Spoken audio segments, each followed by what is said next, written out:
Valhalla is one of the best institutes for hunters, with countless people trying to join every year. However, not many people manage to enroll, and less than 150 people even make it to graduation. The selection round takes the form of a battle between candidates for admission. All of this is closely observed by the highest-ranking combat instructor, Adam. Suddenly, Kevin approaches him. He is the heir of the important Yoshin family. Adam immediately asks if Kevin came here just to see his niece. The man answers yes, because in their family everyone expects great success from Olivia. Olivia is a child genius born into one of the top 5 families in Korea, and at the age of 10 she already had the mana capacity of a high school student. At 13, she was able to transfer mana into her sword, and at 16, she competed with her family members and won. Adam asked Kevin if there was anything he didn't know about his niece, and the man replied that they said she could communicate with her family's guardian constellation. The instructor was shocked by what the man answered him. He asks if Kevin really believes this. The man says yes with complete confidence, because that is why he expects a lot from her. The 5 main families have been given their status in Korea because guardian constellations are associated with each of them. Ordinary hunters receive blessings or make a contract with a constellation. But the guardian constellations of the 5 families are different from others. The Yoshin family is the god of swords. Everyone in their family is an excellent swordsman. The Jones family, Holy Spear with the help of mana, can create a spear from any stick that is in no way inferior to a stone one. The Chojan family, Dao King. Despite the shape of their Dao blades, they are amazing at fighting with them, which is beyond the capabilities of other people. The Davis family is the king of the fist, and they have no equal in physical strength. The Dojin family is the god of the bow and can hit any moving object, even the smallest one, with an arrow from any distance. Adam says that if Olivia can actually communicate with her guardian constellation, then she is definitely a genius. Before Olivia's fight even begins, Kevin asks the instructor to also watch his niece. Adam says that in that case, he will have to go down and go through the whole crowd of spectators and reporters. Kevin objects and tells Adam to simply put what's happening on screen. The man fulfilled the request, as he himself became interested in looking at it. The Yoshin family's eldest daughter, 17-year-old Olivia, appears on the screen. Her opponent turned out to be a guy named Adrien. He is not a member of any of the 5 main families and almost nothing is known about him. Adam, seeing the guy, says that he is quite calm, to which Kevin suggests that he has probably already given up, since he knows who Olivia is. Meanwhile, Olivia was already eagerly awaiting the start of the fight. Adrien, on the contrary, became bored, which is why he even began to yawn. Continuing to assess Olivia's opponent, the instructor said that the guy seemed to have no fighting spirit at all, and Kevin was completely confident that the fight would end quickly in favor of his niece. So, with 3 seconds left until the start, Olivia readied her sword. 2 seconds before the start, all Adrien did was start to massage his shoulder, while remaining completely calm. When there was 1 second left, the girl's eyes were already full of determination. As soon as the test began, she immediately ran towards the enemy. Olivia, holding the sword with both hands, swung it hard. With a light movement, she cut through the air in front of her, creating a blade of mana. The blade rushed straight towards Adrien. At the last moment, when the blade was about to touch him, he managed to dodge, keeping a mocking smile on his face. Everyone around was taken aback, as absolutely no one expected such an outcome of events. Adrien had won, and from the look on his face it was clear that he had expected nothing less. He wondered why everyone around him was so weak, and if it was true that this was the future 300 years from now. Let's go back 300 years to the Tower of Destruction. A wounded Barchi, the Tower of Destruction boss and God of Destruction, tells Adrien that their battle was excellent. Adrien, who was also the god of martial arts, was also seriously injured just like Barchi. But the guy was able to find the strength in himself and dealt the final blow to the God of Destruction with a kick right in the head. Adrien wins, and at that moment a system message appears in front of him, which says that he defeated the boss of the Tower of Destruction and the destruction of the world was stopped. At that moment, the tower began to collapse rapidly. Adrien thought that this was the end, since due to the wound he could not leave the tower. And after this mission he was finally going to rest. He had already begun to regret that he had gone to the tower alone, forbidding his disciples to go with him. But he quickly realized that if they had been with him, they would all have died in agony. Adrien had already accepted his imminent death and realized that he could not change anything. But suddenly he wakes up in the body of a 17-year-old boy, 300 years after the victory over the Tower of Destruction. He was pleased with his reincarnation.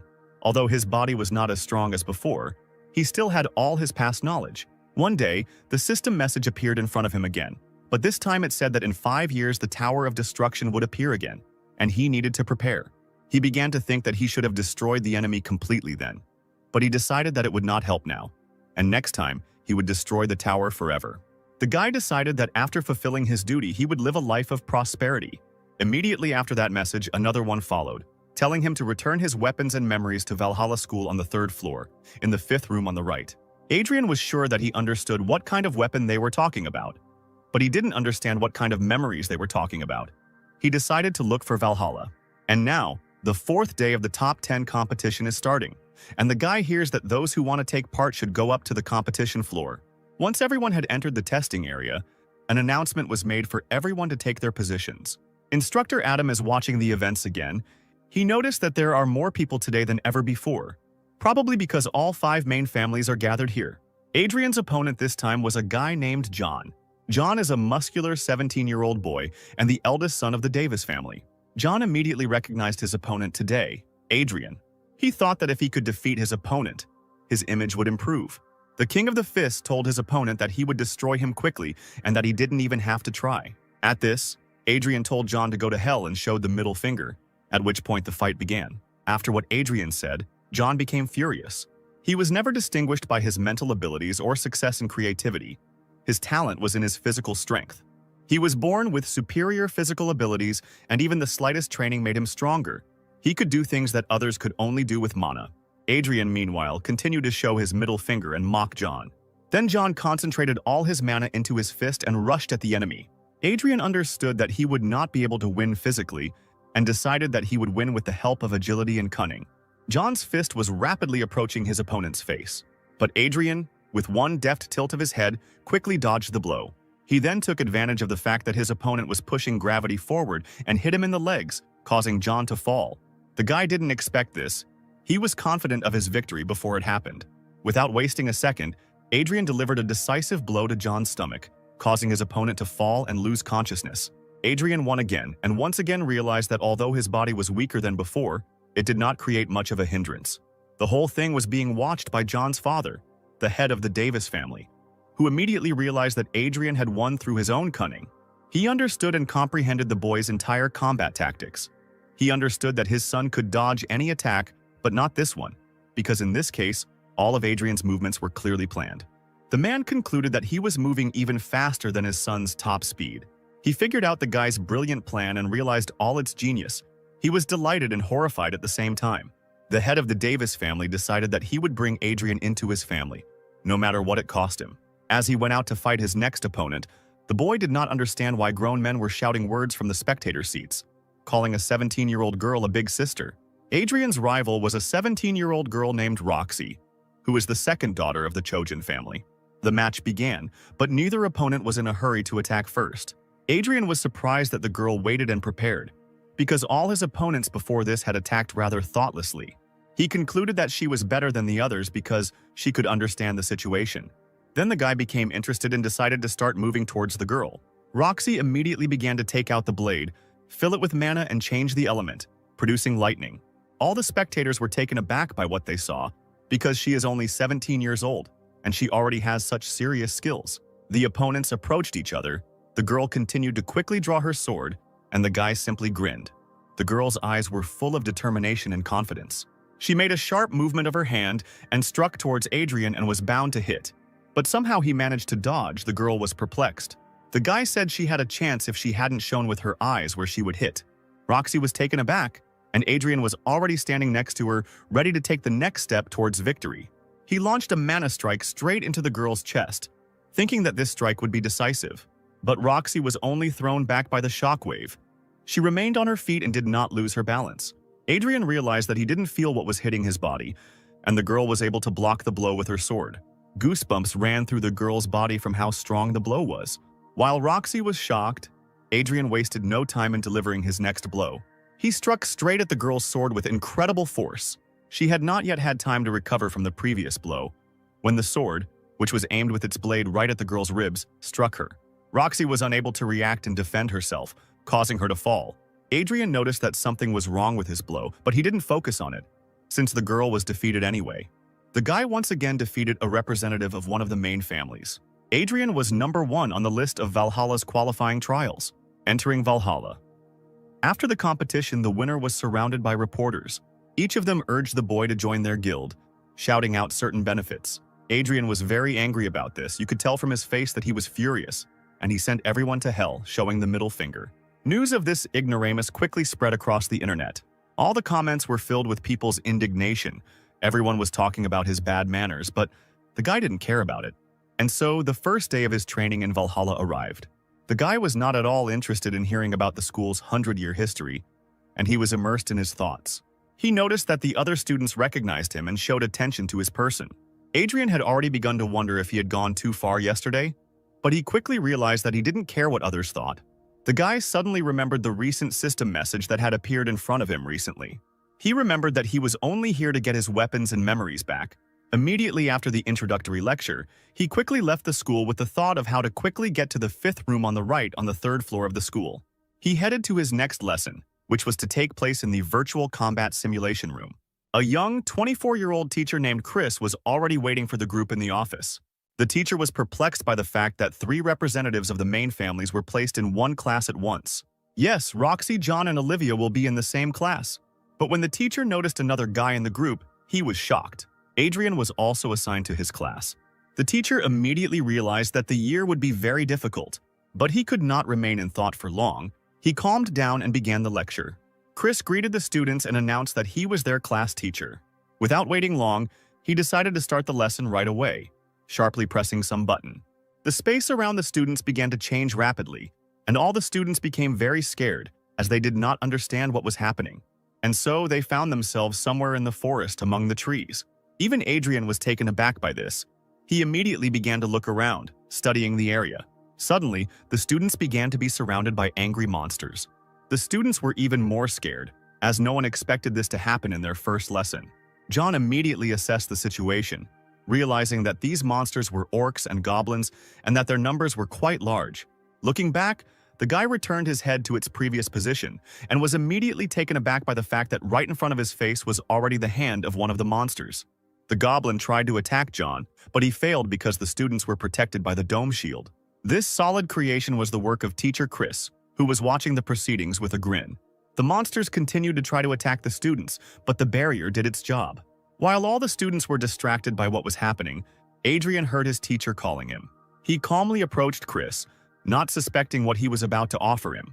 The teacher mockingly asked if the boy would be able to cope with all the monsters on his own. Chris was sure that the students had only seen monsters in books, and by making such an offer to Adrien, he thought that it would humble the boy's ego. But Adrien simply laughed at the teacher's question. Chris was taken aback, not expecting such a reaction. He repeated the question again, hoping that the guy was just bluffing, but he replied that he could handle it without any difficulty. The teacher, still in a state of shock, shouted at Adrien to try it since he was so brave. The student knew that such tasks were usually not given at the first lesson and demanded a reward if he managed to destroy all the monsters. The teacher did not expect such impudence but did not object and promised to fulfill any request within his authority. Adrien agreed to such a reward. Chris warned the student that although the monsters were just a system, they attacked like real ones, to which Adrien simply asked the teacher to give him his sword. The teacher, with distrust but without objection, handed his weapon to the boy. Adrien was flattered by this. He took a good look at the blade and prepared for battle. And then the barrier in front of him disappeared, and he headed towards the orcs. The students abruptly turned their attention from the monsters to the guy who decided that he could win on his own. And then fury flashed in Adrien's eyes, and he struck the first blow, cutting down several monsters at once. With each blow, he destroyed more and more monsters. The orcs tried to attack Adrien from behind, but they were unsuccessful. The guy dodged all the attacks every time and delivered his own blow. He thought that 300 years had passed since he last held a sword in his hands. At that time, the world could not function fully due to monsters, and improvised means were used as weapons. Lost in thought, he didn't notice how an enraged goblin was already trying to attack him from behind. But as usual, the guy dodged his attack. He had long ago realized that the monsters here moved according to a simple pattern. All these monsters are just well-made fakes. The teacher and his students watched closely as Adrien easily destroyed all the orcs and goblins. Chris was incredibly surprised by what was happening, as the sword he gave to Adrien was completely ordinary. The way the guy cut through all the monsters was truly amazing, because there was not a drop of magic in the sword. Olivia watched everything with a very displeased face. To John, everything that was happening seemed completely crazy, and only Roxy looked at it with complete admiration. And so, Adrien defeated all the monsters. He immediately said that his desire was to go down to the room of the constellations. With a smirk on his face, he asked Chris if their agreement was still in force. The teacher clearly didn't expect the boy to ask for something like that, and now, the environment has changed again to the familiar office. Chris will announce the end of the lecture. All the students began to leave, and only Adrien could not get up from his place. He was very exhausted after the battle with the monsters. The boy didn't expect that lessons could last so long, since he had never studied at school. His only desire was to find what he needed and quickly leave this place. As he left the school building, he once again became immersed in his thoughts. Even though the lessons today were rather boring for him, he still learned something new about constellations, because in his past life there was no such thing as constellations at all. Constellations are those who have achieved greatness and become gods. Most of them are associated with hunters and give them special powers. And Valhalla is the third largest academy in the world, which contains many relics of the constellations. And so Adrien walked, thinking that he needed to quickly return to the dorm and start training martial arts, since his body was too weak. He was distracted from his thoughts by a female voice that called out to him from somewhere behind. Turning around, he saw Roxy behind him. At this time, an important conversation was taking place in the teacher's room between teacher Chris and instructor Adam. The teacher was talking about how what happened in class today was humiliating for him. He wondered if Adrien was really just a high school student. Adam was very shocked that a guy who had never even seen monsters was able to single-handedly defeat 120 monsters. It was really very strange because Adrien had never seemed special to anyone. Adam explained that Adrien was an orphan and lived in a small orphanage located in a very dangerous area. Chris suggested that the guy might be a spy, but the instructor quickly refuted this, saying that he had already conducted his own investigation and found nothing strange. Moreover, the spy would hardly attract so much attention with his behavior and enter Valhalla. Adam remembered that Chris told him about Adrien's request after defeating the monsters. The instructor decided to touch on this topic. He considered the guy's request strange, since he himself could have gotten there after the first semester, but he decided to offer his help and negotiate with the director about this. The instructor thought that if the guy visited this place earlier, nothing bad would happen. Chris said that he was worried about there being so many geniuses in his class, to which Adam, rushing to console the teacher, said that there was a student from the Ventric family in another class. This guy is from the main Ventric family and his name is Bob Ventric. The teacher heard that this guy was expelled from the British Academy because he was causing trouble.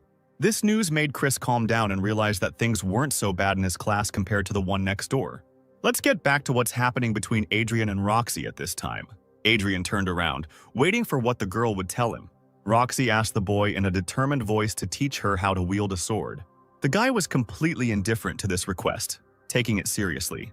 The girl continued to insist on her own and repeated her request. The guy's face at that moment twisted in an expression of complete incomprehension. He clearly didn't expect such a proposal. The girl said that she absolutely needed to learn fencing, which Adrien had demonstrated then. The guy listened to everything the girl said with absolutely no interest, scratched his ear, and refused. Roxy, who expected a different answer, asked why he refused, to which Adrien said that he simply didn't want to, adding that he would leave if the girl had nothing more to say. She repeated her request once again. What was happening began to irritate the guy very much. He said again that he did not want to do anything with her. He rather rudely ordered Roxy to get away from him and, turning sharply, walked away, leaving the girl alone with herself. And now a new school day has arrived. All the students have already come to school. Adrien thought again about how weak his body was, that it didn't even have magical abilities. But he decided that this problem would be solved when he found what the system message told him. His thoughts were interrupted by a guy who, unnoticed by Adrien, appeared right in front of his desk. It was the 17-year-old son of the main family, Ventric, Bob Ventric, and next to him stood his companion, 17-year-old Alice. Bob, with a smirk on his face, called Adrien by name, to which the guy asked him who he was. The Ventric family representative then thought that the guy was very uneducated since he didn't know his family. Bob introduced himself and with an evil grimace on his face asked if Adrien wanted to become strong. If you delve a little into the structure of the main families, you will notice that it is much more difficult for representatives of the side branches to obtain status, compared to the main branch. However, the Ventric family has a beaked mask, which is what sets them apart from other families. Usually, a family has a constellation guardian of S-class or higher who protects that family, and they choose a family member and give him power. But in the Ventric family, things are different. The guardians may decide to sign a contract with a family member who is not a constellation. Thanks to this distinction, the Ventric family has enormous influence throughout Europe. This also implies that your bloodline doesn't matter at all, as a side branch can have the same power as the main one. Bob Ventric became too arrogant when he felt he had power, which led him to do bad things, and he was expelled from the British Academy. But he didn't take the problem seriously, because thanks to his pedigree, he always gets what he wants. After thinking about how he always got everything, he looked towards Alice with a nasty smile. Bob knew his family could always get him back on track, but he knew he had to get Adrien on his side first. And so, Ventric, standing right in front of the desk where Adrien was sitting, told him that he would lead the boy to his family's constellation if he was on his side. Adrien, with a completely displeased face, asked if Bob was an idiot by any chance. This answer hit Ventric's pride hard, and he was stunned. The girl accompanying him was very embarrassed. Having come to his senses, Bob asked Adrien again what he had told him. The guy said that he was far from stupid, and he immediately understood from Bob's manner of communication that he just wanted to use him. Ventric was furious after hearing this, calling Adrien a dirty and uneducated man. In a fit of rage, he didn't notice how Instructor Adam had already entered the office. The boy was distracted only after the teacher asked him to return to his seat. Bob shouted at the instructor not to use his full name, and Adam replied that Valhalla had different rules than the British Academy. The guy got angry but did not continue the conflict. He just looked very unhappy and angry. He quickly headed towards the door, and Alice followed him. As he left the office, he told Adrien that they would need to talk again, to which Adrien said nothing. Now all the classes are over, and the students once again leave the walls of the educational institution. This time, Adrien was thinking about how he hadn't learned anything new today, but again he was distracted from his own thoughts by Roxy. The girl repeated the same phrase as yesterday, asking the guy to teach her fencing. The guy looked at her with a very displeased face. At this time, an enraged Bob was in the elite dorm room of Valhalla. He circled around and even broke a very expensive lamp with his own fist. Ventric thought about Adrien's insolence, how a lower class could dare to humiliate him like that. He eventually ordered Alice to call another Ventric named Larry and tell him that there was something he needed to do. The girl, without responding to Bob's order, simply looked down at the floor. The guy was already very angry at this point, and the girl's silence was the last straw. He came up and grabbed her by the hair with all his might. Without removing his hand from Alice's head, he demanded that she give him an answer immediately. In a very furious tone of voice, he asked if she still considered herself the eldest daughter of the palace family. He continued to put moral pressure on her, asking if she wanted him to throw her out of the family, to which the extremely frightened girl answered in the negative. Bob threw the defenseless girl with incredible force so that she fell with her whole body right on the floor. Ventric, without an ounce of compassion for the girl, simply repeated his order again, adding that he wanted to get rid of one person. He also said that he wanted to meet the son of the Rice family, who was a second-year student at Valhalla, and demanded that a meeting be arranged with him. This time, the exhausted girl responded obediently. Let's move to Adrien's room, where he trained before going to bed. He trained his abilities to handle mana and attract magic, but he couldn't do anything.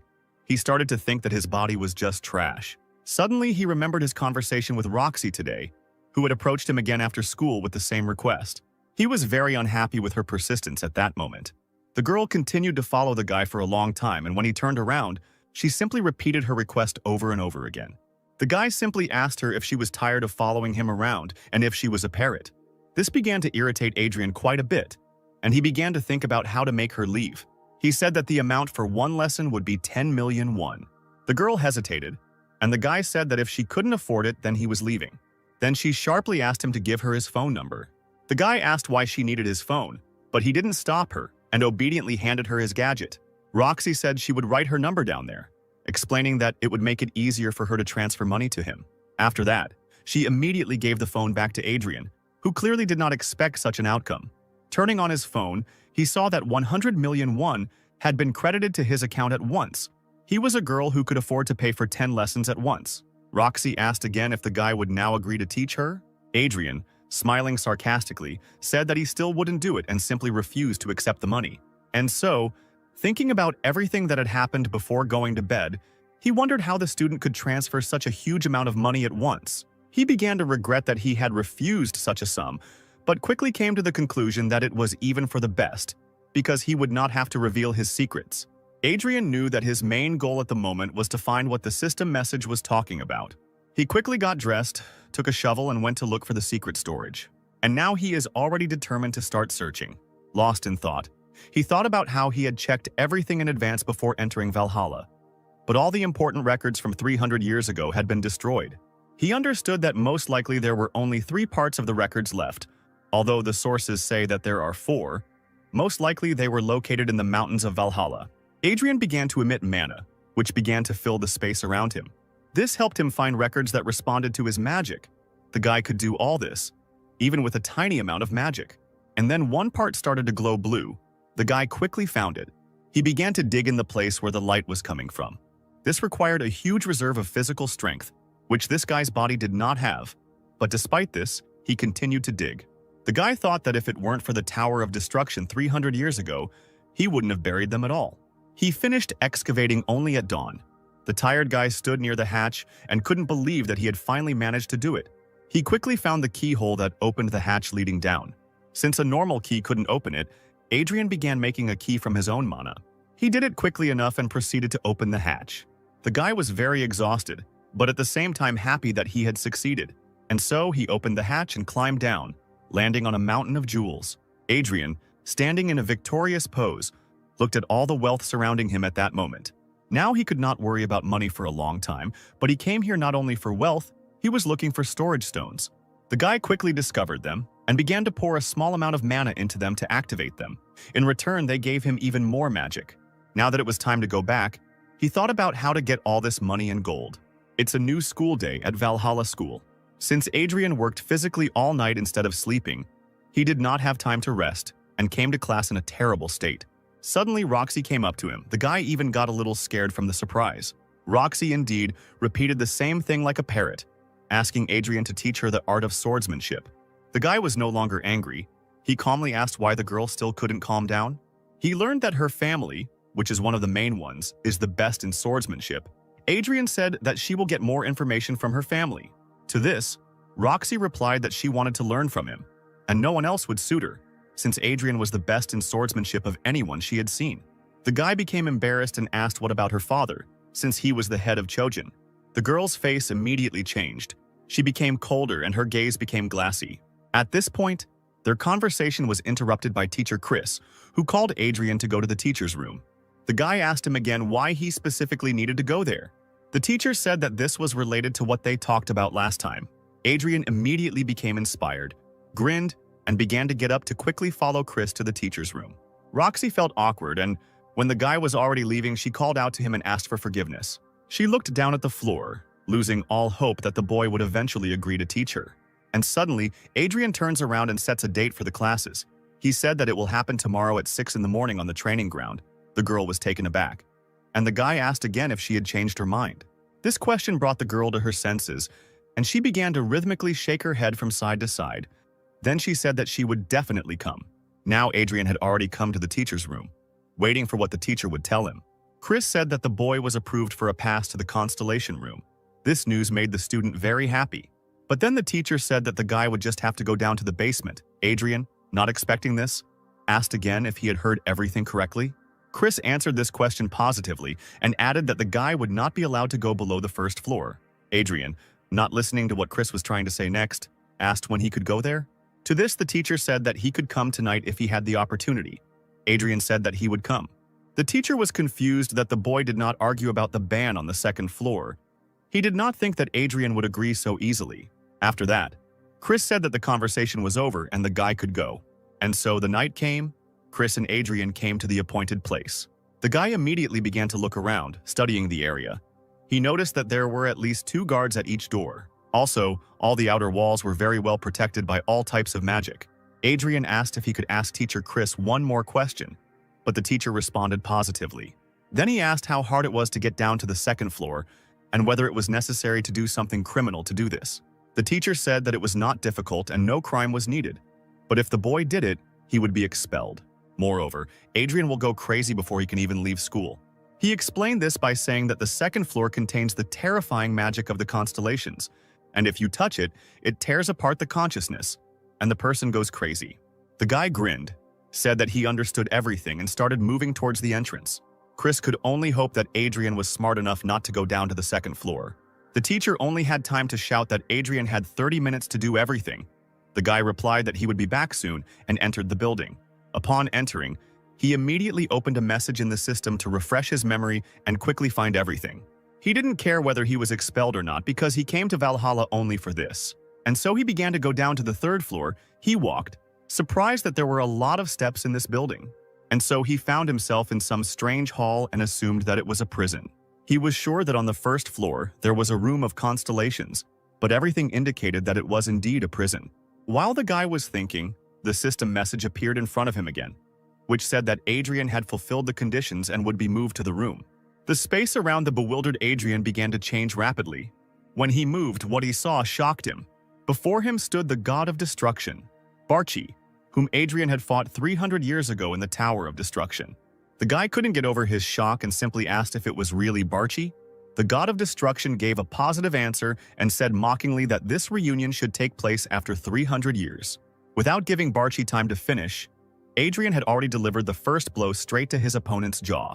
In the midst of his emotions, he dealt a fairly powerful blow, knocking the god of destruction off his feet. He shouted that it was incredible to see Barchi, while his face expressed genuine anger. Barchi tried to stop it and asked the guy to stop, but it didn't help. Adrien's fist landed on the god of destruction's jaw again. The beaten man did not lose hope of stopping the blows and again tried to ask the guy not to do it. Adrien, not listening to what Barchi was telling him, continued to hit him and scream, telling him to die. And then the guy finally stopped. Having let off all his steam on Barchi, he said that he usually does not use fists to sort things out. The god of destruction thought at that moment that there would be no more blows in his direction. But he was wrong. Adrien raised his leg and kicked Barchi, who was lying on the floor. With all his might, he did this in revenge for what happened 300 years ago. The guy was about to strike again, but he was distracted by a question that Barchi asked. He asked why the guy wasn't interested in what kind of place was around them. Then Adrien became really interested in it. He started looking around and realized that there was nothing around, only emptiness. Barchi had just gotten to his feet by this time and was shaking off the dust, while telling the guy that they were in a world of imagination, or more precisely, a space and a relic. Adrien was surprised, as it turned out that in front of him stood only the incarnation of Barchi in the world of imagination, and his real body was destroyed 300 years ago. He asked the god of destruction if he understood correctly that he had been inside the relic all this time, to which Barchi responded in the affirmative. This fact meant that Barchi himself had now become a constellation. Adrien's face turned into a furious grimace again, and he struck his opponent in the face again. And now, the time the guy had to stay on the first floor, allocated by teacher Chris, had expired, and the teacher was already waiting for the guy at the entrance. And so Adrien finally came out, the guards checked him, and he went towards the teacher. Chris immediately asked if the guy had done anything strange. The boy replied that he, of course, did nothing because he was afraid of going crazy, and the teacher, after these words, told him to go home. Then Adrien simply turned around and actually walked towards the house as the teacher had told him to. He walked, once again replaying the conversation with Barchi in his head, remembering all the details. Then he asked Barchi whether he was the creator of that pop-up message in the system or not. And what was it anyway? The god of destruction simply said he had no idea. For this, Adrien grabbed Barchi by the collar of his suit and lifted him up, swinging his fist. Barchi, frightened, said that he was telling the absolute truth. And in general, he had been locked up here for 300 years after that battle. Then the guy put him down on the ground and asked who was sending the messages then. Adrien listened attentively, as Barchi said that he too had been sent a message that spoke of Adrien being reborn. He said that thanks to this, a suspicious person surfaced who possibly made him the owner of the Tower of Destruction. But Barchi didn't know who this man was, since his memories had not yet fully returned. He asked Adrien what was in his notice, and the boy told him everything without hesitation. But he didn't understand what kind of memories he was talking about. It seemed to him that he already remembered everything that happened in the tower 300 years ago, down to the smallest detail. Barchi suggested that the guy thought so because his memories had not returned yet. But this would happen soon since he had already found the weapon. Adrien, not understanding what was being discussed, asked what weapon Barchi was talking about. The god of destruction replied that this place was the inner world of the 4 village swords that had become sacred relics. He added that he became a constellation because he used the sword as a relic. This suddenly sent Adrien into a fit of rage again, and he began shouting insults at Barchi. Remembering all this on the way home, Adrien still couldn't understand how his village sword became a relic with a constellation inside. He wanted to destroy this artifact and leave it there, but he also did not want to leave Barchi unattended and took the sword with him. Besides, most likely, the new task from the system would have been impossible to complete without this sword. Once again, his thoughts were interrupted by a voice calling out to him from behind, asking if he was the winner of the Valhalla qualifying trials. Turning around, the guy saw a gang of guys who were clearly hostile. They said that they were older than Adrien, demanding respect. The gang was led by a second-year student at Valhalla Academy, who was also the eldest son of the Sunrise family, Eric. Adrien, keeping the absolute, asked if bullies like them could also have juniors. The gang members really didn't like the fact that the guy wasn't scared at all, and on the contrary, he was showing impudence. And then one guy from the gang, completely confident in his abilities and not seeing a threat in Adrien, volunteered to be the first to beat the guy up. As soon as he took the first step towards Adrien, he immediately kicked him in the stomach. Adrien, in anticipation of the fight, urged the guy to start quickly. He delivered the next blow by jumping into the air and hitting with the same foot, but this time in the face. The guy could not resist such a blow. He simply did not have time and was defeated. The blow sent the bully flying straight into the crowd of his gang. The blow was so strong that when the guy had already fallen, but continued to roll along the ground by inertia, an impressive track was left behind him. At this moment, the guy's confidence diminished a little. Eric looked at Adrien, who already had his artifact sword in his hands. He didn't understand how the guy ended up with a weapon, since he definitely didn't have one just now. At that moment, Adrien's eyes sparkled and a slight madness appeared on his face. He said that if everyone stood like a pillar, he would smash everyone's skulls. Let's go back 3 hours to when Bob was talking to Eric in his house. He told Eric to take care of one first-year student, meaning Adrien. Of course, he promised a reward in the form of helping Eric's family. Bob said that even the use of weapons was allowed, explaining that with the help of his connections, he would be able to hush everything up. Eric, without thinking twice and having no idea who Adrien was, agreed. When he left, he thought that they would easily deal with Adrien, since he was only a first-year student. And the differences between first and second years were quite significant. Valhalla students go to the constellation room in the second semester of their first year and make a contract with a constellation. Only then do they become sophomores. The thought that Adrien didn't have a contract with a constellation yet and wasn't a member of a special family, which meant he didn't have a guardian constellation, was very encouraging to Eric. But everything turned out to be far from what the guy thought. Adrien continued to punch the short-haired bully. Another gang member decided that he would be the second to attack Adrien, and so the red-haired boy was already preparing, pouring his own mana into his knife. But before he could even take a step towards Adrien, he was already hit in the face with the blunt side of the sword. The bully flew into the air, flying to the side. And now the third person is trying to harm Adrien, attacking from behind. It seemed that this daredevil had succeeded, unlike the others, and he struck. But it turned out that Adrien easily dodged, and the blow was simply delivered to the ground. Laughing at what had happened, Adrien was already swinging his sword to strike the guy in the face. Adrien hit the daredevil right in the forehead with great force. This blow caused the guy to also rise into the air and fly a decent distance. Then Eric became seriously tense, not understanding why the second-year students were losing to one first-year student, and he also didn't understand what kind of strange sword technique Adrien was using. At this moment, Adrien was already waiting for the next attacker, waving his sword. But all the gang members lost their fighting spirit. Then Adrien pointed his sword towards the gang and reminded them that he would smash the heads of those who stood like pillars. Eric, realizing that his gang members were seriously doubting their abilities, shouted that there was nothing to be afraid of because he was an ordinary freshman. This amused Adrien a little. He said that the gang leader even had a little courage. Eric didn't like this. He swung his weapon and told the freshman to shut up. At that moment, Adrien had already put his sheathed sword to Eric's stomach. It happened lightning fast. The guy put his palm to the butt of his weapon, mockingly told his opponent not to stand still, and sharply pressed on the sword, using mana. A strong wave of mana hit Eric's body, and he, just like his friends before, was thrown to the side. He thought that he didn't understand how Adrien had managed to get so close to him so quickly. Falling from the blow, Eric instantly lost consciousness. He woke up when Adrien hit him on the cheek, calling him a miserable brat.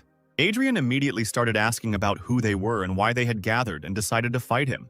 Eric, calling Adrien hard of hearing, aggressively repeated that they were his senior sophomores. Adrien asked if a bunch of second years with guns attacking a freshman was normal for their gang. Adrien also demanded to know who sent them, but Eric, hesitating, replied that they simply wanted to wipe the nose of the best first-year student at the Valhalla qualifiers. Adrien mockingly said that he was going to cry, noting that it sounded ridiculous and like a gangster tribute. After that, he took the bag, started to leave, and told Eric to clean everything up. Eric, starting to lift the body of the earth, said that Adrien would not be able to attend school normally now, since he would be expelled as soon as they found out about this incident. Adrien replied absolutely calmly that he didn't care, because people would only find out about it if Eric himself told them. He added that Eric's gang's reputation would suffer if everyone knew that a crowd of seniors came to beat up a freshman, and he took them out, an argument that made Eric very angry. Adrien added that Eric should think carefully before telling anything if he wants to continue going to school and join the guild. After this, the guy calmly left, leaving all the gang members lying on the asphalt. And so the morning of the next day arrived. Bob Ventric waited impatiently for a call from Eric, hoping for good news. Finally, the sophomore called. Bob greeted him as an older man, showing mock respect, and asked if they had beaten Adrien well, to which Eric said that he was turning down the job. This shocked Bob, as he had not expected this at all. Bob, no longer trying to seem respectful, asked again what Eric had told him. The second-year student said to stay away from anything related to Adrien. Eric was about to hang up, but Bob told him to wait and began to suggest an alternative plan. He said that if Adrien beat up his gang, then you can simply report it to the administration. And if there are still visible wounds, then this will be evidence. Bob also added that in this case he would also pay the entire promised amount and try to get the Ventric family to finance Eric. Eric himself already knew the answer to this proposal. He replied that they would not do that because his gang would never be able to restore their honor after that, after which he hung up. Ventric again did not expect a negative answer to such a proposal. His face expressed anger and incomprehension. In a fit of rage, he threw his phone on the floor, causing the gadget to shatter into pieces. Bob, with his head in his hands, called Alice, asking if she had contacted Larry.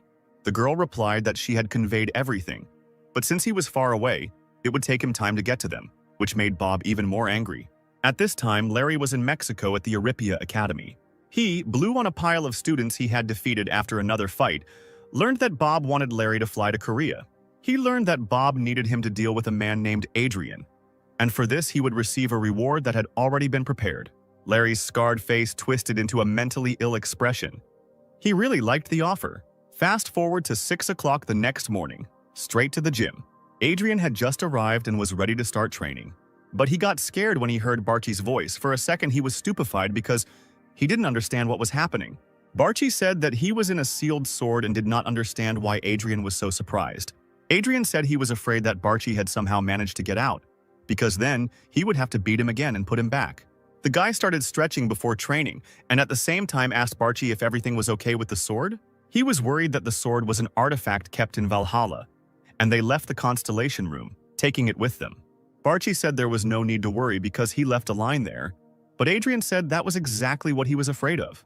Adrien asked where Barchi learned to create replicas, to which he replied that it happened when he woke up and lost all his power, but from the very beginning he could create replicas. Engrossed in conversation with Barchi and continuing his warm-up, Adrien didn't notice Roxy entering the room. Opening his eyes, he saw a girl in front of him who was already ready for training. The guy greeted the girl and was glad that she came after all. Roxy asked again if he would teach her how to wield a sword now that she was here. Adrien said no, adding that they would start by pumping up her stamina. The girl asked why, and the guy replied that she could leave if she didn't want to. Roxy immediately said that she would do everything. Then Adrien smiled and told her to start stretching. The girl began to do exercises, and Adrien thought about the strangeness of modern training methods. He thought it was wrong that everyone paid so much attention to mana, but didn't pay attention to stamina. Even Roxy, who had a huge amount of mana, had extremely low stamina. While Adrien was thinking, Roxy had already finished stretching. Then they began a full-fledged workout, starting with push-ups, which were difficult for the girl. Then there were squats. Roxy did regular ones, and Adrien did squats with dumbbells, since his physical strength was already on a completely different level. Next comes an exercise for the arm muscles using dumbbells. After all this, the girl lay down on the floor trying to catch her breath, and thinking that this was the end of the workout. But Adrien had other plans. He said they were just getting started. The girl, thinking it was a joke, asked again what the guy said. Adrien said that they still had 20 kilometers to run. The girl couldn't believe her ears, but agreed, although she had practically no strength left. Now it was time for school, Before the lesson, Adrien thought about how, even though this time the training was more difficult, Roxy still managed, which meant that her powers were worthy of development. At this moment, the girl sat motionless at her desk. She was completely exhausted at the very beginning of the day. And so the lecture began. A high-class instructor and teacher of the topic of spatial monsters, Lilia, entered the class, who immediately ordered everyone to be silent. She said that today they would have a simple written test, which she warned about. All the students listened to her attentively. Everyone started to do it. Adrien finished faster than anyone else. Lilia announced that time was up and that the tests needed to be passed forward, starting from the back desks. She said that today's test will not affect the students' grades, but will be used to assess their knowledge. After that, she said goodbye to everyone and left the office. At this point, Barchi contacted Adrien, asking if the guy was sure he could write such answers. Adrien thought it was awkward that Barchi was watching him do the test. Only then did the god of destruction explain to the boy that he could read his thoughts regarding himself. Having understood the situation, Adrien said that he only answered as he knew. At this point, Lilia had already started checking the work in the teacher's room, and it seemed like all the work had been done well. But one work really angered her. She couldn't understand whether they could really be considered answers at all. Teacher Chris, who had just made coffee and was about to take a break, passed by. He saw that Lily was very unhappy about something and felt angry. The teacher asked if she was currently checking his class's tests, to which she replied yes. She said that she had assigned the students to learn how to properly kill monsters in order to prepare for the combat simulation in the next class. Lilia added that the class was quite strong. There are children from 3 main families in the class and everyone did quite well. Chris said that since everything was great, he would go further, and Lilia gave her approval. As soon as he moved away and was about to take a sip, he heard a sharp cry behind him, which made him splash the drink. He turned around and saw that Lilia was screaming. She was screaming that she didn't understand how the student dared to call these the correct answers. Lilia added that it was Adrien, and that not only did he not try hard at his work, he was actually making fun of the class. She wasn't going to ignore it. She said that at the next lesson she would show him his work and explain that monsters can't be killed so easily. 1 week passed. A lesson began in the battle simulation room, which was conducted by teacher Lilia. She told the whole class that she had brought their past tests, and that most of the results were very good. But there was one flaw. After these words, she told Adrien to come to her. He obediently followed her order, while Lily herself watched him closely with a displeased face. She thrust the test forward with a sharp movement of her hand and told him to take it, adding that having 0 points on such an easy level test was unacceptable. The guy objected, saying that he took the job very seriously. The first task was to name the most effective way to deal with the stone goblin. The guy wrote that his stomach needed to be cut open, and Lilia started to get irritated after that. To the second question about what a person would do if he saw 8 jungle goblins coming towards him, Adrien replied that he would start with the closest one, and the flood would pierce each one in turn. The teacher could not believe the seriousness and effectiveness of such methods. She asked again whether the guy really thought he could win with such methods. Adrien said that of course he could. Lily got angry. It seemed to her that the guy was just talking nonsense. Then she calmly said that since he was confident in his abilities, she would give him the opportunity to prove his methods, and press the button.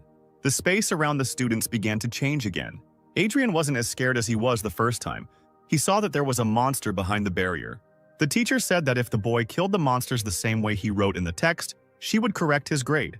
The guy, without thinking, put the test on the table and went to take the necessary weapon. Taking the necessary sword, he went towards the enemy. Lily was sure that, although he was able to defeat 120 goblins on his own, he would not be able to defeat a stone goblin with 1 blow. The guy was already standing in front of the enemy in the meantime. The goblin decided to attack first. Grinning, Adrien swung his sword at the stone goblin. With a sharp movement of his hand, he pierced his opponent's stomach through and through. Instantly, the monster's simulation began to disappear, indicating the guy's victory. And then the monster completely dissolved. The sword fell to the ground with a crash. The teacher, not expecting such an outcome at all, could not say a word. Olivia, who, like all the students, was watching the fight, was taken aback. She could not understand how he killed the stone goblin with an ordinary sword. John didn't understand what just happened either. Only Roxy at this moment once again admired Adrien's strength. Finding the strength within herself, Lilia finally asked how he was able to do this. The guy, not understanding why such a stupid question was asked, simply replied that he had just hit him in the stomach with a sword. Lilia understood that in order to defeat such a monster with a sword, one must have at least a Class A contract. and in a normal situation, it would be logical to deal with this monster with a blunt weapon. The guy asked mockingly if his answer was ultimately correct. The teacher said it would depend on the second task and quickly pressed the next button. The environment changed its shape again.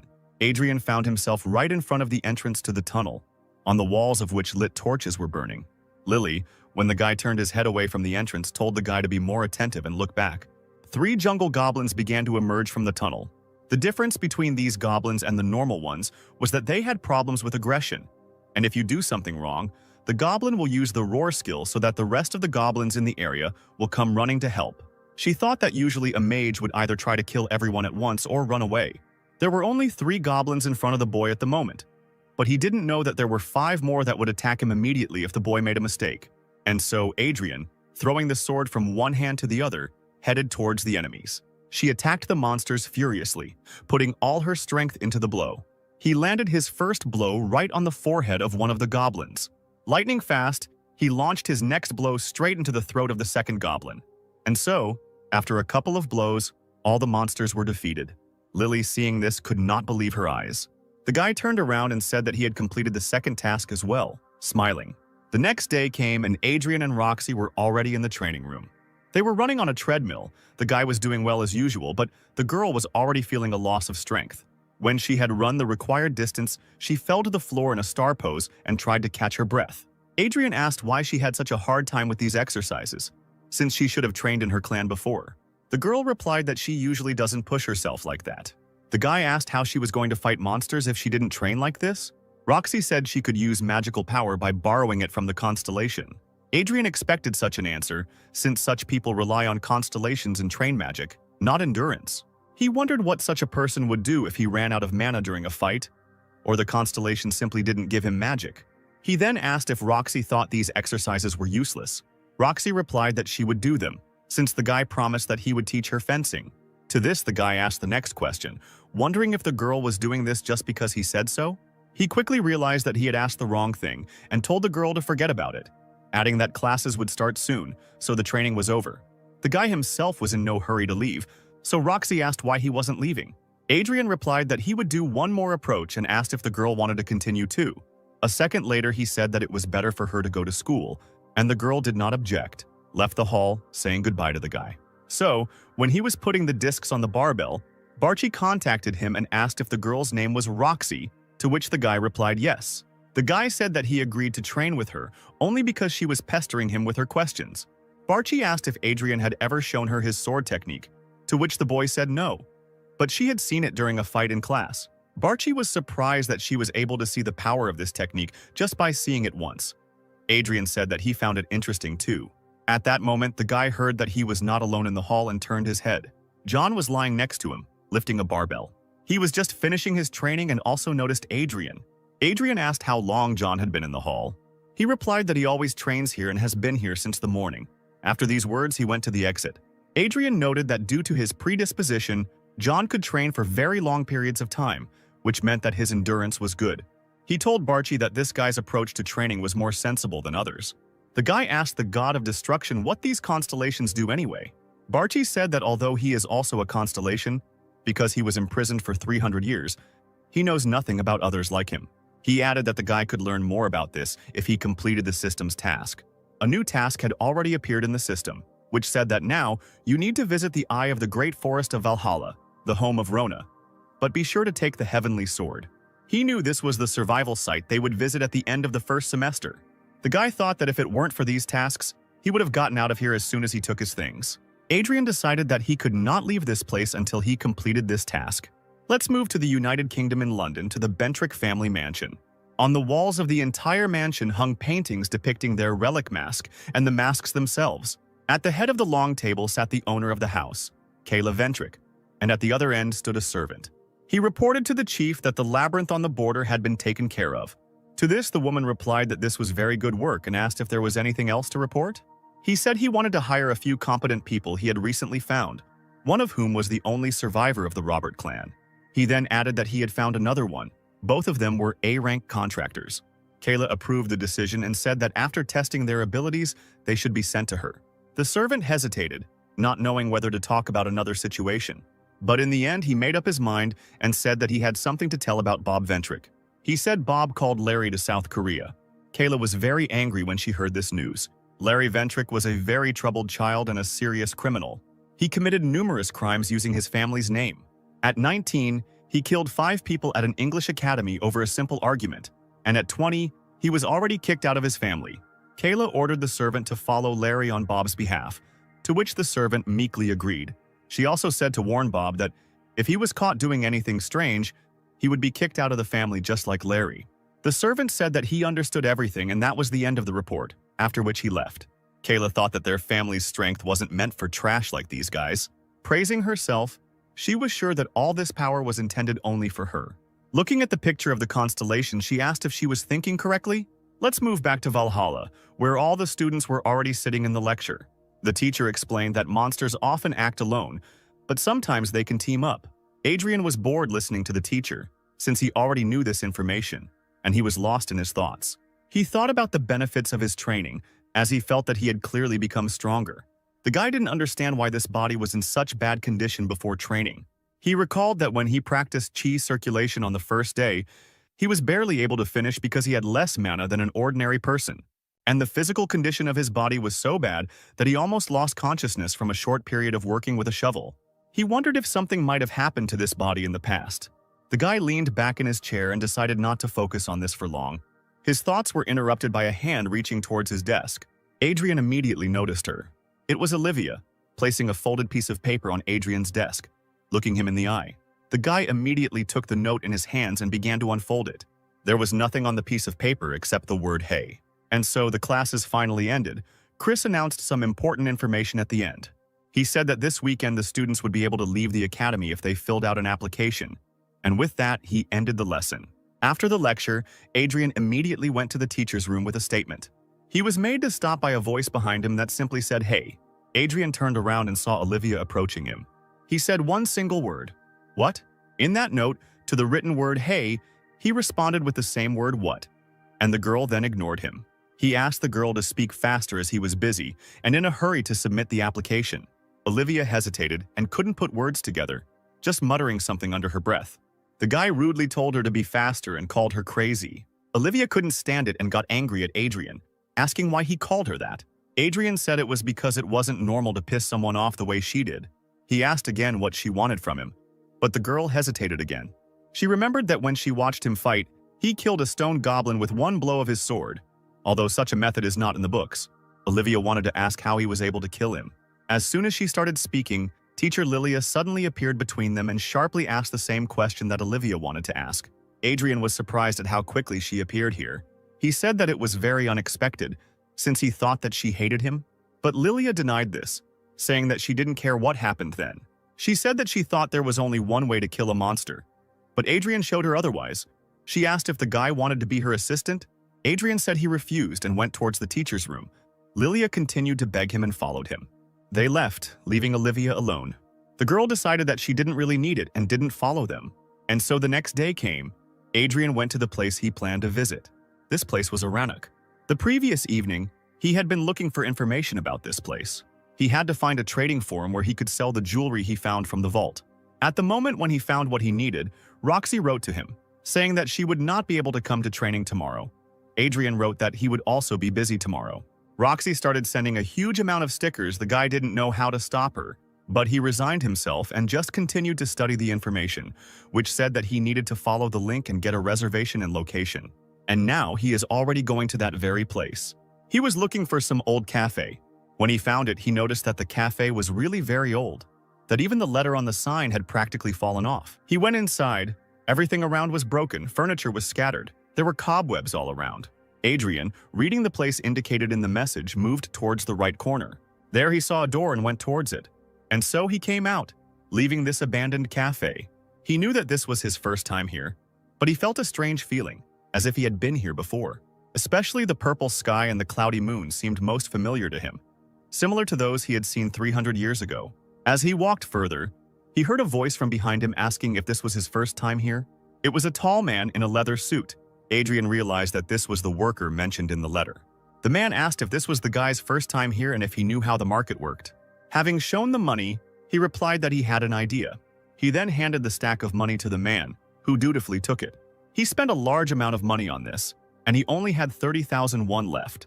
The man said that Adrien could ask him questions if he wanted, to which the guy said that he wanted to ask the worker one thing. He asked where he needed to go to sell the jewelry. The worker asked if the guy was looking for an auction, and Adrien replied that he just wanted to sell it quickly. The man said that in that case, he needed to go to the third quarter, because there were many merchants there who would buy anything from him, from weapons to jewelry and much more. Adrien asked to be told which of the merchants was the most reliable. The worker recommended a merchant named Morris, as he was famous for his best prices and specialized in jewelry. Adrien asked where exactly the third block was, and the man pointed and told him to go straight ahead and not turn at the fork. The guy thanked him and was about to leave, but the man added one more thing. He handed the guy a black mask with ear flaps and said that he strongly recommended walking around the market wearing it. Considering the products sold in the market, almost everyone prefers to wear masks. The guy thanked the man again and turned around to leave. The worker bowed after the guy and wished him a good time. Here the guy arrived at the third quarter of the market. Everyone around was really wearing the same masks. He noticed a merchant who was examining a diamond with the help of a special device. The boy approached him and said that the merchant must have been Morris, to which he gave him a positive answer. Adrien said he had a few items he would like to sell right now. Morris said it would depend on the specific item, but if it was gold or jewelry, there would be no problem. At this point, Adrien had already put his hand in his backpack to find his goods, and then he took out a small black bag with strings from his backpack.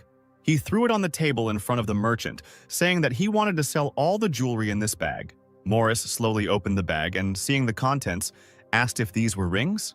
The merchant took one of the rings and began to examine it carefully, turning it in his hand. He did this with the same device with which he examined the diamond. Morris was shocked by what he realized and exclaimed that he could not believe his eyes. In his hands was a real magnificent ring of the era of destruction. At this moment, the merchant was only thinking about whether the rest of the jewels were so valuable. He looked again into the bag that contained all the other decorations. Then he was simply speechless. All the jewels were from the same era. Adrien distracted him from his delight. The guy asked how much the merchant was willing to pay for all this. After these words, the merchant began to carefully examine the jewelry again. He couldn't understand where the guy got such artifacts from, because judging by his voice, he was only about 20 years old.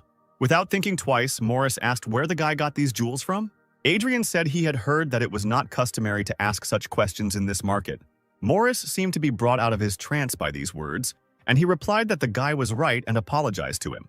Immediately after this, the merchant thought that he had almost lost his reputation. Despite the significance of the jewelry and its quantity, Morris did not deceive the guy and said that he did not have enough money to buy all this and handed the bag back to the guy's hands. Adrien asked where he could get money for them then. The man pointed down the street, saying that the auction room was there. The boy asked the merchant how long it would take to sell all the tools. Morris said the time will be about 2 or 3, as many people book slots in advance, so it will be some time before the auction hill opens. Adrien asked if he would have to come in person to collect the money. After thinking about it, the guy asked how much the merchant would buy them from him for. Morris thought seriously and started counting. He quickly wrote down some number on his phone and showed it to Adrien. The guy was shocked that the price for it was so high, and the merchant was willing to provide it. Adrien continued asking questions and learned that the merchant was willing to pay 3/4 of the principal amount, which was also a huge figure. The man added that these were just his rough calculations, and if the guy went to the auction, things would go completely differently. Adrien was happy with the amount and told Morris that he agreed. Morris couldn't believe what he had just heard and asked the guy again. After all, these decorations were very expensive in their time, but now they have become even more expensive. The reason for the constant price increase was the constellations. The constellations that began to appear after this era reacted strangely to artifacts from it. Thanks to this, a commoner was able to make a contract with an S-class constellation. Morris thought that guy was still a contracted soldier. Morris thought about this as he looked at the ring again more closely, and noticed how incredibly powerful magic enveloped the jewel. He realized that the magic of that time still existed, and he also reflected on how incredibly lucky he was to have bought such meaningful things for such a small amount of money. The merchant decided that today was clearly his lucky day, but his thoughts were interrupted by a silhouette that created a shadow that blocked Morris's light. The merchant was shocked that the silhouette that appeared in front of him out of nowhere turned out to be the black cat, and also the owner of the market. At this time, Adrien had already stepped over the threshold of the abandoned cafe through which he had entered the market before.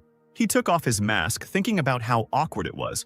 The guy looked around a little to see if he had really come through this cafe, and he realized that this was it.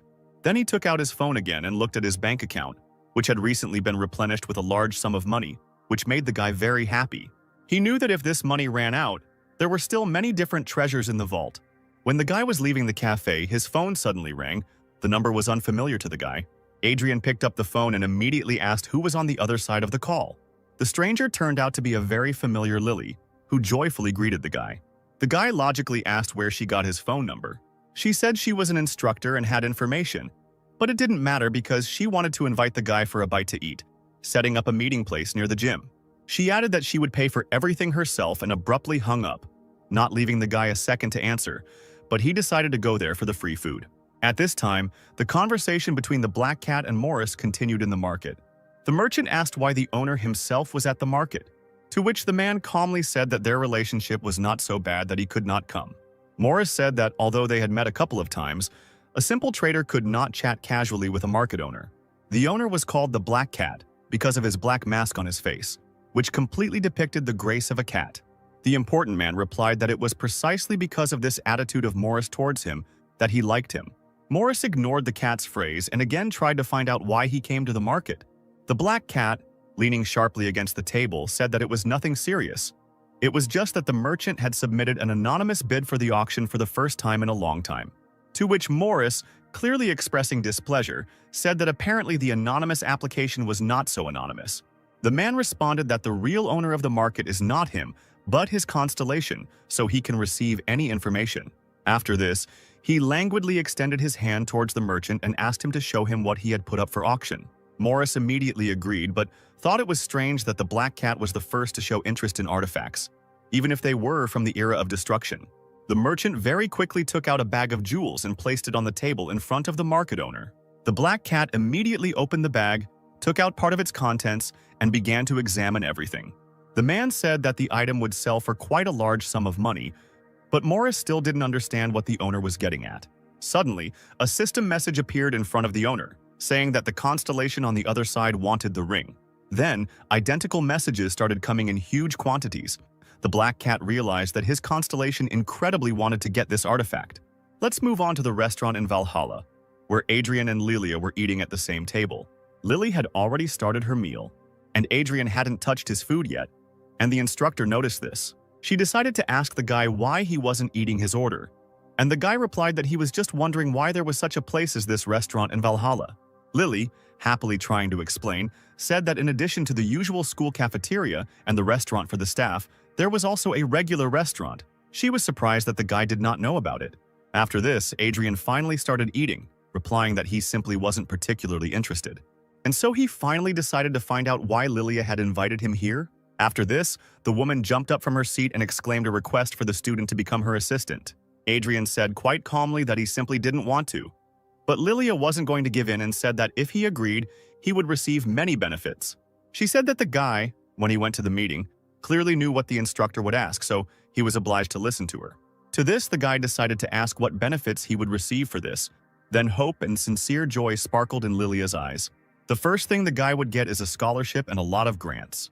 The second is a chance to write a dissertation with Lilia, and if he publishes it, he will be able to write about the 3 types of monster attacks, after which the guy's name will be listed in the World Association for Monster Research. Lily told the guy about this with incredible and sincere delight, and the guy at that time did not show any emotion and just ate. He would also be able to leave the academy not once a month, but twice a week. After announcing all the privileges, she asked the guy the same question again. Adrien replied that it all sounded like just an inflated ego, and he still didn't want to be her assistant. He thought that if the benefits were better, he might agree. But for now, his main goal would remain to reach the eye of the great forest. These words upset Lilia very much. She did not know how to persuade him now and what else she could offer. Then she had an idea and proposed a simple exchange of information to Adrien. She wanted the guy to tell her about monster attacks, and in return she would tell him about what interests him. Adrien asked what information exactly they were talking about. Lilia immediately began talking about Roxy, who now often spends time in Adrien's company. Adrien said he wasn't interested and wondered if he was just helping her with her training. Were they really that close? But Lilia was not stopped by his words. She continued her story, saying that she heard that Roxy's family might soon abandon her. After Lilia ignored Adrien's words about not being interested in the topic, Adrien stood up from his seat and said he was leaving. The instructor tried to stop him, but the guy repeated that he didn't need all these benefits and information. Lily jumped up from her seat, saying that the guy should tell her at least something in exchange for this information. But Adrien said he honestly didn't care. Suddenly, the guy decided to ask another question. Why was such an infantile woman conducting the classes so harshly? She said it would be problematic if the instructor teaching about monsters taught the lessons differently. This is done because the survival of students in a real battle directly depends on these classes. Lily believes that this is the true duty of an instructor. After that, the guy simply wished Lilia good luck and headed towards the exit. The instructor tried to stop him and try to get him to tell her something in return, but the guy again said that he didn't want to do it. Let's move on to the Chojan family estate. Roxy and her older brother were already sitting in front of their father, waiting for what he would say. The father said he had gathered them here to find out their intentions before participating in the sorting test. Roxy's brother, Drake, was already a member of the True History Guild and was the leader of the attack. After passing the test, the winner will get a chance to make a contract through the sacred relic. This test will show who in the family is worthy of becoming the legal representative of the family. But then the head added that the loser would be kicked out of the family. Then he asked if his children agreed to participate when they had already learned the conditions. Drake immediately exclaimed the word yes, and Roxy said she would do it too. Father and brother looked sharply at Roxy. They didn't want to hear such an answer. The atmosphere around was tense. After that, the father simply added that the sorting test would take place in 3 weeks, and everyone could leave. As soon as Roxy and Drake left the room, the guy asked unkindly if Roxy hadn't gotten the hint. The girl asked again, and the guy repeated, "Didn't she notice her father's reaction when he heard her agreement to participate?" Roxy was embarrassed as she noticed and understood everything perfectly well. Drake then asked mockingly if a girl who was an illegitimate child really expected to become the head of the family. Roxy gritted her teeth. She was very angry at the rude man's words. With the same mockery, the guy added that the girl had a very scary grimace. A crazy smile appeared on the guy's face. He said that since the girl could not even receive the blessing of the constellation, then she should not even hope to win the sorting test. After which he left, saying in parting that he would make Roxy pay dearly and let her continue to spend her parents' money. As he almost closed the door behind him, sticking his eye out through the crack, he said threateningly that they would meet in 3 weeks. Roxy was left alone with her thoughts, but it was clear that she was serious. Her incentive was her mother's last wish before her death. Her mother, holding her daughter's hand for the last time, told her that she was to become the head of the Chojan family, and after achieving that goal, she would be able to do anything she wanted. Remembering this, Roxy was filled with energy and understood what her true goal was. And then the next day came. All the students were already sitting at their desks and listening to the teacher. Just as Adrien was deep in his thoughts, Barchi contacted him and said that midterm exams were coming up soon. Barchi said that if Adrien sits quietly, the constellation can also hear everything. Then he reminded again that the teacher talks about upcoming exams, but Adrien is almost always not very attentive in class. After that, Adrien decided to listen to Chris's speech. He said that the exams in Valhalla are extremely important. He said that at the end of the semester, students with the lowest scores would be expelled. Chris finished his speech by saying that there was no need to drop out of the race at the very beginning, and then Adrien thought about it. Adrien had no problems with the practical part of the exam, but he was worried about the theory. He couldn't leave school until he got into the eye of the great forest. Then he had an idea and turned to Barchi, asking if he had listened to all the classes. He answered yes, after which Adrien said that Barchi would decide the test for him. Adrien said he would just check Barchi's answers and tell him if anything was wrong. Barchi was outraged and said that it would not be fair since it was an exam. Then the guy angrily answered the constellation that it would be Barchi who would tell him the answers and that would be all. And then Chris said that the class was over and everyone could leave. Adrien immediately stood up and started to take his bag to leave quickly. But then someone distracted him, calling him by name behind his back. Turning around, he saw that it was Roxy. She asked if there would be training today. The guy answered positively and said that such questions make him think that the girl wants to end it. Roxy said that wasn't the case at all, so the guy asked, "What was it then?" Then, without waiting for an answer to the previous question, he asked if she wanted to learn how to use a sword. But the girl was confused by this question. Adrien assumed that since the girl was training with him, she probably didn't use a sword at all, and the girl confirmed his assumption. After that, he said that he would teach her how to hold a sword properly, even though it was not martial arts. He knew he needed to train with his sword himself. The guy then told Roxy to come to the training room near the gym. Roxy beamed with joy after these words and agreed. And so they were both there and starting training. Adrien asked when the girl last used her sword. Roxy said she hadn't touched him since they started training. The guy suggested that Roxy had been training every day before this, and the girl confirmed this again. Then the boy told the girl to draw her blade. Roxy did it without thinking. Adrien began to tell Roxy to put strength into her index finger and pinky and grip the handle firmly. The girl immediately began to try to follow the instructions. Once she did this, she noticed a significant difference between this way of holding the blade and the usual way. She didn't even put magic into the sword, but she already felt that it was safer and more stable to hold it this way than with both hands. After that, the guy ordered her to attack him using everything she had. The girl obediently agreed. She instantly got into an attack pose, and the guy didn't even move. Roxy started using mana and warned the guy that she was about to start. She quickly ran towards Adrien and immediately noticed a change in the speed of her legs. The girl quickly tried to strike the guy, but he deftly blocked it with his sword. He then said with a smirk on his face that the girl had clearly become faster. Pushing her away, he advised her not to put more magic into the feat than necessary. The girl stood up again and said she understood. She moved decisively towards the guy again. She swung her sword and struck, cutting through the air in front of her. But Adrien was able to easily dodge it, telling the girl that her move was very good. He then gave his opponent a sharp blow to her sword, causing her to lose her balance, and said that she needed to turn her body a little more when she stopped. Grinning and stretching his shoulder, the guy again said that there was no time to rest and ordered to attack. She struck him with her sword again, but Adrien easily blocked her attack with his blade. The girl tried again, striking the blade with all her might from top to bottom. But Adrien easily dodged again. The girl's sword hit the floor, leaving a deep crack in the tile. Roxy continued her attempts, thinking that she had become much stronger thanks to her training with Adrien.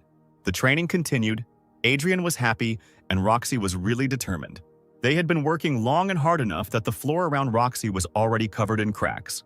The girl was very tired and stopped, out of breath. And Adrien wasn't tired at all. He only said that he had already been training for an hour. After these words, Roxy collapsed on the floor and began to think about how her skills had seriously improved since she entered. But looking at Adrien, who was still full of strength, she understood that she was still very far from him. At this time, the guy put away his weapon and began to warm up after training. The girl stood up resolutely and asked if Adrien would be able to spar with her again. Adrien said he didn't know yet. He thought about how sparring with her was actually useful, and that she was fun to teach since she had talent. The guy felt that she was familiar with sword art back at the ceremony, as she used a similar technique. Looking at her, he realized that if they had lived 300 years ago, she would definitely have been worthy of being his student. Noticing that the guy was thinking for a long time, Roxy repeated her question about sparring. Adrien smirked and decided to joke by saying that he didn't want to. Roxy hesitated, but replied that she understood him, to which Adrien asked why she gave in so quickly. The girl answered without hesitation that she would do whatever Adrien said. She knew that if she followed his advice, she would definitely become stronger. The guy didn't expect such an answer and said that then the training was over for today. And so 2 weeks passed, the day of the exam arrived. All the students had already gathered at the stadium. Olivia recalled that the last time she was in this place was during the ceremony. John wondered if all the students around him were first years. He had no idea that there were actually so many of them. And Adrien didn't understand at all why they were gathered here. Then Barchi contacted him and said that his class teacher had spoken about this about 2 weeks ago. Adrien still couldn't understand anything. When suddenly the teachers appeared, Adam said that he would now tell about the midterm exams of Valhalla. He announced that this year the practical part of the exam is clearing a dungeon. The space around the students began to change dramatically, and Adam continued to speak. He said that the students would split into teams and go to an artificial dungeon. The instructor added that students can divide themselves into teams, adding that there should be about 8 people in a team, but everyone has the right to decide whether to make the team larger or smaller. Teachers will only evaluate the students' contribution to clearing the dungeon and the criteria for disqualification, all given 5 hours. Adam then said that whoever fails to complete the test within the allotted time will be considered as having failed the exam. After his speech, he suddenly shouted that the exam was starting. The teachers watched closely as the students divided into teams. Chris told Adam that, as expected, the students panicked. At this time, Olivia was already gathering her team. She was calling people, since there weren't enough of them in her team. She understood that she shouldn't choose someone who is better than her, because 5 hours is quite enough for a dungeon of this level. And the main thing is to prove yourself when passing the dungeon. And so she found the required number of people and said that it was time for them to start the passage. Adam expected that the students from the 5 major families would quickly understand the principle of this exam. And that is what happened. But students from ordinary families go in a team of 20 people, but still, most often in a group of 8 students. They also had conflicts, as the team could become unbalanced. After finishing his thoughts, Adam told Chris that they needed to get ready to evaluate the students, since in about 30 minutes, everyone would be entering the dungeon. At this time, Adrien noticed how the teachers immediately began to write something in their notebooks as soon as someone entered the dungeon, and he realized that they began to evaluate immediately. Turning back, the guy saw Roxy, who was standing alone and probably not included in any of the teams. Adrien decided to approach her. He asked if she had joined any team, to which the girl answered no. Then the guy said that almost everyone had already entered the dungeon. What was the girl going to do? She replied that she would do whatever Adrien told her. These words stunned the guy. He clearly didn't expect to hear that. The guy laughed in his thoughts at the fact that after their last training, the girl followed his words like a sword. He then told her that he would go to the test alone, after which he turned around and began to walk away. Roxy asked if she should go alone too, or join one of the teams, to which the guy replied that she should do as she wants. But he thought the exam wouldn't be difficult. He headed towards the entrance to the dungeon, and the girl began to think about what she should do. And then one guy who was already on one of the teams noticed her. He approached her and asked if she was the same Roxy. The girl had already made her decision at that moment. The guy said that if she hadn't found a team yet, she could join them, and all his teammates smiled amiably after these words. But Roxy simply apologized to this proposal and resolutely said that she would go alone. She then walked towards the entrance to the dungeon and began to open the door, but the guy tried to stop her, saying that she could be disqualified if she couldn't. To which Roxy replied that she could handle it, especially since Adrien said it wouldn't be difficult. The guy was afraid for the girl and once again tried to reason with her, shouting for her to stop and not do this. But Roxy was determined and simply closed the door, ignoring the guy's words. In the observation room, all the teachers were keeping a close eye on all the students. Some groups had already encountered monsters, and attention was paid to those even more. Students were assessed quickly. Most of them did not receive more than 3 points. Chris watched as Adam quickly assessed the students. He knew that the instructor always assessed everyone quickly and without mistakes. When Adam was still a soldier, he was called a clean master, as he is a legendary contractor with a 99% dungeon clearance rate. Chris respected teacher Adam because he understands the basics of clearing better than anyone else, and that is how he evaluates students. Adam, meanwhile, watching the students, thought that this year was quite good.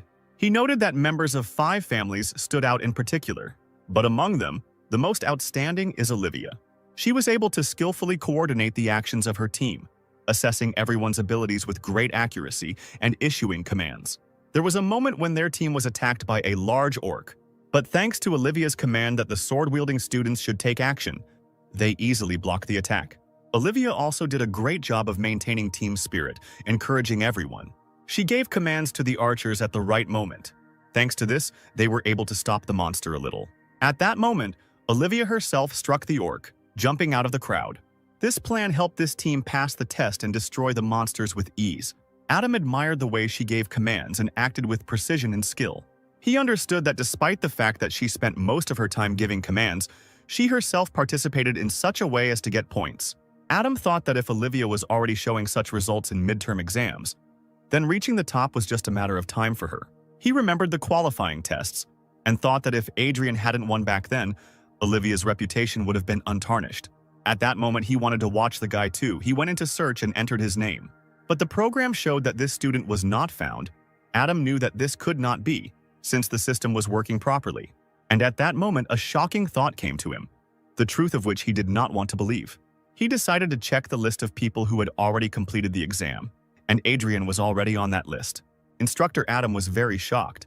He could not understand how a first-year student passed this test alone in only 23 minutes. Even though Adrien had shown an incredible result at the qualifying round, Adam still couldn't believe that a 17-year-old boy was capable of such a thing. Then the instructor decided to watch the recording of the test. The video showed a huge crowd of goblins and orcs attacking the guy at the same time. Adrien was completely relaxed and simply began to massage his shoulder. And then, after a couple of seconds, he suddenly started running towards the crowd. The monsters also did not stop moving towards the guy. Instantly approaching the crowd, Adrien swung his sword straight at the crowd, his eyes flashing with madness. He struck and hit several goblins at once. At that moment, one monster was crawling along the ceiling and approaching Adrien in the hope that he would not notice it. But for Adrien, this was nonsense. With the next blow, he cut the goblin's head open. After that, his face seemed to take on an incredibly calm look. Immediately after all the monsters were destroyed, two huge orcs appeared in front of the guy. They immediately tried to hit the guy at the same time, swinging and hitting with large bats. But the blow was made on the floor, which even cracked after the blows. At this time, Adrien, who was able to dodge the blow very easily, had already jumped on the monsters from behind, swinging his sword. Again, with one blow he destroyed these two thugs. The guy killed all the monsters in his path without getting tired. The teachers watching all this were simply in incredible shock. And then the last round came. A huge metal golem appeared in front of Adrien. Adam knew that this was a special golem, designed specifically for the exams, and it was designed just right for the strength of 8 people. The golem suddenly tried to hit the guy with its huge hand, but the guy just grinned and was already preparing to strike with his blade. He channeled all his magic into his sword and delivered an incredibly powerful blow straight into the golem's body. The monster was immediately defeated and began to disappear. At this point, the exam was over for Adrien. Adam realized that first place rightfully went to this guy. After some time, other teams began to emerge from the dungeon, having completed the exam. Some students were depressed and tired, while others emerged from the test with enthusiasm. Roxy had also long since finished her midterm exam dungeon. And so, some time passed, and already in the teacher's room, Chris began to look at the lists of those who had passed. He was shocked when he saw the results. The teacher spoke to Adam, saying that, as expected, Adrien was in first place. The instructor replied that it was indeed obvious. Everyone knew this guy would come in first place, but no one expected him to be able to pass the test so quickly and on his own. Adam said that if Adrien grows up and comes into the industry, Korea could have a title called One Again. Chris asked Adam if he understood for sure that this title was the title of the strongest contractor in the world, to which the instructor answered positively. The instructor came out of his thoughts and said that most likely such thoughts came to his mind because they had not had any geniuses for a long time. After discussing Adrien, Chris said that it was also a big surprise that Roxy came in second.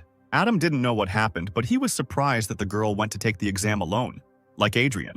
The girl also coped with the test quite quickly, although she received many injuries. The instructor said he knew Roxy was very hardworking, but he didn't think she would go into the dungeon alone. Adam then pointed out that if this exam had been based on teamwork, Olivia would have definitely gotten the highest score. Despite Adrien and Roxy's high results, when the lists come out, Adam would be reluctant to advise others to follow their example, as ordinary students will not be able to replicate it. Chris completely agreed with Adam's opinion. The teacher recalled that when he worked at the Chojan guild, he definitely didn't notice anything special about the girl. She just practiced a lot and diligently. After that, the thought came to his mind that Roxy decided to go to the dungeon alone because of Adrien. But he quickly discarded this assumption, as it seemed like nonsense to him.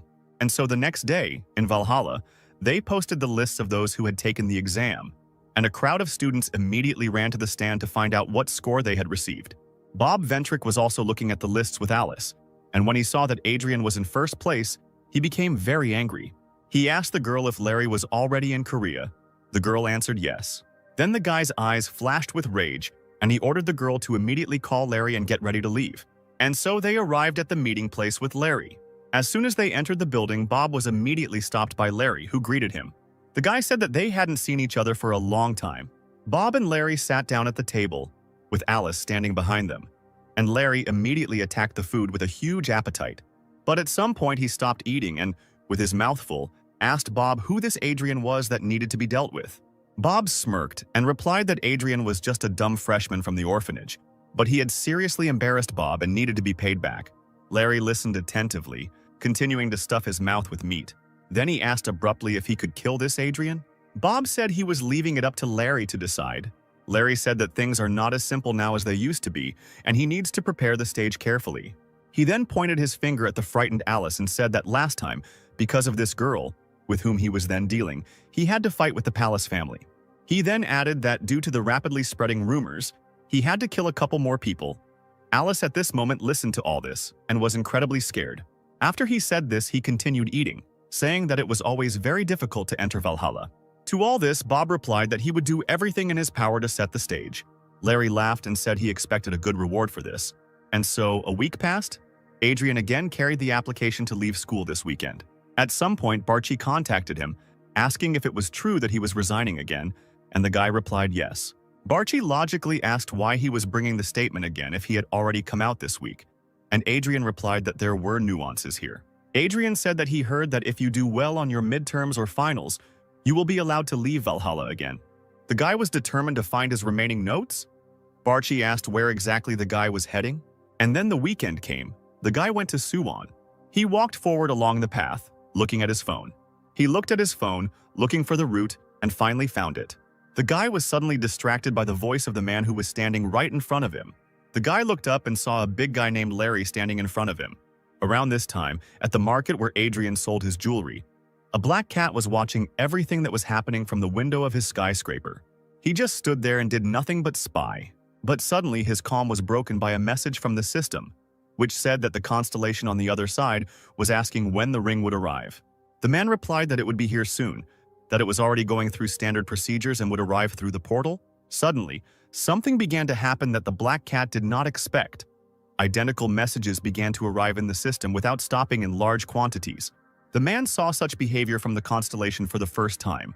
While he was thinking, something began to appear in the portal.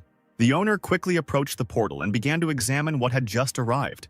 Opening the box, he saw that it was the very ring that had caused all the fuss. The black horse was very happy that the ring had finally arrived. He hoped that the constellation would calm down when it received the ring. At that very second, he called the constellation. A message quickly appeared from the system, saying that the constellation was here. Let's get back to what's going on between Adrien and Larry. As soon as Larry stopped Adrien on the road, Adrien immediately asked who was standing in front of him. Larry just laughed at this and asked Adrien if he really needed to know this. Adrien said quite calmly that he assumed Larry wanted something from him. Larry said the guy was smart, so why else would he meet him on a remote mountain peak? Adrien asked. Did Larry come here to get rid of the guy? To which he grinned and said once again that Adrien was insightful. Adrien had already taken off his briefcase and started to throw it on the ground, saying that it was not a matter of insight at all. He added that anyone would have guessed this if they had seen Larry. Then he said that he realized this a couple of days ago. Larry was already at the limit of rage. He called the guy very rudely and prepared to attack. He gathered his strength into a fist, jumped, and swung at the guy. Adrien, as usual, dodged the attack with ease. This caused Larry's fist to hit the tree trunk straight. The tree cracked from such a strong blow. Soon the tree fell down completely. Adrien watched all this calmly, and this made Larry smile. Larry said the guy was very lucky, and the guy said it had nothing to do with it, it was just a very slow hit. But this blow made Adrien think. He realized that Larry was very strong and reminded him of John. He understood that with such a fragile body as his now, it was better not to get hit by such blows. After that, he smiled and decided that the strategy for this fight would be very simple. The guy just turned around and started running. Larry was surprised. But a second later, Larry laughed and ran after the guy.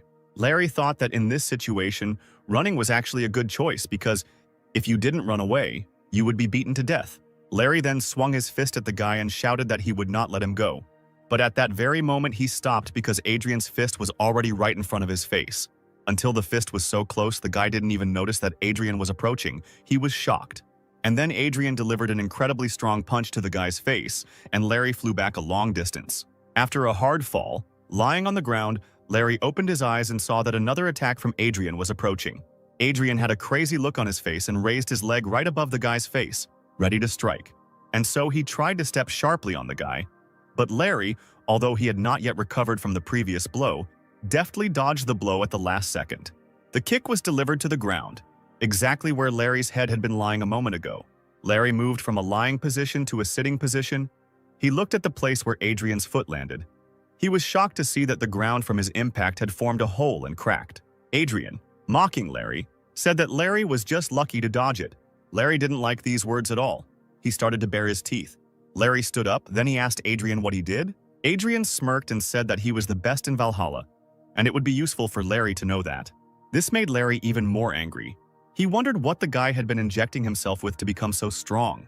Let's fast forward to Larry's childhood, which took place in the Ventric family home. Larry's parents used his talent to raise their status a little. They forced him to drink a huge amount of different elixirs, since his talent is an innate affinity for elixirs. Larry drank everything his relatives gave him over and over again. They bought him elixirs that cost hundreds of millions. By the age of 16, the boy had become stronger than an adult. His parents wanted to use him to gain recognition for their family. But none of them expected that Larry would go against their system because he would not want to spend his whole life under control, and this happened. He dealt cruelly with his own mother. Larry then brutally killed his father.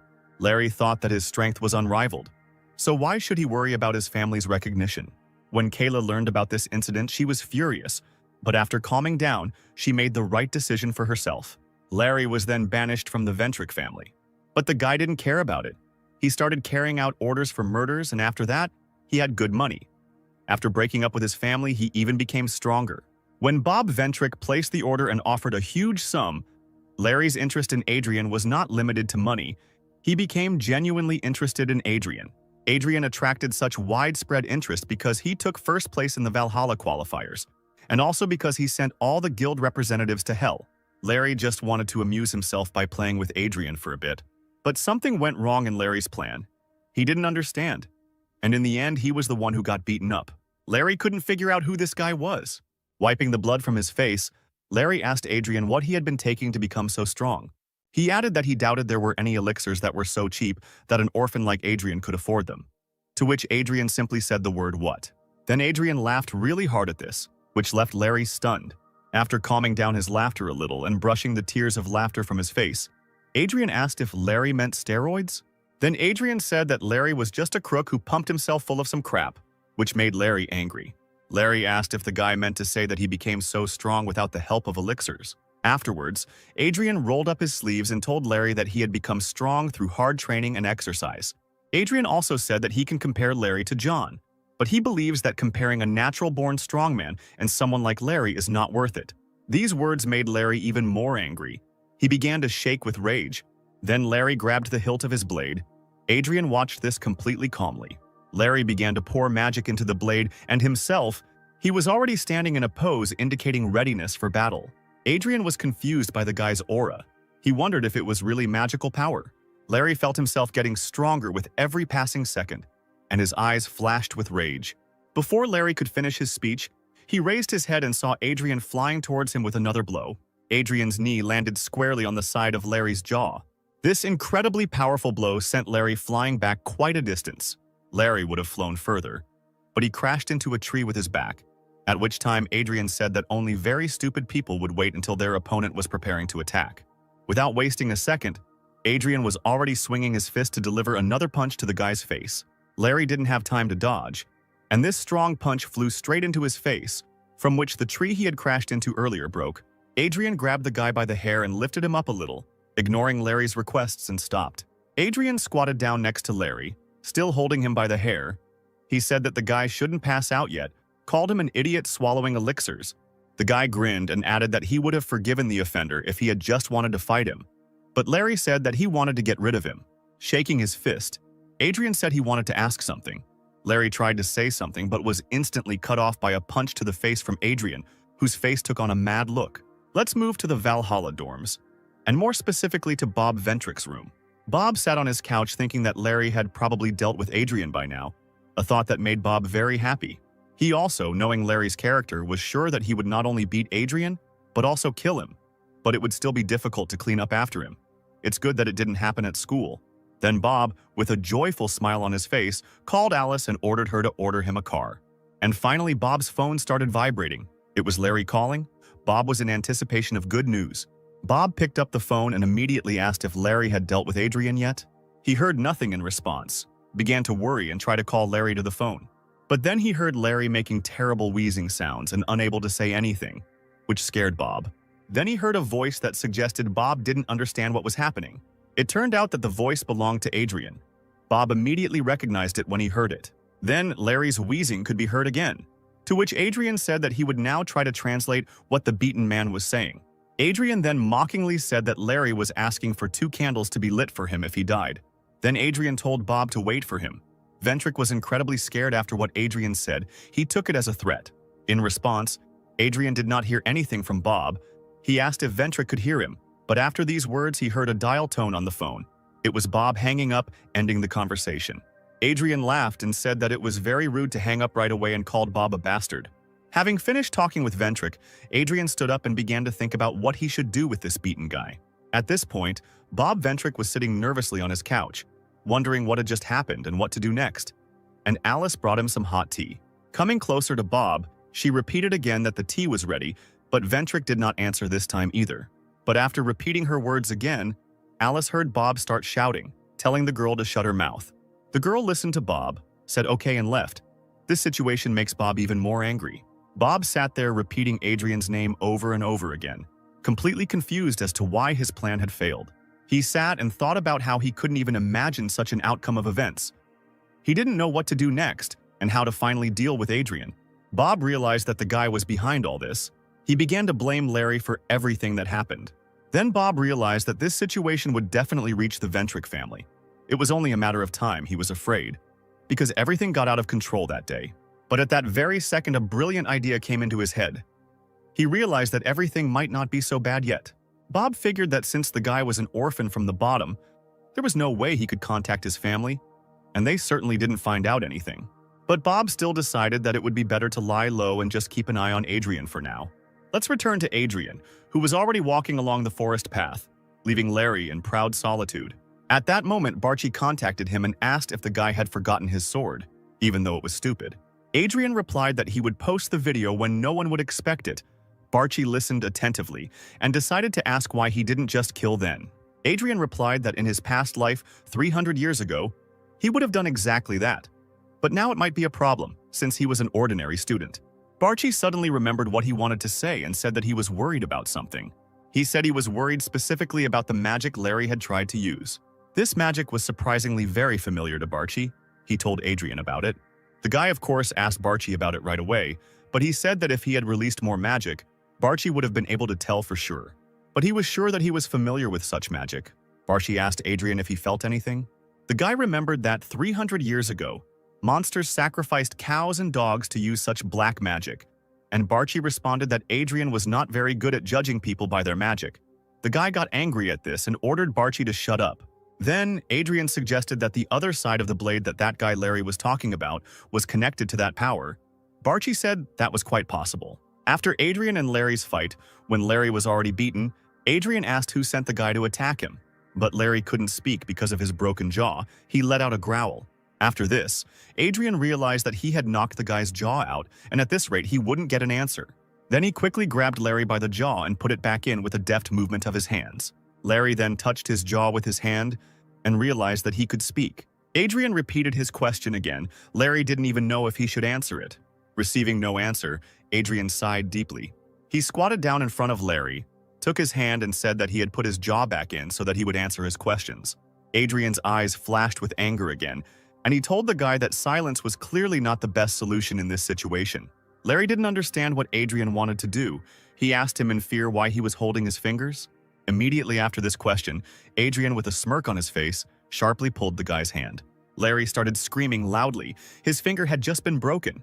Adrien told the guy to speak faster before he broke the rest of his fingers. Larry thought about it, grinned, and replied that Bob Ventric hired him. Adrien thought he wondered if Bob had gotten to him last time or not. Then Adrien, saying that the guy didn't look like a Valhalla student, asked more questions about who Larry himself was and where he worked. Larry chuckled, saying that Adrien would certainly not be satisfied with such an answer, but he himself would sooner or later find out the answers to these questions. Quite calmly, Adrien threatened to break Larry's second finger as well. After that, the smile disappeared from Larry's face. He fearfully replied that he was Larry from the first kind of the Ventric family, who carries out orders as a hired hand. Adrien thought he had heard that answer somewhere before, and he asked Larry mockingly if he enjoyed being a mercenary or just a paid hooligan. Larry, without answering this, asked Adrien a counter question, calling him just a lucky guy. Are all people trash in the guy's eyes? Without waiting for an answer, Larry immediately said that the constellation that the first species works with is the other side of the blade. But of course, Larry also has a contract with it. Feeling more confident, Larry said that if he had managed to charge his magic, the outcome of the fight could have been completely different. Adrien laughed and said that if Larry had shut up after answering the questions, the guy would have left him just like that. But Larry believed in himself too much. Adrien grabbed Larry's jaw again, but this time to knock it back, and then he walked away. And so, on his way back home, Adrien was looking for information about this group of mercenaries. Everyone said that they were very evil. Adrien was upset that he still couldn't find his notes and Bob still wouldn't leave him alone. Adrien thought about how he could deal with this Ventric. He realized that he needed to use technology. Even during the conversation with Larry, he managed to turn on the dictaphone and record everything. Then Adrien began to think about where to upload all these records. He decided to call Lilia. She clearly did not expect a call. She picked up the phone instantly, her eyes lit up with hope. She asked if Adrien was calling her because he had finally decided to become her assistant. Adrien replied that it was not that. He wanted to know if Lilia knew any journalists. The very next day, all the newspapers carried the news that a former member of the Ventric family had attacked a freshman on orders from Bob Ventric, but the student was able to fight back. Reading this, Adrien said that this is what he calls modern war. Barchi told him that for a man who lived 300 years ago, Adrien had somehow become too accustomed to modern technology. Adrien replied that after reincarnation it was difficult for him at first, but he mostly scrolled through social networks and watched the news, and this helped him. Reading all the news about yesterday, Adrien realized that he wanted to take revenge only on Bob, but it turned out that he had screwed the entire Ventric family. Then, Adrien thought about the fact that the reporter that Lilia introduced him to turned out to be an important person. Adrien did not think that this story would take such a turn. And then he came across a video with an address from the head of the Ventric family. In this appeal, Kayla said that she offered her deepest apologies to the attacked student and the entire Valhalla Academy. She then said that the attack was carried out by Larry, who had already been expelled from the Ventric family. Larry himself also later said that the statement that Bob Ventric was the customer was false, and that by initially slandering Bob, Larry was simply trying to get out of the situation. Because of this, they believed that the Ventric family was not involved in the incident. But the attack was carried out by a former member of the Ventric family, so they can't just ignore what happened. Kayla said that as the head of the Ventric family, she would personally visit the victim and apologize to him. She went on to say that even if Bob was not involved in the attack, they believed he was still connected to the attacker. They brought him home to conduct an internal investigation into the Ventric family. They will try their best to eliminate all unnecessary suspicions. After these words, she bowed to everyone as a sign of respect and left. As she was leaving, all the reporters were shouting and asking questions, trying to stop Kayla, but she didn't even look at them. Bob himself also saw this official appeal. He was incredibly scared by what he heard. He continued to stare at the phone, and suddenly his father called him. Bob picked up the phone and greeted him. Father told Bob that he had to return to England for a while. It was a family order. Bob agreed, although this scared him even more. Bob was very angry at what was happening. He began to squeeze the phone. Trembling went through his body. Alice, standing nearby, simply looked down at the floor and did not move. And then the next day came. Adrien watched the video of Larry being taken away by law enforcement and reporters asking questions. In this video, Larry was saying that the Ventric family is right, and he is the only one who stands behind the attack. Adrien was surprised that Larry swallowed his pride so quickly. The Ventric family really pissed Adrien off. As he walked to class, he thought that meeting the head of the Ventric family and her apology would be very awkward, and just thinking about it made Adrien feel sick. Soon he remembered about Lilia's help. He decided to invite her to a cafe. When they met there, Lilia's eyes sparkled with joy again, and Adrien just calmly drank his drink and, noticing how Lilia was looking at him, said no. Lily jumped up from her seat and asked how the guy knew what she wanted to ask, and Adrien replied that it was obvious. Then Lilia, pretending to be offended, asked why Adrien had called her then. Without waiting for the guy's answer, she jumped up from her seat again and exclaimed questioningly that maybe this was a date, and Adrien told her to wake up. Lily asked when they had managed to switch to the informal you. Adrien replied that they had been communicating like this for a long time.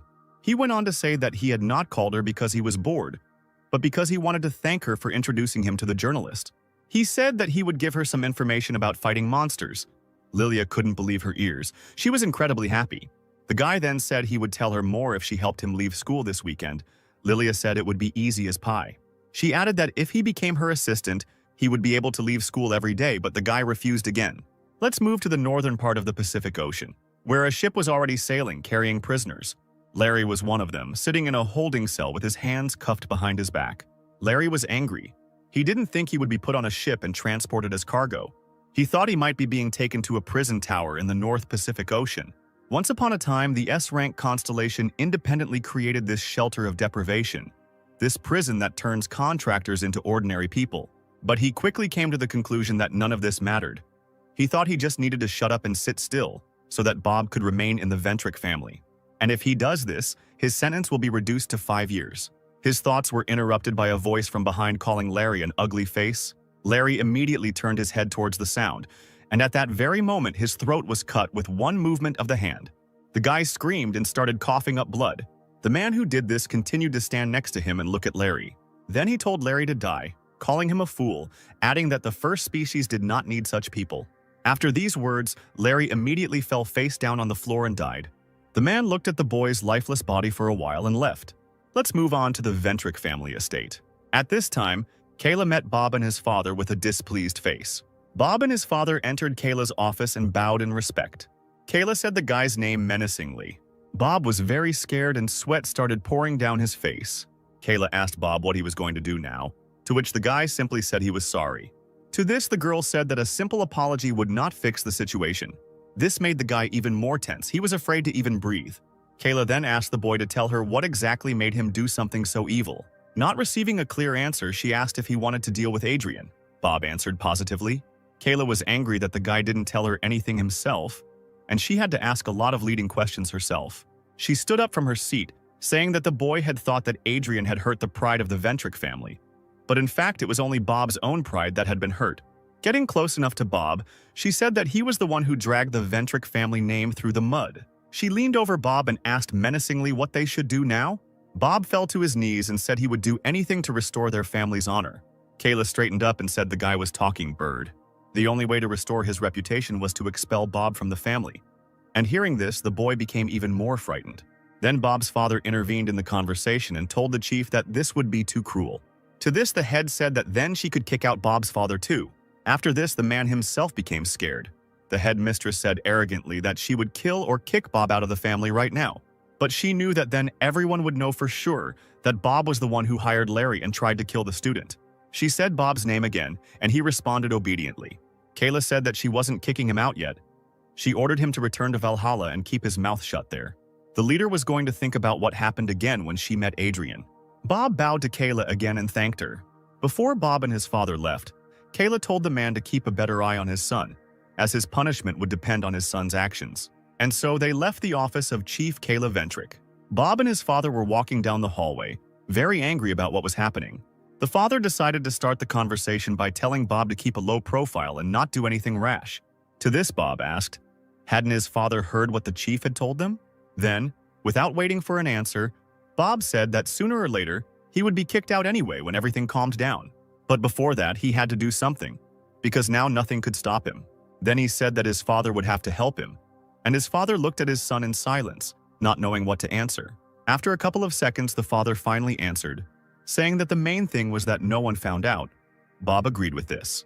And now, several days have passed since the recent events. Adrien and teacher Chris were already sitting in the interrogation room. The teacher said that the head of the Ventric family would arrive soon to apologize to the guy. Adrien said that they had nothing in common. She even publicly stated in an official announcement that the incident had nothing to do with the Ventric family. Chris replied that it was still her moral duty to apologize to the guy. She had come all the way to Korea for this.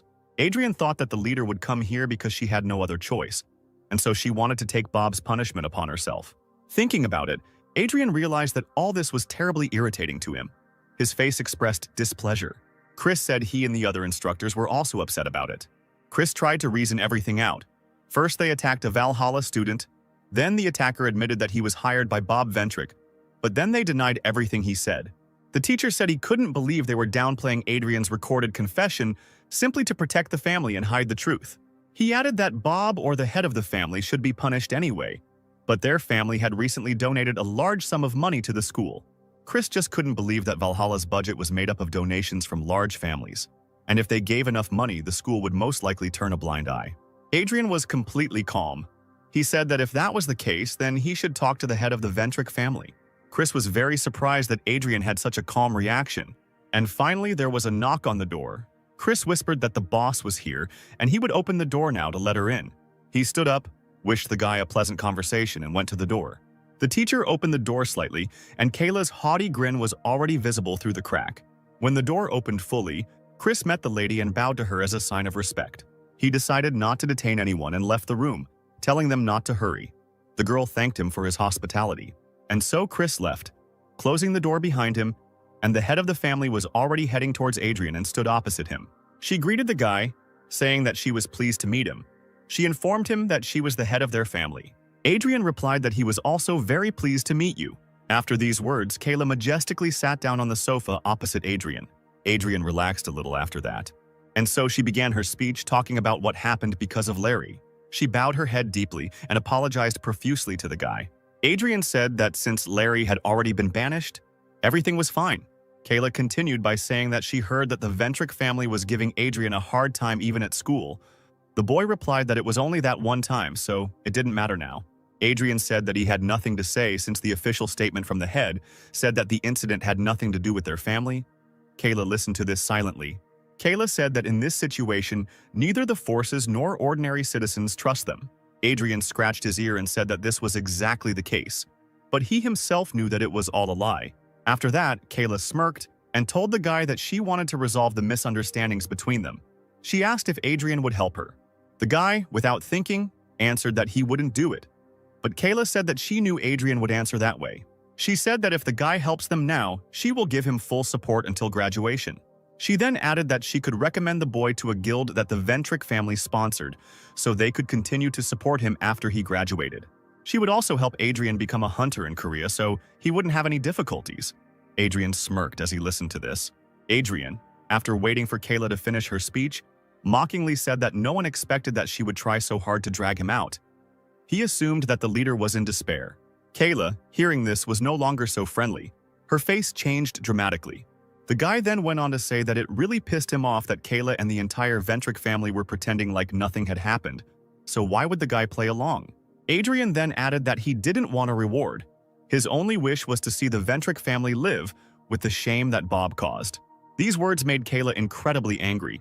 Her face took on a furious look. She called the guy trash.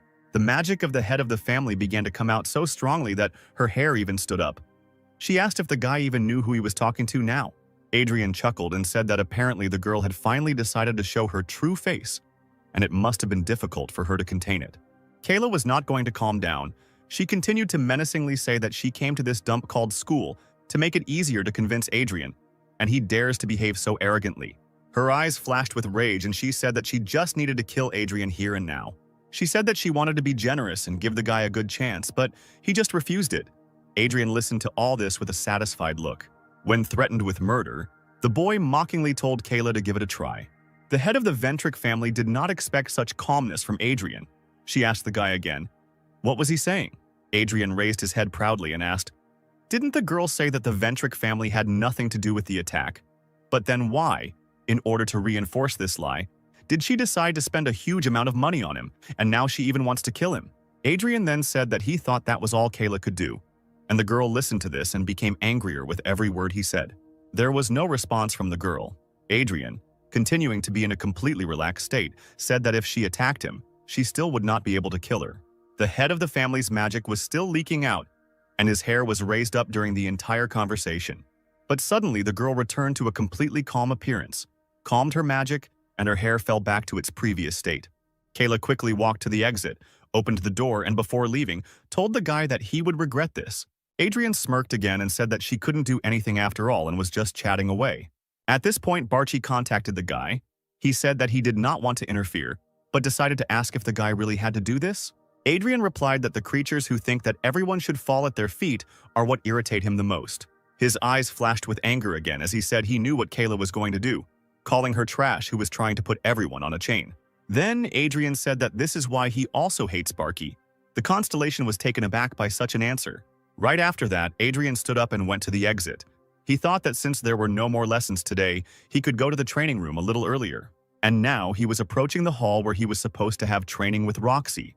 Looking up from his phone, Adrien saw Roxy talking to some guy.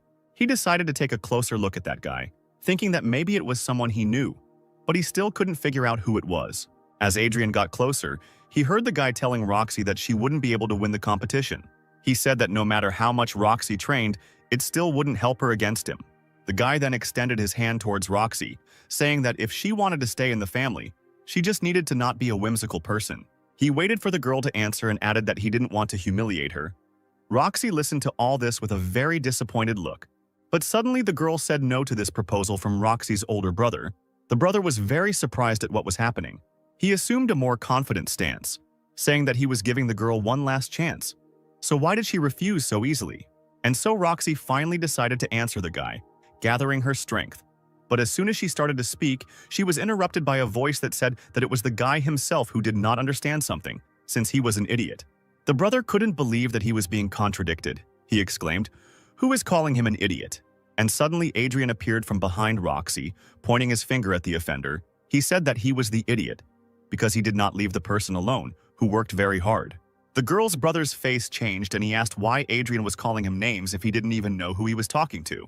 Adrien noted that today, he sees too many people bragging about their status, and Adrien doesn't care at all who stands in front of him. The guy confidently told the guy not to dare bother students within the school anymore, and if he had finished his speech, then he should get lost. Then he asked Roxy if she agreed with him. Roxy immediately began nodding her head up and down in agreement. Then Roxy's brother could no longer object. He threateningly told Roxy that they would meet at the test. Immediately after that, the guy left and the two looked after him. Roxy immediately thanked Adrien, to which he told her that it was nothing special and suggested that she start training faster. But Roxy wanted to continue the conversation and said that when she agreed in the conversation, she would actually have said something different. Then Adrien asked what she had answered. She said she wouldn't tell him to get lost, she would just tell him who his mother was. But before she could finish, Adrien stopped her. As they walked towards the gym for training, they discussed that they would work hard today, since both would not be able to meet at the next training session. Fast forward to what's happening in Shinhyun, near the hills a week later. Adrien was already walking along the path among the trees with a shovel on his back, looking for the place where her notes were buried. On the way, Barchi contacted him and asked the guy if he was going to look for his notes. Adrien answered yes. Barchi asked why he needed this, if he had already found enough relics and stones in his old notes last time. The guy replied that he wanted to know how many were left. Adrien said that he thought that if he kept looking, he would find something incredible there. Barchi asked again what exactly the guy meant. The guy replied that if he found something like that, he would be able to overcome the shortcomings that he had 300 years ago. Then, turning to Barchi, the guy said that if he had found him earlier than 300 years ago, maybe he would not have killed him. At this time, reporters had already gathered near the Chojan family estate. They were heatedly discussing this family's selection day today. Rocky and her brother Drake were already standing in front of their father, waiting for the competition to begin. And then the father finally announced the start of the test, saying that he would now tell the rules. Looking at Drake, he said that, as he had already said, whoever passed the test would be considered the heir. He then looked at Roxy and said that whoever failed the test would be banished from their family. He then asked if Roxy and Drake were ready to begin. The guy and the girl simultaneously said that they were ready. Then the father said that the purpose of the test would be to find the double blade hidden in the mountains. The person who finds it and brings it to his father will be considered the winner. Then the father clarified that it didn't matter how they got this blade, the main thing was that they couldn't kill each other. And then the father abruptly announces the start of the test. Roxy confidently begins to run in search. Drake just smirked, looking at the girl, and said that this was not a timed test. His plan was to take the blade from the girl when she found it and take it to her father. He remembered the moment when he left Roxy and Adrien. As he walked away from them, his phone rang. Drake picked up the phone and said he was listening. The voice on the other end of the call asked what was going on with the double blade. The guy said he would have to take a selection test, so it would take a little longer. The voice said that the guy was telling him this for the second time. Then the voice said that the guy was already late on time. Drake got nervous. He quickly began to apologize to his opponent, but he dared to ask whether the man would fulfill his promise if he could obtain the blade. The man replied that it was a promise made in front of the constellation, so he was obliged to keep it. Drake said goodbye to the man and became even more focused on his goal. He thought that this was his last chance, so it was time to go. Roxy was already looking for this blade at this time. The girl emitted mana around herself. She felt the trace of the double blade's magic. Roxy realized she needed to concentrate, which would take her 15 minutes. The girl heard someone ask if this was a magical trace of the blade. She turned around, sword at the ready, and saw Drake behind her. He asked if she could find a trail using magical tracks and asked who taught the girl to do this. Roxy began to pull the blade out of its sheath with a displeased look, calling Drake by name. The girl remembered how she approached Adrien with a question about magic control. Adrien said he thought Roxy knew the basics. He asked if the lightning powers that the girl had mastered were basic knowledge. Roxy agreed with that. The guy told her to start practicing the magic field control, but not a large area. She asked how she should do it. Adrien was a little puzzled by her question. Hadn't the girl been taught this in her family? She remained silent in response, looking at the floor. Adrien decided that it didn't matter and clarified that Roxy only knew how to borrow the power of the constellation and how to collect magical energy. She confirmed his words. The guy scratched his head, saying that he wasn't very good at it either. He told the girl to first relax her entire body and use her fingertips and toes to weakly spread her magic and not to talk. Roxy followed his instructions. Adrien said that magic must be spread slowly. In this state, the girl needs to try to feel the magic in the air. She needs to feel the magic. Roxy felt the magic coming from Adrien. The girl, who had been focused and with her eyes closed until then, opened her eyes wide in surprise. She exhaled. Adrien noticed it and asked if she felt anything. Roxy said she felt a form of magic surrounding the boy. He explained to her that this was one of the ways to sense magic. The girl could even notice the weak magical energy that flowed out of the body. This was one of the things that the girl could do with precise control of magic. Adrien said that the more often you use magic, the easier it is to feel the remnants of magic on the ground or in the air. Roxy replied that she understood him. If a girl can see the magic of things, then she can also determine in what form magical traces are formed. If Roxy trains more, she will be able to see the silhouette clearly. The rest she should learn without Adrien. She agreed with this. Having finished remembering, the girl stared at Drake with an angry look. Drake approached the girl, wondering who Adrien was, but then said that he realized something. He asked if Adrien was the shameless guy who was with Roxy before. Did he really have talent? Even though he just looked stupid. The girl gritted her teeth, irritated by Drake's words. She said that Adrien was much stronger than Drake, and asked why Drake came here. Why? Drake repeated after her with a grin, drawing his sword from its sheath. His sword sparkled with purple light. The guy crossed his sword with Roxy's sword, ready to strike, saying that's why he was here. His eyes widened, not expecting this. Roxy pushed him away with her sword. Drake flew back a short distance, tearing the blade of his sword away from the girl's blade. The guy was confused. He didn't understand when Roxy had become so strong. Adrien concentrated on his fingers. He stood, focused on the magic, the blue light around him. Adrien was slightly surprised that he didn't find what he was looking for. He has so many hiding places, and in Valhalla there is only one. At a distance from him, something on the ground began to glow with a blue magical light. Adrien chuckled with pleasure, rejoicing to himself that he had found another hiding place. The guy shifted his gaze, paying attention to something. He heard something among the trees. A giant flash appeared in the distance in the forest. Roxy continued to fight Drake at this time. Drake lunged at her. The girl once again swung at the guy. Their swords clashed blades. Drake stared at the trembling blade of the sword in his hands, dismayed. He asked the girl with a grin if she was learning to be a wild boar at the academy. Drake saw that she had become physically stronger. Roxy told Drake to give up the double blade. The guy asked her if she was crazy. He rushed at the girl, declaring that an illegitimate child like her did not deserve this. Roxy stood with her sword at the ready. Her sword glowed blue. The guy was rushing with a sword towards the girl, who had already swung her sword in response to his attack. Roxy turned the sword.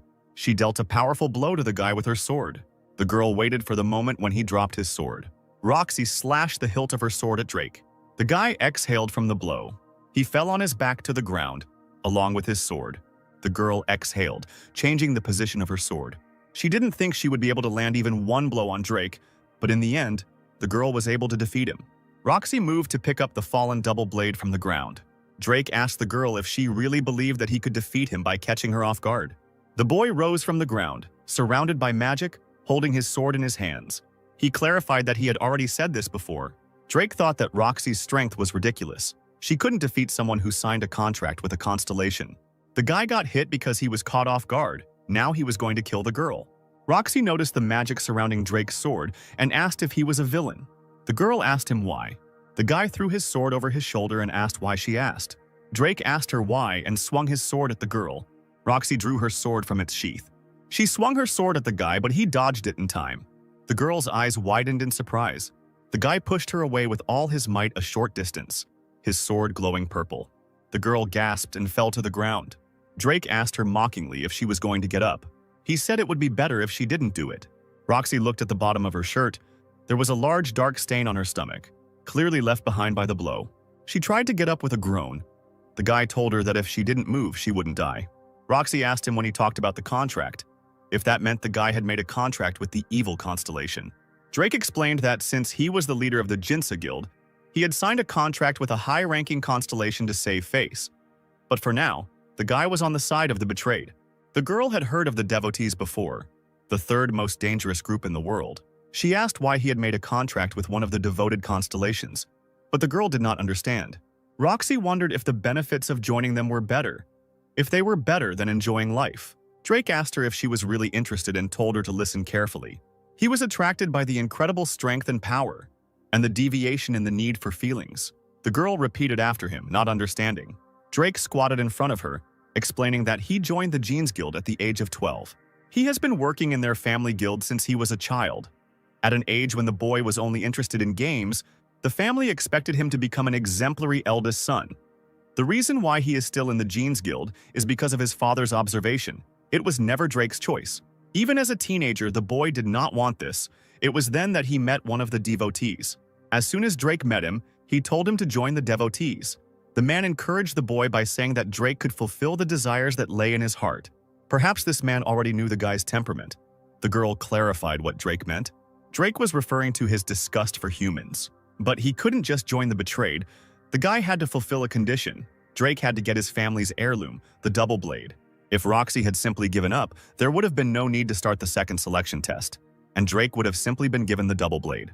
The girl asked if he meant the second blade. Drake was surprised that the girl did not remember. 10 years ago, the eldest daughter of the Chojan family, Roxy's older sister, participated in the first selection test.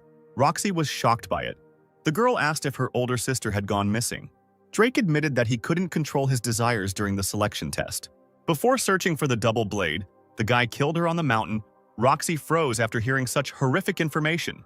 After all, Drake failed to find the double blade back then, suffered a horrific injury and failed the test. If not for that, he might have joined the betrayed 10 years ago. His father somehow found Roxy's sister and hospitalized her in a feeble attempt to save her. Drake left his sister there, hoping she would disappear. Roxy asked where her older sister was now. Drake asked if she wanted to look for her. He stated that Roxy would be better off disappearing. Roxy's mother once fainted because she saw her daughter's face in Roxy's face. Roxy, hearing this, looked at Drake with a very angry look. Now Drake knew where the double blade was, so he decided to chop the girl down with a sword, mockingly asking her to say hello to her sister. The blade was already approaching Roxy's neck. Something happened, something that puzzled Drake. Drake's blade was stopped by Adrien with the sheath of his sword, thus saving the girl. Adrien asked what Drake was doing. He replied that it was a family matter and asked Adrien not to interfere. Adrien asked what kind of crazy family this was that would put a knife to their sister's neck. He pushed Drake away from himself and Roxy with force. Drake collided back into a tree from the impact. Roxy looked at what was happening with a tired look. She called out Adrien's name. When the guy turned to her, the girl asked why he came here. Adrien looked at her. He thought that he came here for his hiding places, and one of them was located just in this direction. The girl held the wound on her stomach. Adrien glanced at the spectacle. He turned away and said that he simply had business in that direction, and advised the girl to step away and gather some magic to heal the wound. Roxy agreed with his proposal. Drake wondered from his position who Adrien was that appeared so suddenly, and asked if Adrien was the student Drake met in Valhalla. Drake stood up and repeated that it was a family matter. He shouted that Adrien must die and rushed towards him, deciding to stab him with his sword. Purple magic sparkled around his sword. Adrien stopped Drake's sword with his hand. Drake hesitated but struck again. Adrien dodged the sword strike, confusing Drake. The boy turned his sword with the hilt forward. He hit Drake with the hilt, telling him not to aim at a guy who was standing still. Drake should think that such a guy might dodge. Blood began to squirt out of Drake's mouth. He began to fall to the ground, and Adrien pounced on him from above, attacking with his sheathed sword. Drake was surprised that his opponent was prepared for his attack. He was stabbed in the stomach with a sword again. Adrien's blow was so powerful that the ground beneath Drake's body cracked. The guy remained lying on the ground with his mouth open. Adrien raised his sword, stopping his attack on Drake. He turned to the girl, asking her how she was feeling. The guy asked if Roxy was able to walk. She was not sure and decided to try. A purple glow appeared on Adrien's cheek from the direction of the fallen Drake. He and the girl looked towards what they thought was the defeated boy, whose body was radiating purple dark magic. Barchi said that it was sword magic. Adrien knew this, and assumed that Drake was also a villain. Drake stamped his foot. He stood up from the ground, holding his sword in his hand, purple magic visible around him. Drake called Adrien just a newcomer to Valhalla. He leapt high towards Adrien, swinging his blade, asking if he thought he could defeat the guild leader. Adrien parried his opponent's attack with his sword. Drake noticed with irritation that despite the fact that he had hit the guy with magic, he hadn't even moved from his spot. Adrien asked Drake again about the guild leader. He pushed Drake away again, asking if he really believed that being a leader would help him. The guild leader groaned from the strong blow and glared at Adrien with hatred. Drake couldn't believe that a 17-year-old boy could have such strength. He managed to block all his attacks and even counterattack. Drake realized he had no choice but to use it. It has a lot of side effects, but if the guy gets hit again, it's all over for him. He held the purple pass stone in his hands. With the help of the stone, Drake will be able to make a virtual contract with the constellation, so he bites the stone. Adrien stared at the boy in front of him in confusion. Drake chuckled, after which he laughed, spreading his arms out to the side, purple and black magic surrounding him. At the entrance to the test site, a crowd of people were puzzled by what was happening. It seemed to them that an earthquake had begun. One of the girls in the crowd pointed somewhere, attracting everyone's attention. They saw dark purple magic in the distance, reaching up, and wondered what it was. The man was shocked by the sight. This is sword magic, dense enough for the general public to see. And there is also the double blade. Such an event in the middle of the selection test, he had to go and see what was going on there. Adrien looked at the guy in front of him, enveloped in the magic of the sword. He said he watched what Drake was doing, but he ended up just amplifying the magic. Drake stated that Adrien was too stupid to understand this. The magic boost was just an additional effect. This is part of the power he received through a temporary contract with the constellation. Drake stated that Adrien would die here, and behind Drake, the silhouette of a dragon became visible. The dragon that kills everyone recognized the sacred relic and descended. The dragon showed its teeth, as if glad to descend after a long time. The dragon activated its all-seeing eye ability. Adrien raised an eyebrow slightly, but he still didn't look scared or impressed. The dragon's eyes widened, taken aback by this reaction. He stared at Adrien in horror. The dragon has deactivated the all-seeing eye ability. He activated the ability again. The dragon was terrified. The creature exclaimed that it had to get out of here. Drake asked him again in confusion, calling him Sir Constellation. The dragon rejected the call and terminated the temporary contract. The constellation took its power and fled.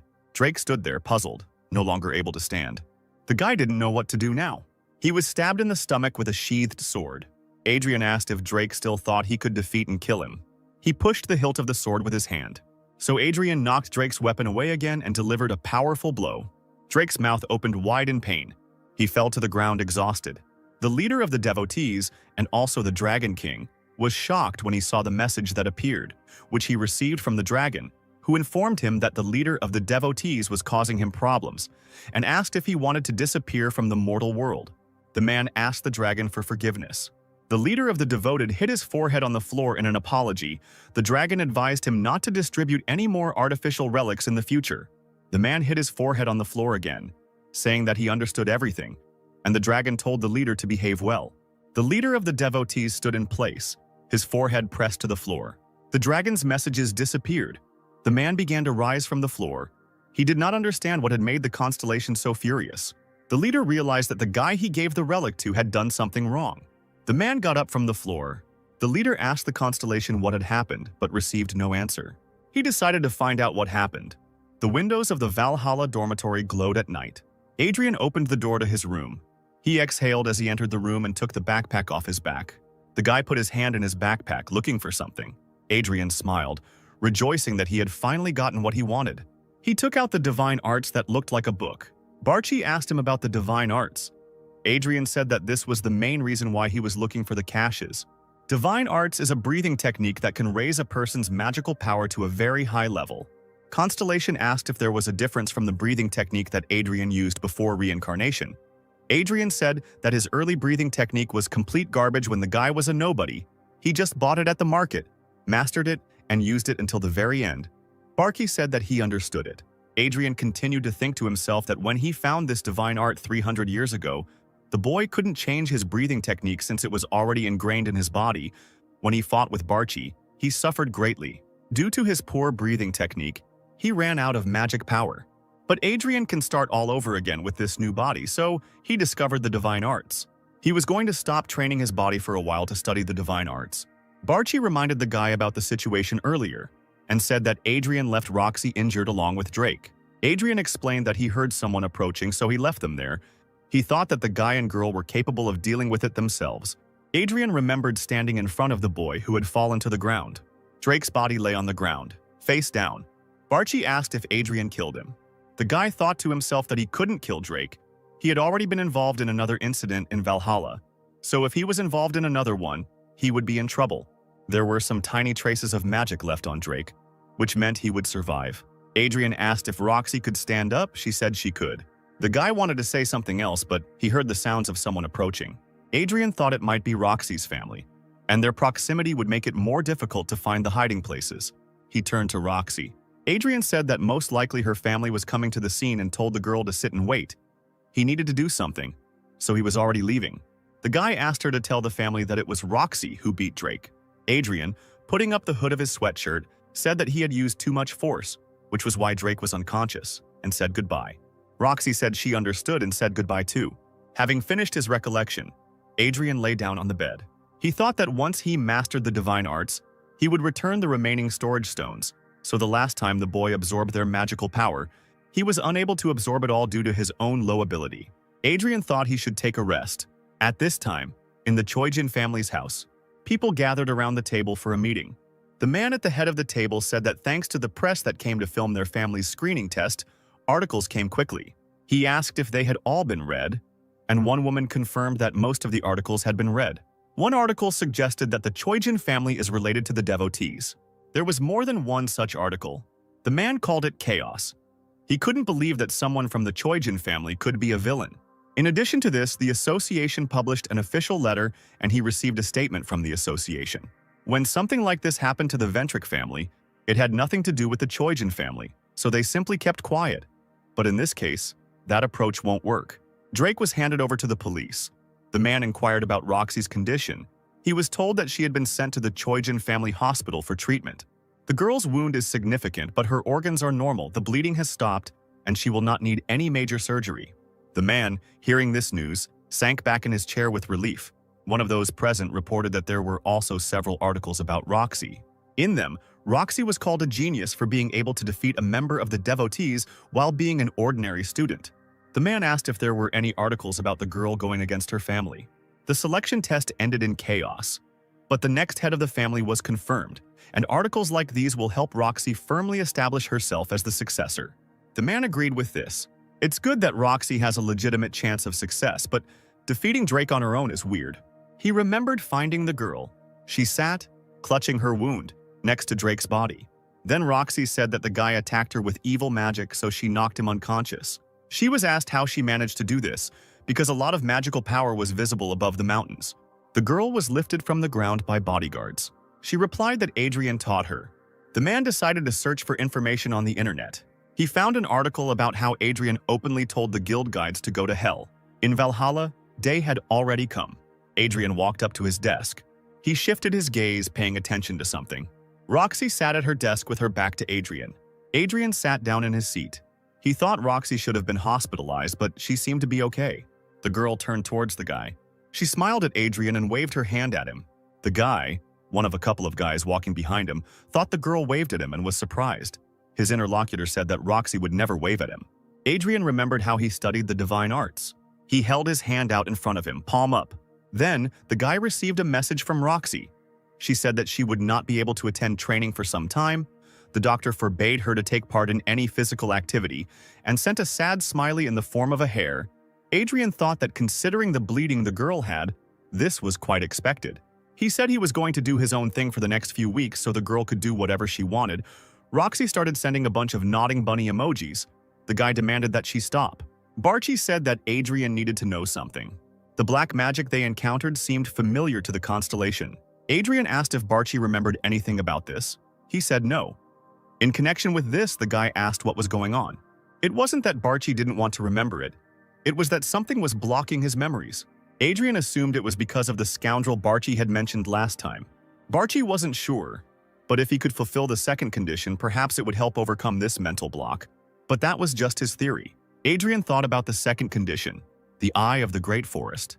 The guy thought it was just an area used to evaluate performance, but this is where the final practical exam takes place, and apparently people with the lowest combined scores for the midterms and finals will be eliminated. Does this mean that all Adrien can do is wait for the final exam, which seemed like a waste of time to him? Adrien, sitting in class, thought that he still needed a little time to get used to things, and then he was going to go in search of the great eye of the forest. The teacher, who entered the classroom, ordered everyone to sit down in their seats when he entered the classroom. Before he starts the lesson, he needs to make a short announcement. The teacher asked if everyone knew about the inter-academy competition that would take place next month and received an affirmative answer. Barchi said the teacher had already mentioned this after the midterm exam. Their school was thinking about choosing their members, so the school planned to choose the best students based on the results of the midterm exam. After telling this, the teacher told Adrien to follow him. The guy was slightly surprised. The teacher and Adrien came to the office.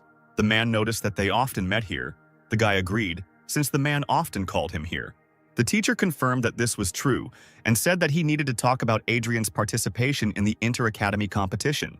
The guy immediately refused. The man said that he hadn't even gotten to the important part. Adrien asked what kind of competition this was. The teacher was sure that he had told about it in class, but was ready to tell it again.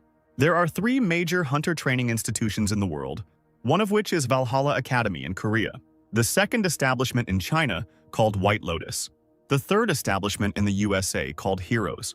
Each of the 3 academies selects several first-year students as representatives and invites them to participate in a competition that includes sparring, escaping a maze, and more. Valhalla Academy plans to send those who scored the highest on the practical exam. Adrien yawned demonstratively, and the man asked if he was interested. The teacher explained that if their academy had won first place, not only would all the participants have received a scholarship, the boy interrupted him, saying that they would have been showered with money and all that. Adrien is not interested. The teacher said that he knew that he wanted to get into the eye of the great forest. Adrien asked him again, puzzled, as he did not expect such a phrase. The teacher explained that the eye of the great forest is the place where the final exam will take place. The final test in the competition will be entering the eye of the great forest. This will be basically the same as the final exam, and of course those who complete this task will be exempt from the final exam. But if Adrien fails the test, he will have to wait for the final exam. Adrien confirmed that he understands everything. The guy agreed to take part in the competition. It was already dark, and the windows of the Ventric family estate were lit up with light. The head of the family, a blonde girl named Adilia Ventric, asked how the preparations were going. The 2 men in front of her said that everything was going well, addressing her as mistress and bowing. However, the preparations would most likely take another month. Adilia told the men to continue in the same spirit. At first, the girl wanted to ask about Valhalla, but changed her mind and asked how Bob was doing. She was told that there were no violations to report. She told me to let her know if necessary. The men mentioned that they had heard some disturbing news, even though it did not concern them. Construction of a building made from paper money has begun at the market. The men believed that the Black Cat was responsible for this. Adilia wondered what he was planning, since the Black Cat had never done anything like this before. A message window lit up in front of her, the constellation ordering her to speak in more detail. The girl was surprised by the message she received. Market, Area 7. Banknotes were loaded using a crane. The Black Cat stood in front of the window, watching what was happening. He said that they are ready to do whatever the constellation tells them to do. But what is the purpose of building a building out of paper money? The brunette and red-eyed girl called it a gift for someone with a smile. The constellation was asked why it was ordering a building to be built from banknotes, to which it was told that the two-faced ruler was saying that it was a gift. The Black Cat wondered who this gift was for. He received a message. The two-faced ruler was wondering if the Black Cat had found the one who sold the ring. The Black Cat said that he didn't find it. All the seller told him was the main features of the face and the voice. But since the customer's contact information was recorded that day, they searched through all available records to find him. The constellation told the Black Cat to hurry. The teacher sat in the Valhalla Teacher's Lounge. He scratched his head thoughtfully, looking at the screen of his laptop. The senior instructor, Adam, approached him, put his hand on the teacher's shoulder, and asked if he had selected all the participants for the competition. The teacher confirmed that everything was ready. Adam asked to see the list of participants. Except for one participant, all of them are from the teacher's class. Adam noticed Adrien's name on the list and said it was surprising that the guy was participating. The teacher said that Adrien didn't agree at first. But once the man said that the competition would take place in the eye of the great forest, the boy suddenly changed his mind and decided to take part. Adam thought this was strange, since most people would hesitate to hear this, and the teacher asked if he was sure. The instructor suggested that Adrien simply didn't know what the eye of the great forest was, since the boy slept during the lessons during the explanations. Adam thought to himself that it looked like Adrien was attending the academy for ulterior motives. He asked if he could gather the students and conduct the training himself. The teacher agreed and said that he would change their schedule to accommodate the training. Adam left, wishing him luck, for which the man thanked him. A few days later, the students on the list gathered in the small hall of Valhalla, sitting on chairs, waiting. Among those present was John Davis. Olivia Yoshin was also present. Roxy looked around. There was also a student wearing glasses. Adrien sat with his hands in his pants pockets. Adam walked into the classroom holding a folder. He asked if everyone was there and concluded from the number of students that they were. The instructor was glad to meet those present. He was sure that the students had already seen him during the midterm exams, but still considered it necessary to introduce himself. The reason the students are gathered here is because of the inter-academy competition that will be taking place soon. So Adam will be talking about the training that the students will have to go through today. They will need to complete 3 tasks. The first task is a duel between students. It will be similar to the entrance exam that the guys have already taken before. The second task is a team battle. 5 academy members in a team compete against a team from another academy. All teams will be fighting at the same time, so the team captain's ability to navigate the situation is important in this task. The third task involves the Eye of the Great Forest. Hearing about this, Adrien began to listen more carefully. Even though the exam for the guys is still ahead, Adam is not able to give much information, but he can say that the Eye of the Great Forest is a labyrinth. The Eye of the Great Forest is a forest full of trees. Unlike a normal forest, the gates are heavily guarded and designed in such a way that anyone who tries to enter through them will be detained. The only way to enter is through the official gates. All the senior instructor can say is that each team will enter the Eye of the Great Forest. A specific task will be given on the day of the competition. Since there was nothing more to tell, Adam suggested moving on. He was going to explain the specifics and format of a team battle. The students already had experience working as a team during the dungeon raid. Adrien was slightly surprised when he realized that there would be no more explanation regarding the Eye of the Great Forest. He asked himself if there was a barrier. Couldn't the guy break through, but it seemed like it wouldn't be that easy. Adam finished talking about the team battle and decided to start explaining what their training would look like. The instructor asked if there were any questions. Adrien raised his hand. Adrien asked if it was possible to train alone. Adam said it didn't matter.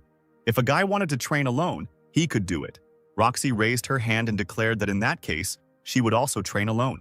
The man asked if anyone else wanted to train alone or ask a question. The students remained silent in response. Adam suggested that they leave it at that and said that they would see each other at practice. Everyone started to leave, but Roxy and Adrien remained sitting in their chairs. Adrien figured that he would have just enough time to master the technique before the competition began. He would absorb all the mana and would be in excellent condition as soon as the competition began. The guy will spend the rest of the time training his own body. While he was thinking about this, someone called him by name. Roxy asked the guy if she should just join the training. He asked why she was asking since she was originally going to train alone. Adrien also recalled that the girl mentioned that she couldn't train hard. Roxy began to remember her dialogue with the teacher. He told her then that he had read an article about the girl's condition, but thought it would be worth asking her personally about her desire to participate. The man asked if she would participate. The girl asked if Adrien would be participating. The teacher said that he heard that he would. Roxy said that in that case she was going to participate. The man told her that her wound was not yet healed. The girl thought that everything would be fine with her. After finishing reminiscing, Roxy thought that she was already halfway to becoming the head of the family. But thanks to Adrien, the girl found another goal. Her goal became to become stronger and help Adrien achieve what he wants to achieve, just like he once helped Roxy. Adrien was confused by her behavior. He noticed that she was talking at first and then suddenly stopped and laughed terribly, after which he repeated his question about hard training. The girl confirmed that she can't train hard yet. The guy then suggested not to focus on mana control for most of the training. He told her to stick to light walking and training and keep all energy to a minimum. Adrien said that when he finished his work, he would help the girl a little more and said goodbye. It was not quiet in some dark building in the evening. A guy tied to a chair begged 2 of the Samsol Alliance to have mercy on him. He asked to be released, promising to give everything his tormentors wanted. The bald man in front of him pulled out a knife with a smile. He threw the knife into the guy's chest, causing him to cough up some more blood. The guy bent over, losing consciousness, and his life along with it. A woman, Lisa, asked a bald man named Al if he could have killed the guy faster. Al said it wasn't that interesting. Lisa felt her phone vibrate and assumed it was a new order. Al asked if she had received a new target to kill, and the woman confirmed this. The new target was Adrien. The woman assumed that he was a student of Valhalla. The boy's body was hanging, tied to a chair. The man pulled a knife out of the corpse's chest. Al asked why they were ordered to kill this student. Lisa didn't know, but she thought the client had paid a lot of money. The man asked about the deadline. She replied that the employers wanted Adrien to be killed in a month during the competition. Al asked if they couldn't kill the student now. Lisa informed him that the academy and dorm security would stop them and asked if he wanted them to break through the protective barrier and kill Adrien. The man noticed that there would be other students present during the competition and asked if that would be more dangerous. Lisa said she was told about it. The third day of the competition will take place in a place called the Eye of the Great Forest, a labyrinth made up of trees. The students must find their own way out of the labyrinth. Al asked if there would be an instructor with them. Lisa said that there would only be a large drone watching from above, and other than the guards at the entrance, the rest would be watching from the surveillance room. Al said they would have to hide and wait for the right moment. He didn't find that interesting. Lisa noted that they would still have to carry out the order. The man knew this. A month later, the first day of the competition arrived. Among the students cheering in the stands, Bob Ventric sat with a gloomy look on his face with his companion Alice. He looked at what was happening gloomily. Bob remembered calling his father. He reported that he had received the money. His father Eden was pleased with this. The man wanted to say what to do with the money, but Bob interrupted him, saying that he would decide for himself what to do. The guy said that he ordered the assassination of Adrien from the Samsol Alliance. Eden asked in shock if the guy was serious. Bob reminded him that he had already said that there was nothing that could connect the man with his actions. The Samsol Alliance accepted the order and Eden was taken aback when she heard the name. Father had heard a lot about them, especially about the leader of the Alliance. The Alliance is a team of 3 people who work together to become invincible. The man asked him not to do anything that could give Bob away, and the boy agreed with him. Bob was sitting in the stands. The Alliance managed to send him a response that they would take care of Adrien's death during the competition. The guy thought that there was no need for him to stay here. He told Alice that they were leaving here. The man who approached the microphone greeted the students and everyone who came. He introduced himself as the chairman of Valhalla Academy. The chairman said that it was worth introducing the participants of the competition. The first participant is White Lotus Academy from China. Next, Academy Heroes from USA. The man was about to introduce the final participant. The final participant, Valhalla Academy from Korea. The competition will last 3 days. Today, the first stage will take place, a duel between students. The chairman ordered the representatives of the academies to return to their places and wait until they were called. Adam watched what was happening from above. It was difficult to guess his emotion from his gaze. The instructor heard his name being called. Jack Rover, the senior instructor at the Hero Academy, approached him, saying that they hadn't seen each other for a long time. Adam confirmed this by calling Jack third place, who asked not to call him that. He also said that Valhalla wasn't the only one who took first place. Adam agreed with this. Rover said this year will be different. He believed that the heroes would take first place this year. Adam asked why he was sure of this. Jack told him about the new contractor and asked if his interlocutor knew him. He confirmed it. The same guy they call the Destroyer, Logan. Jack reported that Logan's son is studying at Hero Academy. In addition, the son of the Destroyer came to the competition. Logan's son, Logan Jr. Adam said that in that case, he was looking forward to seeing what the guy was capable of.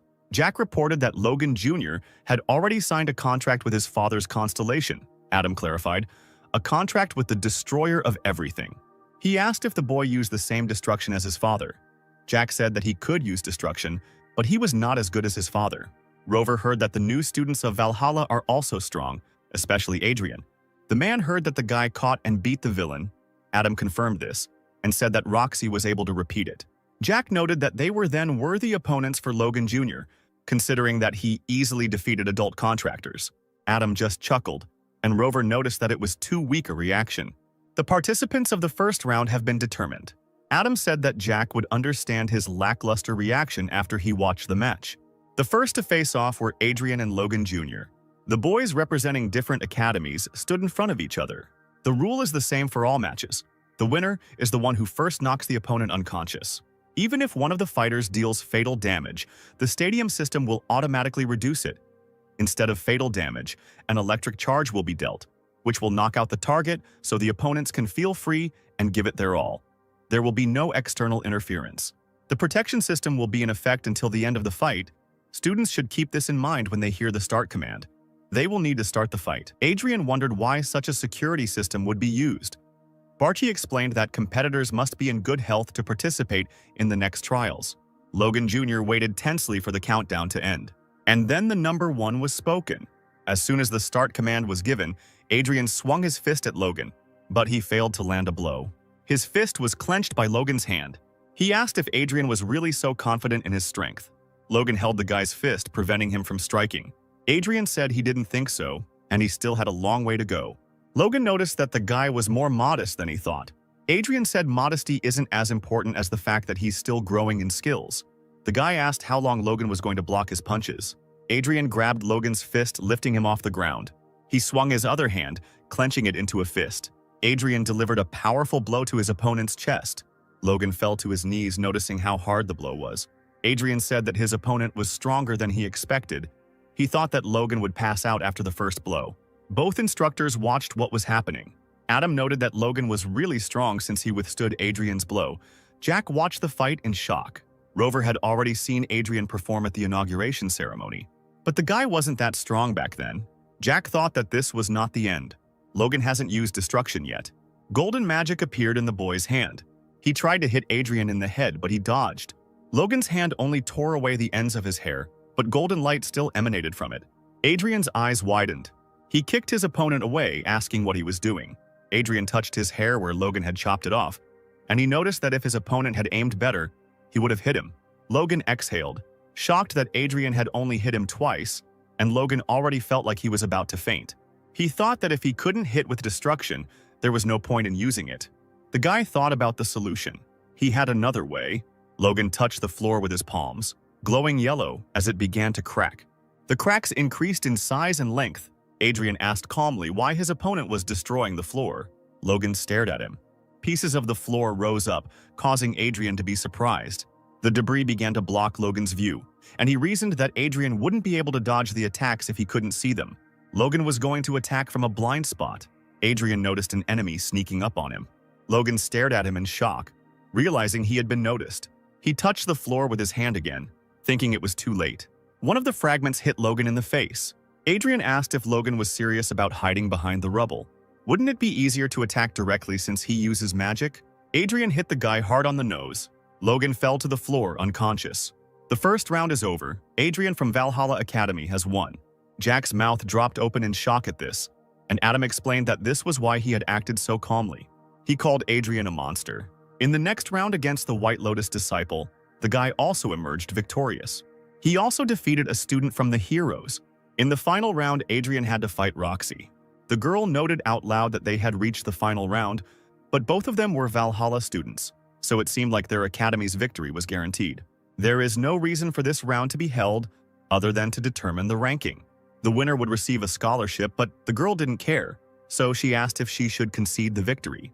Adrien said that he didn't care who won either, but told her not to give in. Since they were here, it would be remiss not to show off her skills. The guy wanted to know how much better Roxy had become. Adrien asked the girl to attack with all her strength and said that he would take her injury into account. Roxy understood him. She took out her blade and assumed a fighting stance. Adrien swung his fist with a smile. The chairman watched what was happening in the arena in shock. Jack grabbed his head. Even instructor Adam looked surprised. The students representing Valhalla were also shocked. Roxy was lying on the floor. There were a lot of cracks around her, and her blade was lying next to her. Adrien was standing with his fist outstretched and was clearly to blame for the girl's current state. The final round was declared over, and Adrien, a student of Valhalla Academy, was declared the winner. Barchi noted that this was quite ruthless of Adrien, since he said that he would take the girl's injury into account. Adrien said that he really restrained himself since he did not hit her in the stomach. It was his improvisation. Roxy's blade was trajectorying towards the guy's stomach, so he punched the weapon. Adrien had definitely gotten stronger. His mana pool was increasing. He could now hold a little mana. The guy looked at the girl lying face down on the floor. He noticed that Roxy had also become stronger. It was already dark, but the windows of Valhalla Academy were still lit. Adam called the disciples great. He asked if everything was okay with them after the test, and the students unanimously confirmed that they were feeling well. The instructor said that thanks to the protection system, they were not harmed, but just in case it was better to go to the infirmary and get examined. He decided to tell them about tomorrow. Adrien thought it was a waste of time. He didn't understand why he had to wait another day to get to the eye of the great forest. Adam finished telling his story and told his disciples to go and rest. The instructor walked down the dark corridor. Someone called out to him, attracting his attention. It was Adrien who caught up with the man. Adam asked what he wanted. The guy wanted to say something about tomorrow's battle. Adrien asked if he could finish the test early so he could move on to the next task. Adam asked if he meant the eye of the great forest. The instructor said that this had never happened before, and he needed to look it up in the rules. There are 2 rules. Only 1 challenge is allowed each day, but there are exceptions. If the test ends quickly, the student may move on to the next test at the discretion of the teacher. If the test location is not ready or the student is in an unsuitable condition, he is given time to prepare for the test. Adrien noticed the point about instructor discretion and asked what the instructor thought about it. The guy asked if he could move on to the next challenge. Adam said that if Adrien finished the test early and went into the teacher's room, he would allow the student to start the next test. Adrien said that he understood the instructor and said goodbye. Adam wished him good night in return. Barchi asked the boy if he was going to complete the test with the eye of the great forest tomorrow. Adrien confirmed this and was glad that he knew about this test in advance. Barchi understood this. Constellation assumed that Adrien wanted to attract the attention of students from other academies. Adrien called him a fool. Barchi said it was a misunderstanding. Adrien decided that he had to complete the test anyway. The next day came and everyone was back in the fighting arena. The chairman again greeted everyone present and was about to explain the rules of the second test. Today they have a team competition. 5 representatives from each academy will compete together. The test will take place in the mountains, so the audience will watch the events through holographic screens. The image will be transmitted to the screens using special drones. The Valhalla team was warming up. Olivia asked where Adrien was. The competition was about to start. The guy just approached them, apologizing for being late. Olivia indignantly asked why he came so late. Adrien admitted that he overslept. The girl noticed that he should have arrived 30 minutes earlier and asked if he had been listening to the teacher. The guy said that he had been thinking about other things at the time. Adrien asked the girl not to start making noise. He said he would take care of everything. Olivia asked him again. She asked him if he understood what he was saying. Because this test was about teamwork, the guy said that he understood it. Olivia said that because Adrien had defeated the other academies, they would all be targeting the Valhalla students and asked if he was sure he wanted to go alone. The girl turned to the others, asking if they agreed with her. Roxy approached them. Olivia asked if the girl agreed with her. Roxy asked if she could go with Adrien. He refused her. She just agreed with him. And Olivia was shocked by her calmness. Adrien asked Olivia to stop tweeting and save her energy. The girl was confused by his choice of definition. The battle was set to begin in a few seconds. The guy said he would have another test in the afternoon. Olivia asked what he was talking about. Adrien started to walk away from the team. The girl called out to him. He called her noisy. The guy said he needed to prepare for the eye of the great forest. The test had officially begun, and the White Lotus team was already prepared. But they didn't expect Adrien to sneak up and jump out from behind. One of the girls on the team recognized Adrien and told the team to get ready. The guy noticed that the girl reacted faster than he expected and swung his sword. Logan, a guy from the Hero Academy team, saw a notification. The White Lotus team was destroyed. This information shocked Logan. Only 10 minutes have passed since the test began. Logan realized that Adrien was heading straight for the White Lotus team. The guy thought that the Heroes team would catch up with them first. One of the team of heroes informed Logan that he felt magic in that direction. He was asked if it was the Valhalla team. It turned out that it was one person. Logan ordered Luke and Dan to hold the shield. Melissa was instructed to prepare a magic circle. Bella had to prepare the shield. The hero team was ready. Melissa clarified that this is one person. Why do they need such protection? Logan said that if it was Adrien, then they really needed that kind of protection. Bella noted that Melissa did not know the enemy's strength, since she had not fought Adrien. Melissa said that Logan is also strong. He asked not to compare them. One of the guys noticed that the magic was gone. Logan asked if Adrien had left.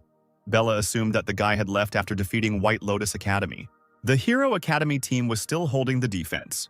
At this time, Adrien was watching them from above. An idea occurred to Logan. He guessed that the enemy was from above. But as soon as the guy guessed, his face was already met with a sword in a sheath. Adrien smiled as he hit Logan. Logan fell to the ground, his team members only just managing to realize what was happening. Bella was caught off guard and quickly turned her gaze away in surprise. She also got hit by Adrien. He noticed that she was slow. Melissa held a ball of golden magic in her hands. She threw the ball at the guy, but he managed to dodge. Adrien hit the girl. asking if she really wanted to attack him with a blob of magic. While he was distracted by Melissa, Luke and Dan came up behind him. One of them was struck in the side by a sheathed sword. Adrien, of course, was ready, so he managed to attack. He hurt both guys with his blow. They fell to the ground, Adrien standing surrounded by a team of fallen heroes. He was glad that he could now go to the Eye of the Great Forest. The chairman, who was in the observation room and watching what was happening in the test on the cameras, did not understand how this could have happened. Adrien finished the team fight in 23 minutes. But to be precise, he spent even less time on the fights. 3 minutes, and 20 minutes were spent on the road. The chairman noted that this was a problem because the situation was ruining the schedule. Adam said that he read the rules, and they said that if the test was over by noon, then they could start the next test. The instructor would like to discuss this with other academies. The chairman asked to be informed of the results of the discussion. Adam agreed. Adam wondered if Adrien asked about it because he knew about his quick victory. The man found it frightening. Adam and Jack walked down the corridor. Jack said that they still needed to talk to the White Lotus, but the heroes didn't mind starting the test. The hero instructor was finally convinced of this when he watched the team test. He didn't think the result would change if they postponed the test. Now Jack understood why Adam called Adrien a monster. Adam understood him. He invited Jack to go with him and talk to the White Lotus. Meanwhile, the Valhalla team was in the break room. Olivia wiped her sword, glancing sideways at Adrien. She thought he was crazy because she didn't expect him to finish the battle alone. Olivia was going to take the initiative since the teacher told her to be the team leader, but she couldn't do anything. In addition, the girl lost in a personal fight with Roxy. Olivia heard that she was trained by Adrien and suspected that this was the case. At this rate, Olivia will continue to fall behind, which is something she cannot allow. The girl looked at Adrien, wondering if he would teach her if she gave up her pride. Her thoughts were interrupted by an announcement addressed to the students. Tomorrow's test with the Eye of the Great Forest has been postponed to today, and it will take place at 1 p.m. The students were asked to prepare for the test. Olivia noticed that everything happened as Adrien said.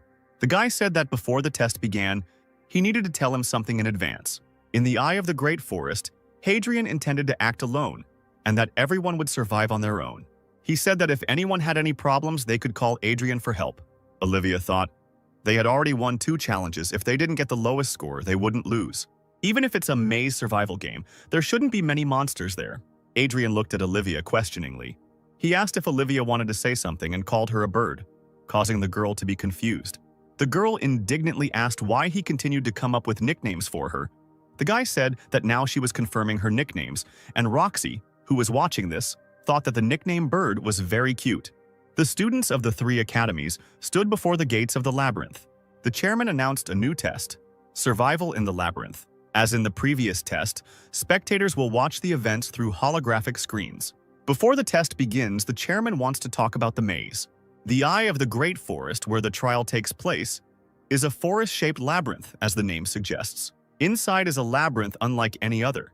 It has a unique environment where it never stops raining, and the monsters are quite low level, so there are few factors that pose a threat.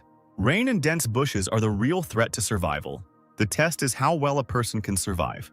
When the students enter the labyrinth, their condition will be measured and checked after 5 hours. The closer a person is to their original condition, the higher their score. Fights between teams are prohibited. The chairman announced the beginning of the trial. The students entered the gates of the labyrinth. At this time, Al and Lisa were in an abandoned warehouse in Valhalla. They were informed that the students had entered the Eye of the Great Forest. The head of the Samsol Alliance, under the pseudonym Alia, informed them about this. She said that it was time to go to the labyrinth. Some kind of magic is blocking the entrance to the labyrinth, and it is supported by 2 people, so we'll have to deal with them first. The Trinity teleported, illuminating everything around with purple light. Adam's eyes widened, astonished by something. The surveillance cameras were out of order, and their screens showed nothing but static. The chairman considered the simultaneous failure of all cameras to be suspicious. He asked his subordinate if he had contacted the gate guard, and he replied that no one was answering him. Adam noticed that the students might encounter unexpected problems, so he suggested entering the maze with Jack. The chairman agreed with his suggestion. They were in a hurry. A crowd of people with Adam at the head came to the labyrinth. At the place of arrival, they found a pile of giant stone debris blocking the way. It was raining in the labyrinth as promised. The hero team stood there, getting wet, looking dejected. One team member approached Logan. Melissa said that Bella wasn't feeling well. Bella was shaking but said she was fine. The rain was just unexpected and cold. Logan noted that if the girl got hypothermia, she would be eliminated. The team leader wanted them to at least get high scores even if they didn't win. He suggested building a hut to get out of the rain, so he ordered Melissa to collect large leaves and Dan and Luke to collect branches. Logan decided to level the ground and dig a hole. He noticed a purple and black portal ahead. Alice, who came out of it, asked why it was raining here. Al told her to forget about it, since they needed to finish the mission. Al said he would kill Adrien. The man, already holding it in his hand, noticed a surprised Logan. Al shouted that it wasn't Adrien. Alia, covering her head with her hands, explained that she teleported them to a source of moderately strong magic because it was the only way to find Adrien. Logan, who was listening to their conversation, wondered who these people were and if they wanted to kill Adrien. The guy felt black magic. He assumed that the Trinity in front of him were villains. Lisa said they couldn't leave any witnesses and told Al to deal with them. The man replied that he knew it. Logan cursed, a clot of golden magic already glowing in his hand. He formed a ball of magic and swung it, asking the three what they were doing here. The knife in Al's hands glittered. A blade pierced Logan's stomach. Al, who was behind the guy, asked if Logan had really insulted him. The boy stared at the man from behind with confusion. He asked how he managed to end up behind. The man advised the guy to look from the front. Turning around, Logan saw the second Al ahead, or rather the first. He was shocked by this. Front Al swung his knife. He plunged another blade into Logan's stomach, saying that it was his doppelganger. Logan fell with a splash onto the wet ground. Lisa asked if he killed him. Al said he would let Logan bleed out slowly. There was a cry of shock. Bella, with the shield on her back, found Logan fallen. Lisa again ordered the man to get rid of the witnesses. He agreed with her. Al asked if he could do whatever he wanted. The woman allowed it. All that mattered to her was that he finished faster. The man rushed towards Bella with a smile. Adrien ran through the forest in search. He noticed a notice about Madagairona's house. The guy wondered if there were any houses in the labyrinth at all. He only saw bushes and trees. Adrien ran past Melissa, who was holding leaves in her hands. The girl muttered something, after which she dropped the leaves from her hands and screamed. In front of her was Al, surrounded by the bodies of the other team members. Lisa was irritated by the appearance of another witness. The man wondered where they come from. Al suddenly noticed something. Adrien approached the frightened, tearful Melissa. Lisa smiled slyly, realizing that their target had come to them on its own. Al assumed that the guy was attracted by the screams, which is why he doesn't kill people right away. Adriana was tensed by the word goal. He lowered his gaze. The Hero Academy team lay on the ground as the rain pounded their bodies. Adrien ordered Melissa to deal with the wounded while he dealt with the enemy. The boy noticed that the defeated students were still alive. Adrien also noted that they looked like they didn't want to be killed right away. But why leave the students to bleed?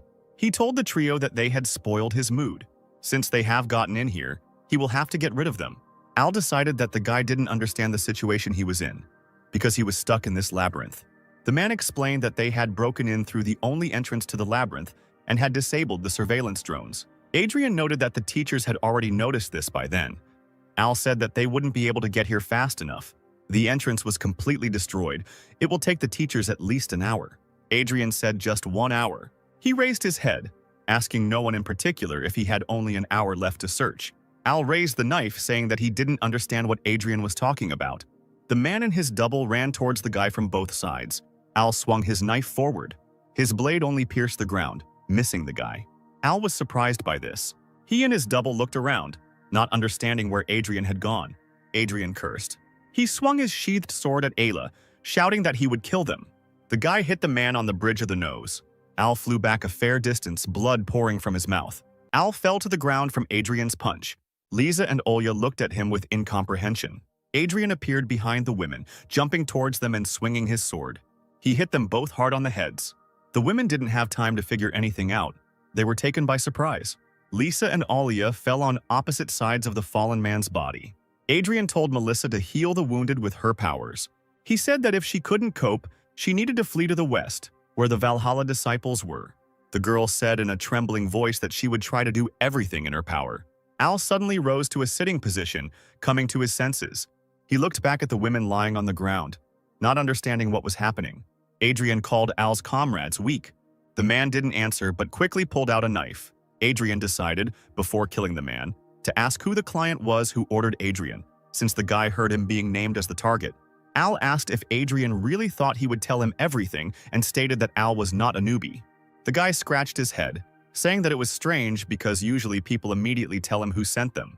Al was confused for a second. He decided to attack the enemy from behind with the help of his double. Adrien moved back, dodging the doppelganger's knife. Al was surprised that the student was able to dodge, since his double's presence was undetectable. Adrien said the man behaved like a rat, attacking from behind. The boy swung his sword, asking if Al meant to attack suddenly. Al stared at him, puzzled. He received a hard punch to the nose from Adrien. Al grabbed his bleeding nose. Adrien addressed him, calling him bald. The student repeated the question of who the client was who ordered the hit. Al said he still wasn't going to talk. Adrien said that he was then going to beat the man to death. He swung his blade. Everything was illuminated with red light. Loud, numerous footsteps were heard through the puddles. Adam, Jack, and the other adults stared at what was happening. They saw a team of Valhalla students helping the wounded hero students. Jack immediately turned to the awakened Logan with concern, asking if he was okay. Logan said he had a little trouble moving around, but it wasn't a big problem. Adam asked what happened here. Logan replied that they were attacked by some villains, 2 women and 1 man.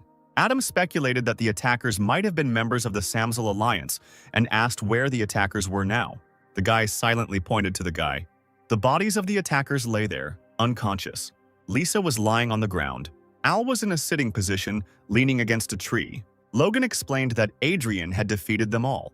Adam was overwhelmed by the students' powers, and the forest landscape around the attackers was destroyed. Logan said he saw them fight before he passed out and stated that Adrien was truly incredible. The guy completely destroyed his opponents, they couldn't even touch him. Logan said he didn't see half of Adrien's strength when he fought him. The leader of the hero team originally thought that he would be the strongest among all the participants, but it seems that his arrogance got the better of him. Jack asked Logan not to be upset, calling Adrien an anomaly. Adam reminded the guy that there were 3 attackers and asked where the 3rd one was. Logan replied that Adrien was dealing with her. The guy in question just walked up to them, telling them that the 3rd of the attackers was already here and throwing her body to the ground. Adrien explained that he was trying to find out who was behind this order and what their goal was. Adam noticed that the guy was safe, and he confirmed this fact. The man suggested discussing this in more detail when they returned to the academy. The teachers will help the injured students and take them to the hospital. The Valhalla students were given an assignment. They needed to get to the White Lotus team and tell them about the situation. The competition was officially over. It was already evening, and the lights were still on in the windows of the Valhalla dormitory. Adrien dried his hair with a gray towel. The guy fell onto the bed, noticing that today had been a difficult day. He was incredibly tired. Barchi noticed that Adrien used a lot of mana to deal with the attacking mercenaries. The boy agreed with the constellation.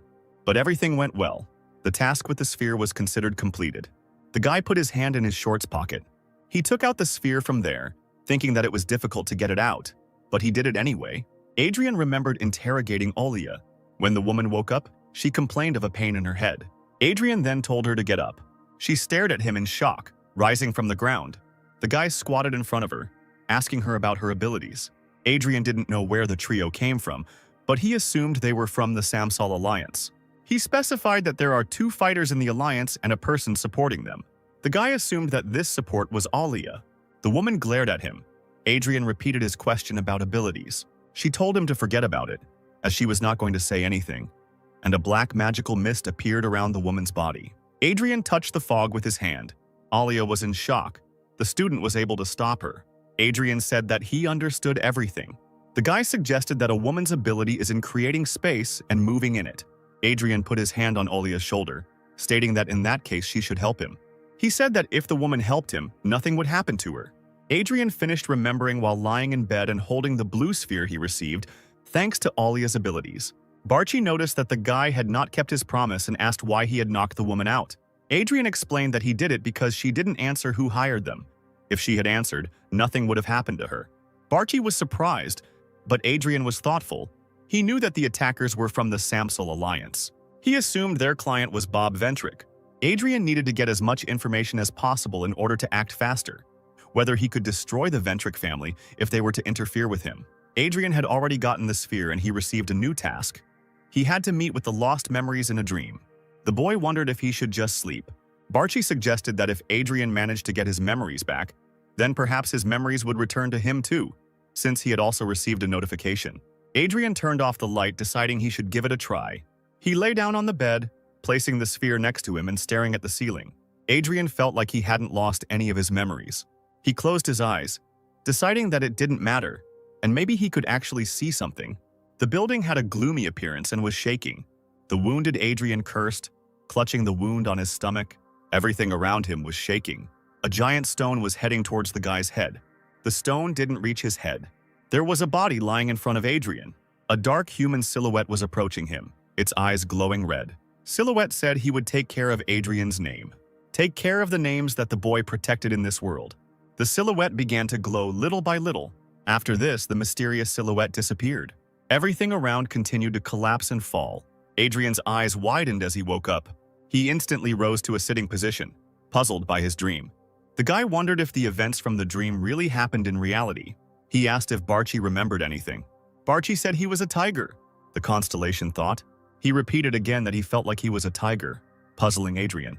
The guy introduced a cute tiger cub. Barchi said he wasn't that cute. Adrien asked Barchi if he remembered what it looked like, and he replied that he didn't remember any details. The guy figured that in that case, the constellation had not seen that silhouette from the dream, and he would have to figure out for himself who it was. Adrien asked if Barchi remembered his name. He answered negatively. The guy assumed that the memories seen by the constellation were useless. The notification window appeared in front of him again. It was written about the office of the Great Palace of Valhalla Alafridi, John's secret room, and there was an instruction to face the truth. Adrien thought about everything he saw. After today's training, he should ask Lilia about this great palace of Valhalla. The students were working out in the gym. John was lifting weights. He heard someone exclaim. Olivia asked why John was here. He said that he should ask why the girl was here. Olivia assumed that her reason was similar to John's. Although she was proud of herself, she still envied Adrien's powers. John said that's not why he's here. He's been lifting weights for a long time. His being in the gym has nothing to do with Adrien. The guy decided to guess what the reason for Olivia's envy was.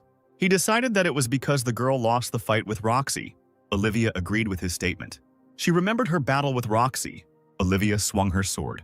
Roxy stopped her strike with her weapon. Olivia's sword glowed purple. Roxy stopped her blow again. She swung her sword. A bright flash appeared. The walls on either side of Roxy cracked. Olivia noticed that her rival was able to cut through her magic with a sword. She swung her sword again. Several purple magical lines crawled towards Roxy. The girl clicked the sword in its sheath. Everything around her was illuminated with blue light. Purple and blue magic clashed in this battle. Roxy stopped 3 of Olivia's magical attacks with one slash. After this, the girl rushed towards her opponent, holding the blade out with the hilt forward. Olivia screamed from the blow she received. She fell to the ground, defeated, Roxy still standing in a fighting stance, her sword held out. After finishing her recollection, Olivia noticed that Roxy had become much stronger since their meeting at the induction ceremony. John assumed that all this was due to Adrien's help.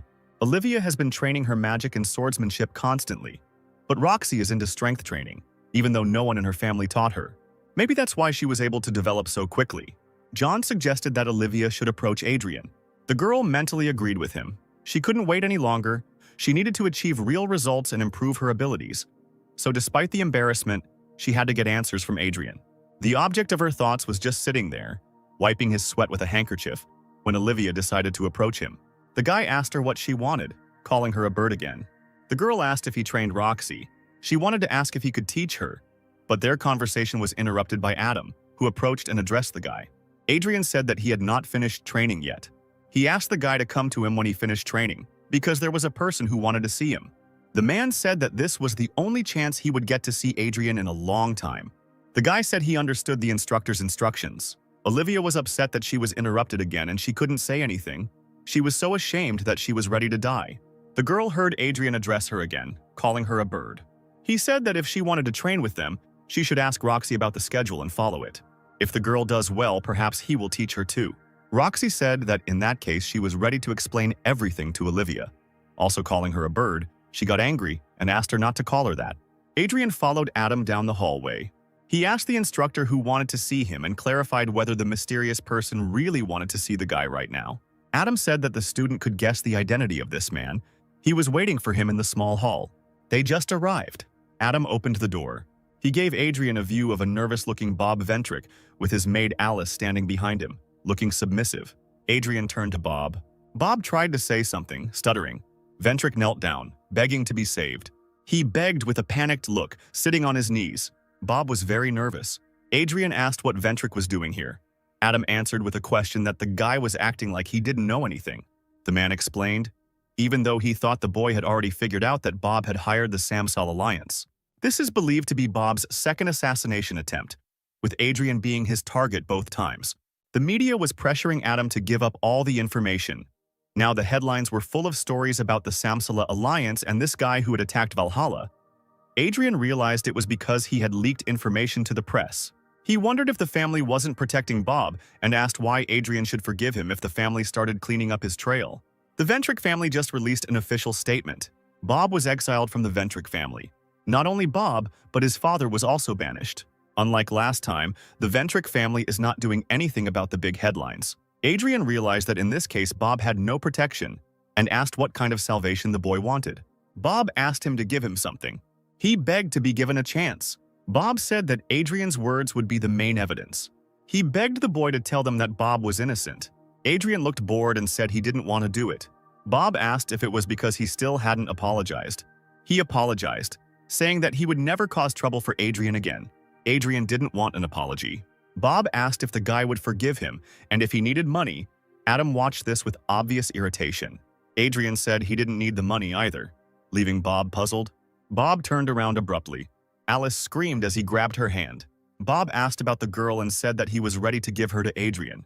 He said that Alice was a descendant of the English royal family, and that possessing this girl could help raise his status. Adrien asked if the guy treated people like objects.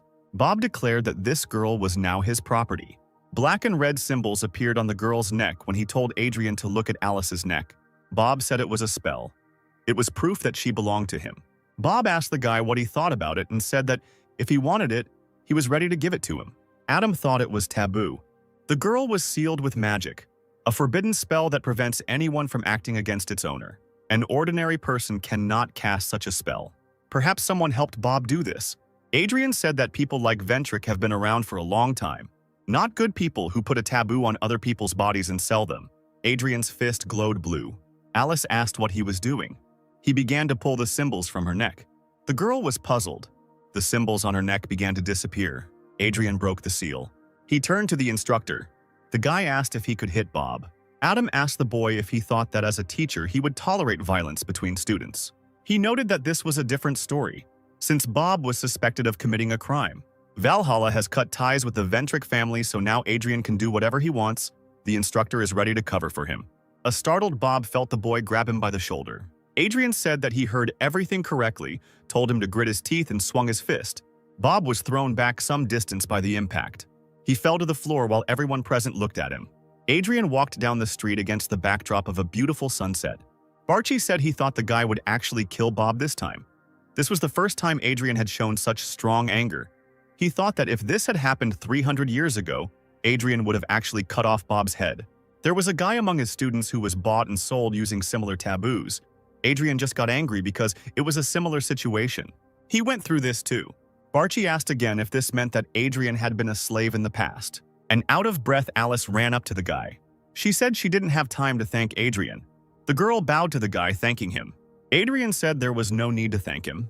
He told her to forget about him and live as she pleased. The girl's lips trembled and her eyes began to water. She started crying as Adrien left. The next day, the cafe in Valhalla was open. The blonde girl with glasses said the word China as she spooned food into her mouth. Adrien asked her again. She explained that the Yahello Palace is located in China. The girl repeated her phrase. She ate another spoonful of ice cream. The palace was a labyrinth belonging to the White Lotus Association. The guy asked if she meant the academy that was participating in the competition, and she confirmed it. Adrien realized that he could not enter someone else's labyrinth, unlike the eye of the Great Forest. He did not understand why the labyrinths should belong to anyone, although it had previously been a mystery how dogs and cows could calmly pass through these labyrinths. If Adrien wanted, he could destroy the labyrinth, but it is quite difficult because the labyrinth belongs to the academy. He asked if there was any way to get inside. The girl replied that she had heard rumors that the entrance to the labyrinth was open to White Lotus disciples. She said that Adrien shouldn't rush, but she didn't finish, abruptly covering her mouth with her hand. The guy asked why she shut her mouth. The girl replied that she said too much. She asked how Adrien could just sit and listen without giving her any information. He asked what she meant. The girl said the phrase 3 and put forward the corresponding number of fingers. She asked me to tell her 3 facts, and then she would be ready to tell more. Adrien got up from the table, saying that it was time for him to leave. The girl asked him to stop. She said she would tell him everything. Adrien sat back down, telling her to tell. The girl exhaled. She whispered that it should be a secret, but the Great Palace of Valhalla would be one of the stages of the world competition in the 2nd semester.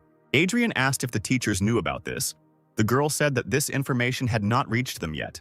He asked how she knew this then, and the girl proudly replied that she had her own sources. The guy asked if the world competition would be similar to the competition between the academies, and the girl confirmed this. While the competition in Korea is a 3-way battle between China, Korea, and the United States, the world competition will feature academies from all over the world. Adrien thought that if this was just a bigger competition, it was annoying. He thought that he would only be able to participate in the 2nd semester, and that was too long. The guy asked if there was a way to get there earlier. The girl didn't know because she had no connection with the White Lotus. She said there was one way, but she didn't know if she would be able to take the chance. Before this, Adrien must help the girl. She asked him to go with her to the World Society for Monster Research. It's a 1-day event, so the guy shouldn't worry. They stood in front of the World Society building, North London, Tottenham. Adrien was angry. It couldn't be a 1-day event because they had to come to London. The girl with a smile suggested that he enjoy it, because they only had a day. She brought him here for the weekend but got permission from a relative to extend their trip until Monday. Adrien said she was abusing her power as a teacher. He asked what they were doing here. After some time, the guy stood with a dagger in his hands in the room in front of the boar. He was being watched by a group of adults behind glass. Adrien looked at the boar in front of him. He remembered the girl's words that he just had to help them when the boar rushed at him in rage. In exchange for information, Adrien had to kill several monsters. He pierced the boar's forehead with his sword. The monster disappeared after the impact. The boar was successfully killed. Adrien was asked to prepare for a meeting with the stone goblin. He was surprised that this was not the end. An hour later, the guy fell on the couch and complained about the number of monsters. The fights were a tiring task. Adrien reminded the girl's teacher that she mentioned killing 3 monsters and he had to defeat about 10. She said that she didn't understand what he was talking about. The guy asked what the atmosphere was like here. He noticed that as soon as they entered, the people stared angrily at the girl and asked if she had quarreled with them. The teacher took a sip from her mug. She replied that the guy was right. It was because they had been steadfast in their theories about monster hunting for decades, and suddenly, out of nowhere, data appeared that contradicted everything they had been saying. Adrien asked if this method of testing was old-fashioned. Since the people testing him wanted him to fight with a sword, the girl said that this was the most proven method and the tradition of the association. The guy asked why they didn't check it themselves then. The teacher said that they didn't want to do that because the members of the association were just old men who couldn't stand having their theories destroyed. Their theory about hunting monsters is a good means to increase power. Adrien called them disgusting people and asked why they always had to renew their documents. The girl explained that this is because documents without the recognition of high society are worthless. Their main focus is on the ideal hunting strategy. They are willing to do anything to get new data. Adrien said that now the girl must help him. The girl said that it was a good decision to come here and mentioned that she was mysterious here. She was the chairwoman of the White Lotus. The teacher heard that the chairwoman was in the association, and she thinks that she was watching Adrien during the test. Adrien was sure that the girl already knew the appearance of the chairwoman and suggested going and talking to her. They heard a knock at the door. An unknown person behind the door asked if student Adrien was there, as he wanted to talk to him. Adrien noticed that it was a female voice and invited the stranger to come in. The woman who entered said hello. Adrien stared at her, standing up from the couch. It was the chairwoman, a white-haired woman with a fan in her hands. She said she was pleased to meet Adrien and introduced herself as Vivian, the head of the White Lotus Association. Adrien also introduced himself and asked how he could help the woman. Vivian was looking for a guy to ask for a favor. She asked if he could take care of one person. Adrien and the teacher stared at her. The girl assumed that the conversation would be serious and was about to leave. She left the room, leaving Vivian and Adrien alone. The guy asked what the woman meant. Vivian said that she was the chairperson of the White Lotus Association, but she was originally a member of the Seal family, which was the first family founded in China after the chaotic era. Thanks to this, they were able to build the White Lotus Academy and hire strong contractors. She said that there was a genius in their family who could be called a natural disaster. At the age of 13, this genius, she easily defeated ordinary contractors. She even trampled her sisters and guild members. Even the head of the family was defeated. Eventually, she came to the conclusion that she had nothing more to learn from the outside world and locked herself in the Saul family's training hall in the White Lotus Palace. Adrien asked if this was the genius he should take care of. Vivian confirmed this. The guy said it wouldn't be difficult, but he had some questions. If the chairwoman wants him to beat up this person, wouldn't it be easier to hire other stronger people? The woman did not seem weak to Adrien because of her magical powers. Vivian complimented the boy's eyesight, saying that she used magic to hide her strength. There are two reasons for this. The first reason is that their target fights with physical force. She is also 17 years old, just like Adrien. Watching his fights, one can say that the guy is physically strong. If their genius loses to a peer, then his own pride will be hurt. That's why Vivian came to ask for a favor. Adrien agreed, and clarified that she was not asking him for free. The woman confirmed that as the chairperson, she could afford to pay any amount. The guy said he didn't need money. He said there was a place he was interested in, and he wanted to go to it, and asked if Vivian could help him with it. After some time, they were already in China, and were standing in front of the White Lotus building. Vivian announced that they had arrived. The guy was surprised that she brought him here immediately after his request. She reminded Adrien that he was free until Monday and suggested that they finish the matter quickly. He agreed with her. The chairperson mentioned payment. She asked the guy if he wanted to go to the Great Palace of Valhalla, and he confirmed it. The woman explained that the place was a labyrinth run by the association members, so it wouldn't be difficult for Adrien to gain entry. But first she suggested that they enter the building. They entered the courtyard of the White Lotus building, attracting the attention of the students of the Chinese Academy. A guy and a woman entered the room. Adrien said there was something he was interested in. It seemed to him that Vivian didn't pay attention to the competition, but at the same time she wanted Adrien to take care of that man. She said that it might have seemed that way to him, but it was not true. There were many people who foolishly tried to fight that child just to realize the limits of their abilities. Both students and teachers did this. So now Vivian's main goal is to get rid of this arrogant genius child. After that, the Seal family, no, Vivian, will lead the White Lotus to the top. Adrien said he understood her. The woman reported that they had arrived at the location. When Adrien steps on the seal on the floor, he will be transported to the secret training room of the Seal family, where the person he needs is located. The guy touched the glowing seal with his feet. Adrien remembered that he forgot to ask the name of the girl he was supposed to meet. Vivian began to answer the question. This girl's name was Rita. Rita immediately asked who Adrien was and whether Seol's family had sent him. She said, sitting in the training room, that she was not going to go anywhere so the guy could leave here. Adrien noticed that the girl was rude, even though she was seeing him for the first time. He took a step. The guy ran forward. He raised his fist, asking if Rita was really that crazy. Adrien thrust his fist forward. The girl stopped him, grabbing his fist with her hand. The guy chuckled in confusion. Magic appeared in the girl's hand. She stabbed Adrien. Rita insulted the guy. She emphasized that he underestimated his opponent. The girl could not believe that he started with such a stupid blow. Adrien asked again if she really couldn't believe it. "What?" asked Rita, puzzled. The guy grabbed her wrist sharply. Taking her by surprise, he swung his fist again, smiling. Rita pulled her hand out of his grip. She covered herself with her hands from the blow. The girl screamed from the blow. Adrien continued to strike. Rita asked who he was. The guy replied that he was a 17-year-old student who underestimated his opponent. The girl should retreat and try to counterattack. Adrien noticed that she was trying to run away and asked sarcastically where she was going to run. He clenched his hand into a fist again. The guy delivered another blow to the girl's stomach. Adrien chuckled sarcastically. In a split second, Rita realized that she couldn't dodge his fist and stepped back to reduce the force of the blow. The boy felt it when he let her hit him.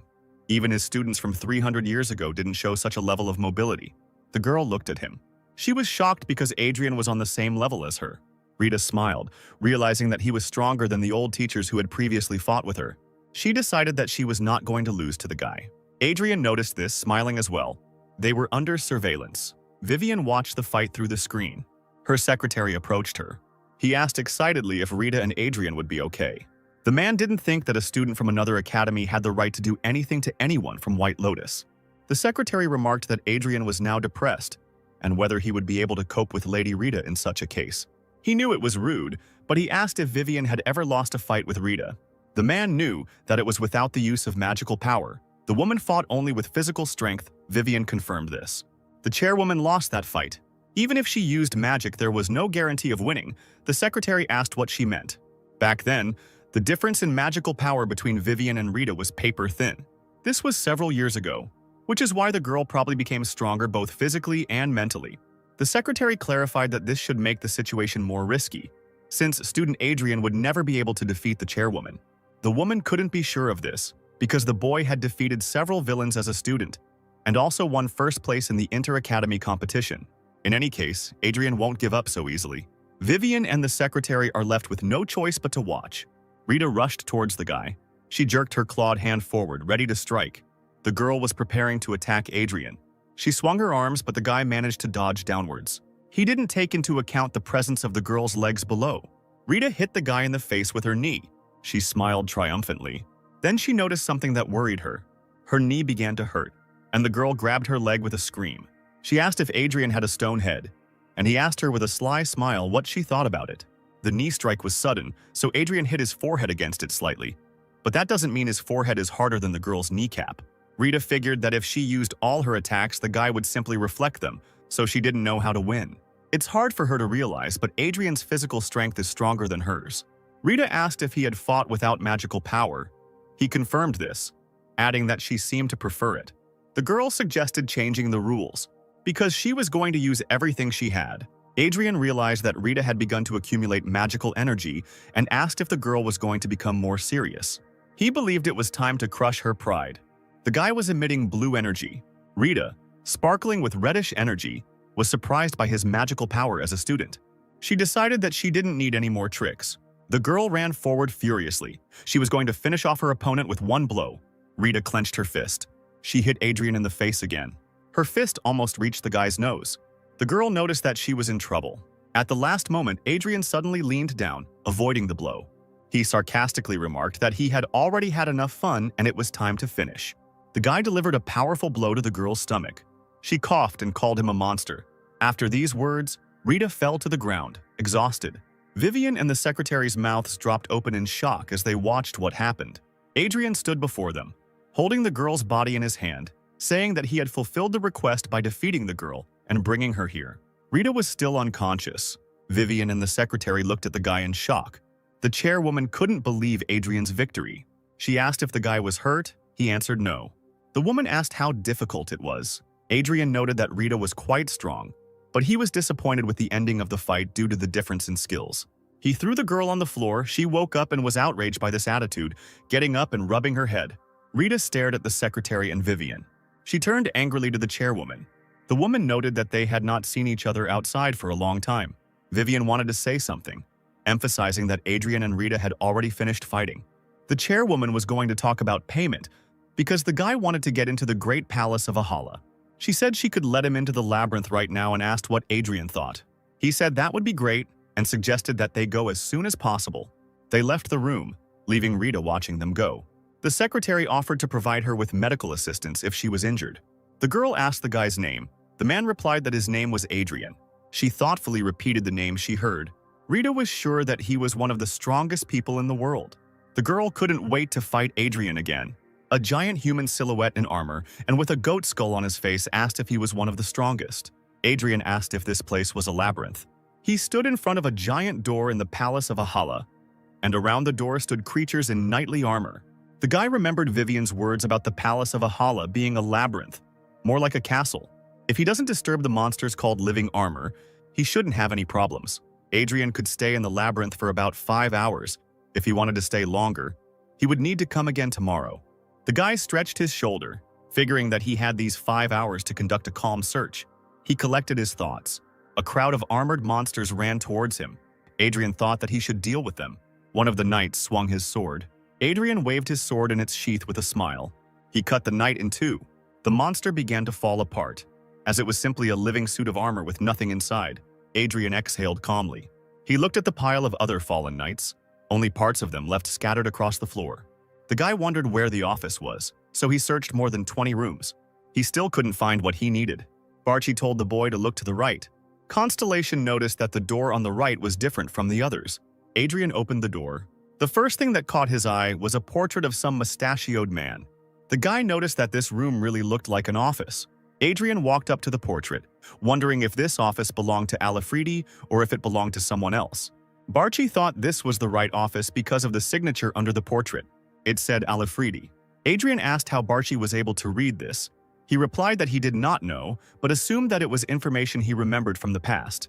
The guy said that it was worth searching this place thoroughly, because there should be a secret room here. It would take a lot of time to check each item individually. If Adrien destroyed everything here, he would definitely be able to find the secret room, so he used his power. The table broke due to the impact. Books fell to the floor. Adrien chuckled in surprise. He stared at the square hatch in the floor. Barchi noticed that it looked like he had found what he was looking for. Adrien grabbed the hatch handle, noticing that it was going underground. There was no lighting in the passage under the hatch, which was annoying. The notification said that all conditions were met. The guy was in Johnny's secret room. Inside, Adrien saw a red-haired girl in a witch's hat, sitting with a smile at a table on which stood 2 burning candles. The guy asked her what this place was and who she was. The girl replied that she was glad to meet him and invited him to sit down so that she could answer his questions. The guy followed her instructions. She introduced herself as a guide. Adrien asked her about it again. She explained that it was not her name, but a nickname. The girl said that her name was taken away. The guy remembered the words of the silhouette from the dream. The silhouette promised to take care of the name. Adrien asked if the guide's name had been taken away, and she confirmed it. The guy said it sounded like nonsense and asked her to talk about it normally. He asked how one could steal a name, and the guide explained that names had special powers. All beings build their lives on the name they are given. All the activities they engage in, the efforts they make, and the influential achievements they achieve, whether good or bad, but these endeavors contribute to the greatest work of their life, their name. A name adorned with great achievements will give a person great power. This man steals such names, he absorbs the power they contain. Adrien asked what happens to a person when his name is stolen. The guide said that they already knew each other. Such people become constellations. Adrien asked the girl about it again, stunned. The guide confirmed her words. She said the guy might be an exception because he had been reincarnated. As expected, the girl knew about Adrien's reincarnation, just like Barchi. She asked if the boy had any doubts and if he thought about who allowed him to be reborn and sent him notifications. The guide said that it wasn't her, but she received a lot of facts about Adrien through notification windows. He asked if the girl received them too. Adrien changed the subject by asking who the man was who had stolen his name. The man was called the Lord of the Labyrinth. His goal was to create a tower of destruction in the labyrinths, to grow great names and steal their power. The guy asked the girl about it again. She asked if he understood it better after her explanation. Adrien noticed that this was strange and wondered how the master of the labyrinth could create towers of destruction on Earth. The guy wanted to say that the Lord could only create them in the labyrinth, but a thought suddenly occurred to him. The guide realized with a smile that he had guessed. The world in which people live, the place called Earth, is a labyrinth. Adrien asked the girl if she really thought he would believe it, but she said that he had to decide for himself whether to believe it or not. But she had no reason to lie. The guy agreed with her and again clarified that the Lord created the towers to grow names, and the girl confirmed this. It's easy to accumulate karma when the world is in chaos, killing monsters, saving people, or taking advantage of the chaos to do evil things. That's why not everyone can become a constellation after stealing a name. Only with a lot of karma can one become a constellation. Adrien realized that in that case, his students could also become constellations because they were trying to save the world. The boy found it boring, because what was the point of their actions if they were all playing the Overlord's game? The guide told him not to rush into decisions, as Adrien's rebirth was an unexpected change for the master of the labyrinth. The guy could very well be the one to beat the Labyrinth Lord at his own game. Adrien said out loud that the master of the labyrinth not only knew that the boy had been reborn, the master might also be the one who made them meet through the notification window. How should Adrien defeat him? The guide told him that he was wrong. The person who reincarnated Adrien and sent him notifications was not the master of the labyrinth. The guy asked who it was then. The girl didn't know this. Since this is the person who reincarnated Adrien, it is possible that he is related to him. In any case, they cannot let this opportunity go to waste. A silver ring hovered between the girl's hands. She threw it into Adrien's hands, puzzled him. The guide couldn't explain for long, as they had little time. The guy just needed to know that the ring was the key to their victory. Adrien asked her to just tell him everything now, and the girl explained that while she was talking to him, the Lord of the Labyrinth was pursuing her. She said that if Adrien fulfilled all the conditions, it would be easier for them to meet next time. The guide said that they would meet in a few days and told him to keep the ring. She snapped her fingers. Adrien looked at her with confusion. He realized that he was standing in front of the entrance to the labyrinth. The boy thought about the man who created the towers of destruction, the one who stole his name. about the one who prevented him from living a comfortable life, the Lord of the Labyrinth. Adrien didn't know what kind of ring the girl gave him, but he didn't think that this thing would make him stronger. The boy was going to absorb all the remaining magical power of the stones he had left. Although he had not fully recovered his strength, the amount of magical power he possessed should have increased to the level when the boy was in his prime. There was an island in the North Pacific Ocean. The leader of the devotees, Khan Nibal, looked at the screen of his tablet. The man saw the news about 3 villains, hired killers, caught by Adrien. The leader's fingers trembled. The screen in his hand cracked. The man threw the tablet on the floor in a fit of rage. After hearing about the constellations, he kept a close eye on Adrien. Upon closer investigation, he found out that it was Adrien who defeated Drake, who had made a preliminary contract with the constellation. So the son of the Ventric family ordered the job. The leader of the devotees still called 3 assassins to make sure the job was done properly. Should he call all the members to take care of Adrien? Someone noticed that Khan Nebel looked worried. It was Georg, the leader of the first kind, a dark-haired man in a hat and coat. The leader of the devoted asked if he hadn't told Georg to knock on the door, and Georg stated that he had just come in and repeated that Khan Nebel looked worried. Georg asked if he was worried about Adrien, and the man confirmed that he was.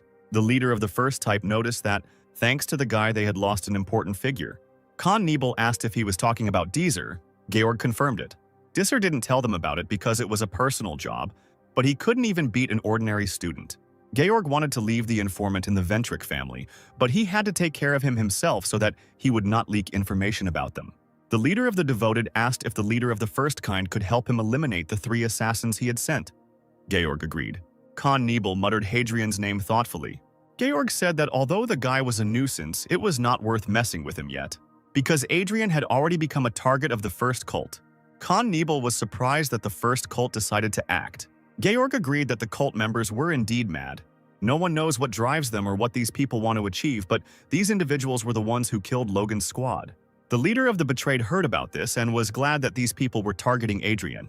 Moreover, if the devotees spoil the goal that these people are going towards, there is a high chance that they too will become the target of the cult. In such a case, the devotees can only wait. Adrien stood in front of a large number of people in cloaks. It was evening, and the scene was illuminated by a street lamp. The guy asked the people who they were. He asked if the cloaked individuals knew that they were on Academy territory and wondered if they were fearless or just stupid. One of the men in the cloak remained silent, staring at him. He remembered how he had addressed Mrs. Adilia Ventric. The man reported that all preparations were complete. The woman noticed that the preparations were taking too long. The man apologized, but careful preparation was needed to complete their mission in Valhalla, where Adrien was located. Adilia asked if he had found contractors with the ability to distort space. The man reported that they had collected them. And since everyone they hire goes through the Ventric family, there's 0 chance of the information getting out, which makes Adilia happy. She asked if her subordinates had prepared what she had requested. The man confirmed this.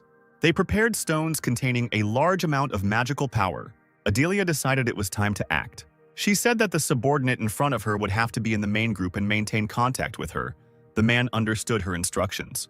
He turned to her again. The subordinate asked if his mistress needed stones to summon the constellation. Adilia agreed with his words. The man asked if she really wanted to get involved with the constellation. "What?" said the unexpectedly stern woman.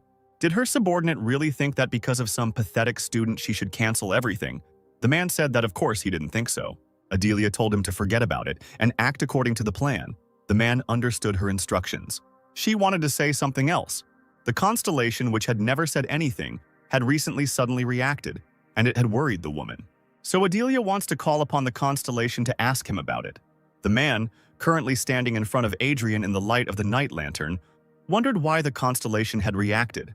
He loudly ordered the main group to prepare for the distortion of space. The men in cloaks knelt down and touched the ground with their hands, which glowed under their fingers. Everything around was glowing as Adrien watched what was happening. The guy looked around, assuming that thanks to the people he ended up in subspace. He considered this quite logical, since attacking a student within the walls of the academy would be stupid. Adrien asked whose idea it was. He suggested that the idea came from the Ventric family. Adelia's subordinate asked him how he knew this. The guy replied that it was easy.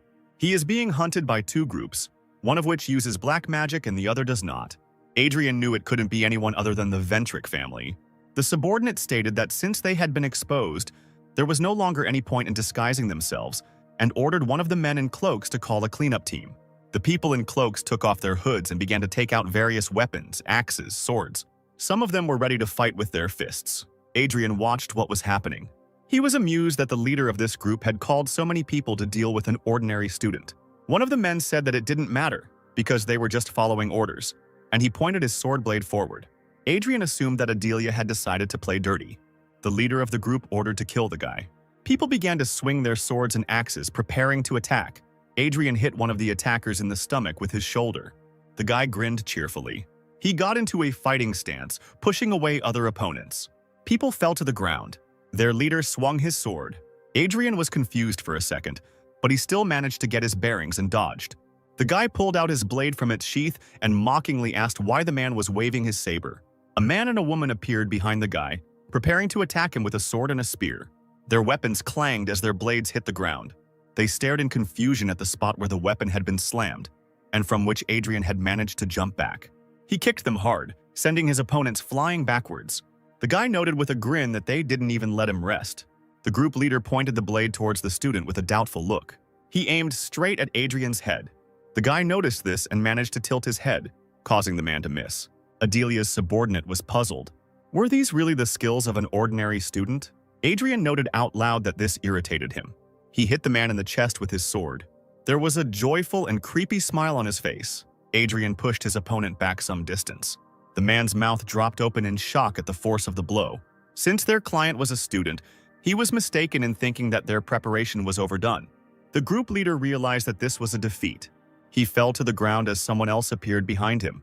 Adrien smiled when he saw this person, glad that she had finally shown herself. It was the stern Adilia Ventric. She looked at the fallen man's body with a searching gaze. The cleanup team that was called here was stronger than many contracts. They were destroyed without a chance, Adilia stated, holding out the dagger she had pulled from its sheath. That Adrien should be proud, because he was able to see their family's holy relic, which ordinary people had never seen. The guy asked if she wanted him to be proud because he saw her dagger. And this is coming from the one who brought a crowd of people to deal with him. Adilia insulted him and pointed a dagger at him. A giant purple stone was shining near the body of the stricken man.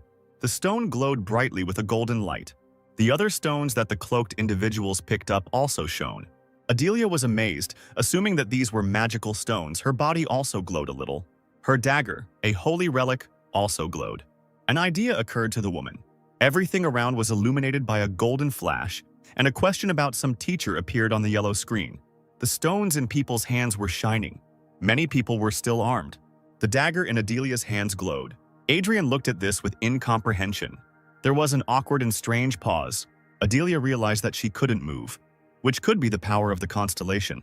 Although she was conscious, her entire group was completely neutralized. The woman turned her gaze forward. She didn't understand why Adrien could still move. A notification window appeared in front of him asking about the teacher. Adrien became interested in this. He looked forward, seeing a glowing golden silhouette appear. The silhouette has evolved into a persona, wearing a crow's beak mask, a hoodie, and short shorts. The personality has taken off its mask. "Teacher?" asked the person, who turned out to be a blonde, blue-eyed girl. Adrien stared at her. He looked down at the girl. She looked at him too. The girl remembered how she was chained. There was a metal collar with a chain around her neck, and there was an angry expression on her face. Adrien smirked at the sight of her face. In her eyes, he saw hatred for the whole world. The girl demanded that the guy stop pretending to understand her, because he couldn't know anything about her. Adrien agreed that there was a lot he didn't know. He confessed that he too was a slave. When the boy was young, he was kidnapped by a slave trader, after which he, like the girl, spent his life in slavery due to the shackles and taboos that were placed on him. Adrien asked if she wanted to be released. The girl clarified that he said he was a slave, and the guy agreed. She asked why he was asking then, if he already knew the answer, but because of the taboo, the girl could not even dream of freedom. She asked the guy to stop provoking her and leave. The girl didn't know how he got there, but the slave trader had to leave soon. The rules of the taboo are that it can only be removed when the person to whom it belongs either removes it himself or dies. But there have been cases where it does not disappear even after death. This is one of those cases. Adrien showed the girl the dead man. The girl said that they had no other choice then. Adrien asked what would happen if he said there was another way out. He grabbed the girl by the collar. By using the magical components of the taboo, the guy can remove it. Although this is not his specialty, there shouldn't be any problems, because this was the only way Hadrian could end his life as a slave. The collar in his hand began to glow. The metal thing simply shattered into pieces, freeing the girl's neck. She was surprised that the taboo that had tormented her was now broken. Adrien noted out loud that he had gotten rid of the taboo, and the rest was up to the girl, causing her surprise. He asked what she would do and whether she would return to her family now that the girl had been released. The girl admitted that she had no one because the slave trader killed her family and burned her house when he kidnapped her. Adrien said that he was going on a trip. He was going to kill every slave trader in his path because they didn't deserve to live. The guy asked the girl if she wanted to go with him, she thought, holding her hand to her throat. The girl agreed. Adrien smiled when he heard this. He told her to consider him her teacher. Since the guy is now the girl's teacher, she needs to show respect when communicating and not speak informally. She agreed with him. He ordered her to follow him. The girl apologized. She asked his name. Adrien introduced himself. The girl smiled. She also gave her name. And now she stood in front of him, smiling, while there were a bunch of frozen people around her. Adrien remembered her. As expected, the girl became a constellation. He could say that he knew her better than anyone else. But the boy couldn't remember the girl's name. Could this be what the Labyrinth Lord meant when he said he would take care of his name? Adrien thought that nothing could be done, but he still remembered this girl. He said it had been a long time and called her an idiot. Adilia, who still couldn't move, was shocked that the boy dared to insult the constellation. Constellation said that before they celebrate their meeting with their former teacher, Adrien. She did not finish speaking, snatching the dagger, a sacred relic, from the hands of the immobilized Adilia. Adriana's former student raised the relic up. Adilia gasped as she watched this. She suddenly felt something. The woman and her subordinates fell to the ground, no longer immobilized by magic. The girl asked Adrien what she should do with these people, suggesting to kill them. The guy with a sinister smile said he had another idea. The next day at Valhalla Academy. "What?" the teacher exclaimed in shock. On the computer screen in front of him was information about how the Ventric family had sponsored Adrien's education with a huge amount of money. The man grabbed his head. Instructor Adam approached him, assuming that the teacher had noticed this, and the teacher turned to the man who had approached. Adam took a sip, noting out loud that it was indeed odd that the donation had come in now. The teacher at the computer had assumed it was because of Bob Ventric. Bob Ventric sent 3 assassins last time. Adam said it would be stupid to cover it up with money. When Adrien was attacked by Drake, they sent sponsorship to keep the boy quiet, because they wanted to preserve the image of the Ventric family. But the family had already abandoned Bob. If they hadn't done this, there would have been an uproar to get Bob out. But the Ventric family did nothing. Adam wondered why this family was sponsoring Adrien then. Moreover, they still did not know whether the guy would accept the sponsorship. The teacher thought that he would not accept it. The instructor decided that they would find out the answer when they asked Adrien in person. The teacher agreed with him. The teacher decided to question the guy in the meeting room. He said that he would accept the sponsorship and smiled. The teacher was shocked by this statement. Adrien said that there was no point in refusing such a large sum of money, embarrassing the teacher. The boy asked if he could go. Once he answered the teacher's question, the man asked him to wait. The teacher noted that not only Adrien received sponsorship, but also the academy. According to the academy rules, Adrien can move to the premium dormitory. The guy said that he was happy with everything now, and perhaps he would contact the teacher later. The student walked out of the meeting room, leaving the man sitting alone. The teacher didn't understand what was going on when Adilia came in person. Adrien refused the money, but now he agreed. The man decided not to pay attention to this, since the academy did not lose anything in the end. Adrien walked down the academy corridor with his hands in his trouser pockets. He recalled his meeting with his former student, whom he had once saved from slavery. She asked how she should deal with Adilia Ventric and her subordinates, offering to kill them. Adrien then had another idea. Adilia sat on her knees, looking confused and nervous. Adrien crouched down in front of her and called out to her. He said that her constellation would not care what he did to Adilia, and asked what the woman thought he should do to her. Constellation stated that she originally created the Ventric family to serve Adrien, so he can do whatever he wants with Adilia. Adrien understood this. The woman apologized to the girl, the constellation, and mentioned a phrase that had been passed down in their family for generations, which sounded like all for one. The former student said that this phrase was meant for Adrien, her teacher. Did stupid Adilia only realize this now?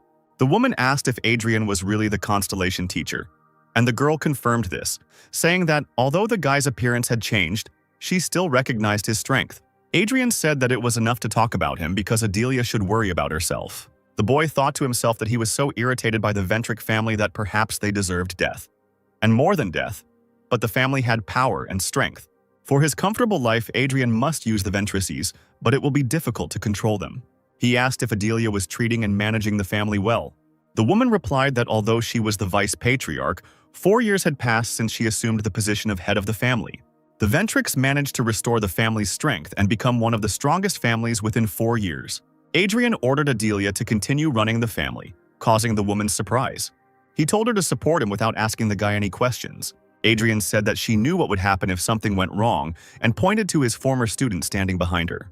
Constellation, wearing a mask on her face that hid her emotions but still looked menacing, assured the guy that she would see to it. The girl sighed, looking somewhere to the side. She told her teacher that it was time for her to leave, and he asked where the girl was going. The constellation said that this space, where people like her can appear, requires a lot of magical power. The girl said that Adrien would need dozens of stones filled with magical power. The guy realized that her explanation served as an answer to the question of why Adilia's subordinates came with magical stones. Since the magic power was fading, and the constellation had used its abilities, it should rest. Adrien was slightly surprised that constellations had such restrictions. The girl said it was normal. It was enough for her to see the reincarnation of her teacher in person. The guy asked what she was talking about and told her to go and rest. The girl said, putting on her mask, that she forgot to say something. Besides her, it seemed to her that another student had become a constellation, and the girl said that her teacher would soon meet him. After these words, the constellation disappeared. Adrien remembered the girl's words about another student who became a constellation. He expected this, but did not understand how it happened. The boy assumed that all his students had become constellations, and again remembered the words of his former student that he would soon meet another student who had become a constellation. Adrien has already met 2 constellations, Barchi and his student. The meeting with Barchi was inevitable thanks to the notification window, but the meeting with the student was accidental. Besides, there are so many constellations now that there is no point in meeting each one. Adrien noticed that Barchi had been silent since their meeting with the guide. Barchi asked if the guy had called him. The guy asked why the constellation had been silent all this time. Barchi explained that he was just sorting out his thoughts. The constellation's consciousness switched off when Adrien entered the secret room. Barchi felt the guy leave the room as soon as he entered. Even if it was only for a short time, Barchi's memories returned. Adrien asked if the constellation remembered what a weakling he was. Barchi asked what he was even talking about. Barchi said he had studied the concept of the name. The name Barchi was given to him by the Lord of the Labyrinth. Adrien opened the door in front of him. He walked to his place in the classroom and sat down at his desk. The guy asked if it was true that Barchi had lost his previous name and received a new name from the Lord of the Labyrinths. The Lord of the Labyrinth bestowed a name and power upon the constellation, the power to be the owner of the Tower of Destruction. Adrien wondered if this power affected a person's personality.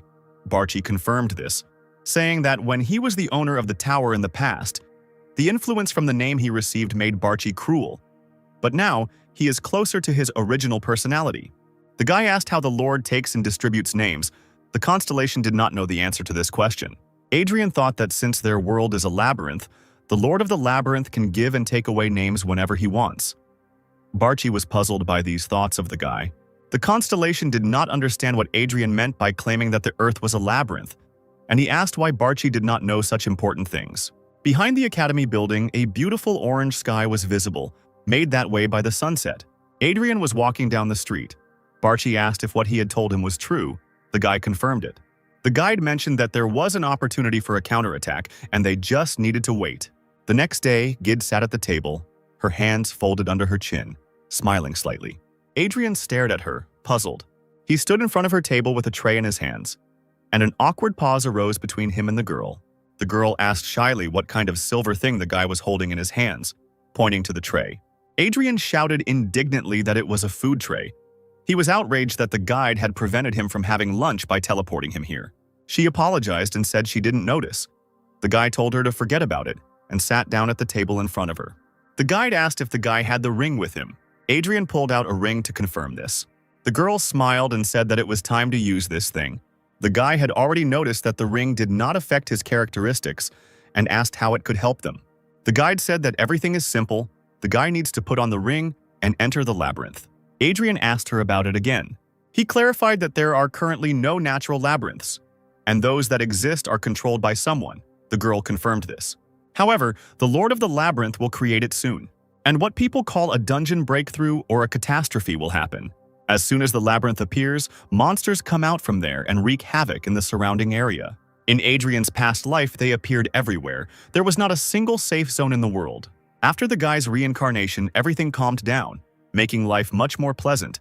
Adrien asked where and when the gap would appear, and how big it would be. The guide replied that in 3 months, she was still assessing the scale. But the girl knew for sure that the gap would appear in Korea. Adrien said that since she knew this, she could prevent this event, especially considering that he lived there. The girl said that she only knows the country because she is hiding in this room and may not know all the information. Adrien asked, if their planet is a labyrinth, then what are the labyrinths that are found within it? The guide replied that these labyrinths are created by the Lord of the Labyrinths. Is the master going to take and select names again? The girl said that it was probably time for that. Before the Tower of Destruction appears, it can be said that he is preparing for the adaptation of people. Adrien concluded that he needed to put on the ring and destroy the labyrinth that would appear. The girl confirmed this. The guide asked him how he had destroyed the labyrinths before, and the guy asked her again. Adrien said that the bosses were quite difficult to deal with, so he simply destroyed the labyrinth stones while ignoring the bosses. And when he did, the labyrinth would disappear. The girl confirmed that this is the fastest way, but this time you should act differently. You need to kill the boss of the labyrinth with the ring on your finger. Adrien asked why he had to kill the boss, if there was a specific reason. Even though Adrien's world is a labyrinth created by the master of the labyrinth, things like dungeon breakthroughs or towers of destruction are difficult to create because everything is based on the power generated from a name. Simply put, labyrinths are created through the power of names. Among the components of the labyrinths created in this way, the main point is the labyrinth boss. By killing the boss with this ring, Adrien will be able to absorb the name bestowed by the Overlord. This will be their starting point for counterattacking the guy in the guide. Adrien clarified that the Lord had taken many more names than just a couple, so he didn't understand how he could expect a counterattack by taking only one name. The girl noted that it was a good question. The Master of the Labyrinth won't even notice that he's lost one name, but his current goal, as mentioned earlier, is to adapt people to the Tower of Destruction. The point of this plan is not just to steal one name, but to quickly clear the labyrinth. If the Overlord realizes that the labyrinth has disappeared before adaptation, he will resort to other measures. He will start sending many names into the world, causing various incidents. This will be the best moment for a mass absorption of names. The absorbed names will become an additional force for the guide and Adrien. Adrien said that in that case he had a new question. He asked how they would then be different from the Master of the Labyrinth by taking names. The guide thought the guy wasn't interested in such things, but he said he needed a reason to act freely. The girl explained that they would not harm innocent people by absorbing names. When the Labyrinth Lord takes away a name, one can become a constellation or become bound to the name with no chance of reincarnation. No matter what happens, the body will end up trapped. Moreover, if the power of absorbed names is used, the restrictions that were placed on the people whose names were taken will be lifted. But if it bothers Adrien, he can do whatever he wants. Either way, the guy is the only one who will know who owned the name at the time of its takeover. Adrien agreed and asked if they should just wait for a breakthrough. The guide confirmed this and said that she would tell the exact location and date when the time came. Adrien asked if it would be enough to just kill the boss and destroy the labyrinth. The girl explained that when the labyrinth is destroyed, the monsters inside die. But those that get out will survive, so maybe the guy will need a team to deal with them. She snapped her fingers, saying that they would meet again. Adrien was caught off guard again by an unexpected teleportation. He realized that he was back in the dining room, from which the guide had previously teleported him to the secret room. The sky took on a beautiful orange hue thanks to the sun setting over the horizon. Adrien walked down the street with a backpack on his back, unhappy that the girl had not warned him about that teleportation. He remembered what the guide had said about creating a team. Before reincarnation, the guy always went with his students. Doing the work alone took too much time. The boy thought that he should train the students again then, after which he noticed that someone blocked his way. Rita stood in front of him with a proud and self-confident look, her arms folded across her chest and smiling. She stood looking at him. Adrien asked why the girl came. Rita said that she had time to think about her loss to the guy and the reason for the defeat. She realized something. He was stronger than the girl, so she lost. Adrien asked if it really took her so long to understand it. Rita said that she considered herself very similar to Adrien, not paying attention to the guy's face, which twisted in displeasure at these words. A man who had amazed everyone with his talent without experiencing defeat which was rare among adults. That was how she saw him. Adrien said that if a girl considers herself similar to him in these aspects, then she is very much mistaken. The guy himself considers himself a person who makes an effort. Rita used to think the same way, and that she was right, but not now. Adrien's movements in that fight were not just attacks. They were the movements of a man who had undergone a lot of training. The girl was furious when she lost, but later, when she calmed down, she realized the reason for the defeat, which was the lack of experience. Then Rita realized that she had become stronger after the fight with Adrien, so she wants to continue fighting with him. The girl wanted to defeat him and put her fist forward as confirmation of her words. She offered to fight Adrien. He turned around and asked not to tire him with her strange logic, as it was time for him to go. Rita nervously grabbed Adrien's shoulder, saying that she had come all the way from China to fight him. But he said that he was not interested and suggested that the girl spend this time mastering the family arts and not pestering Adrien. Rita said that she did not know these arts, causing the guy to be surprised. She was given proper training until she was 6 years old, after which she became self-taught, after which Adrien defeated her in a lunar year. He asked her again about the lunar year, clarifying that it happened before the girl took control of the contractors. Rita agreed. Initially, they didn't like the fact of her control because she acted in her own way. She was forbidden to train with her family, so she asked to bring training partners to hone her skills. Eventually, adult contractors were sent to Rita. The girl defeated them all, but she was lucky that there weren't many of them. Adrien noticed that what she was saying and what the head of the family, Vivian, was saying were completely different versions of the story. The girl definitely has talent and loves to fight, but the head of the family thought that she just fought with everyone she saw. Adrien asked if the girl had to be in the White Lotus Palace. Rita said that it was not quite so. She was stuck there because she was a headache for her family.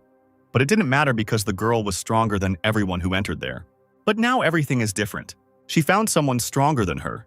Adrien asked what was so special about that. The girl believed that by fighting him she could become stronger without the help of her family. The guy said that he did not agree to this. Rita grabbed his shoulder again and began to beg the guy to fight her. Adrien thought it was quite strange. If the girl was an outcast in the White Lotus Palace, why did they ask him to get her out of here? The guy didn't know the whole story, but it would be better if the girl was in the palace. He pulled his hand back, asking Rita to let him go, and she excitedly asked if he would fight her. The boy said that fighting was rather stupid and told her to follow him. The girl's eyes sparkled. Olivia and Roxy, who were working out in the gym, stared at something in confusion. John was also looking at something, but with doubt. Adrien told Rita to wait for him here, because he needed to change his clothes.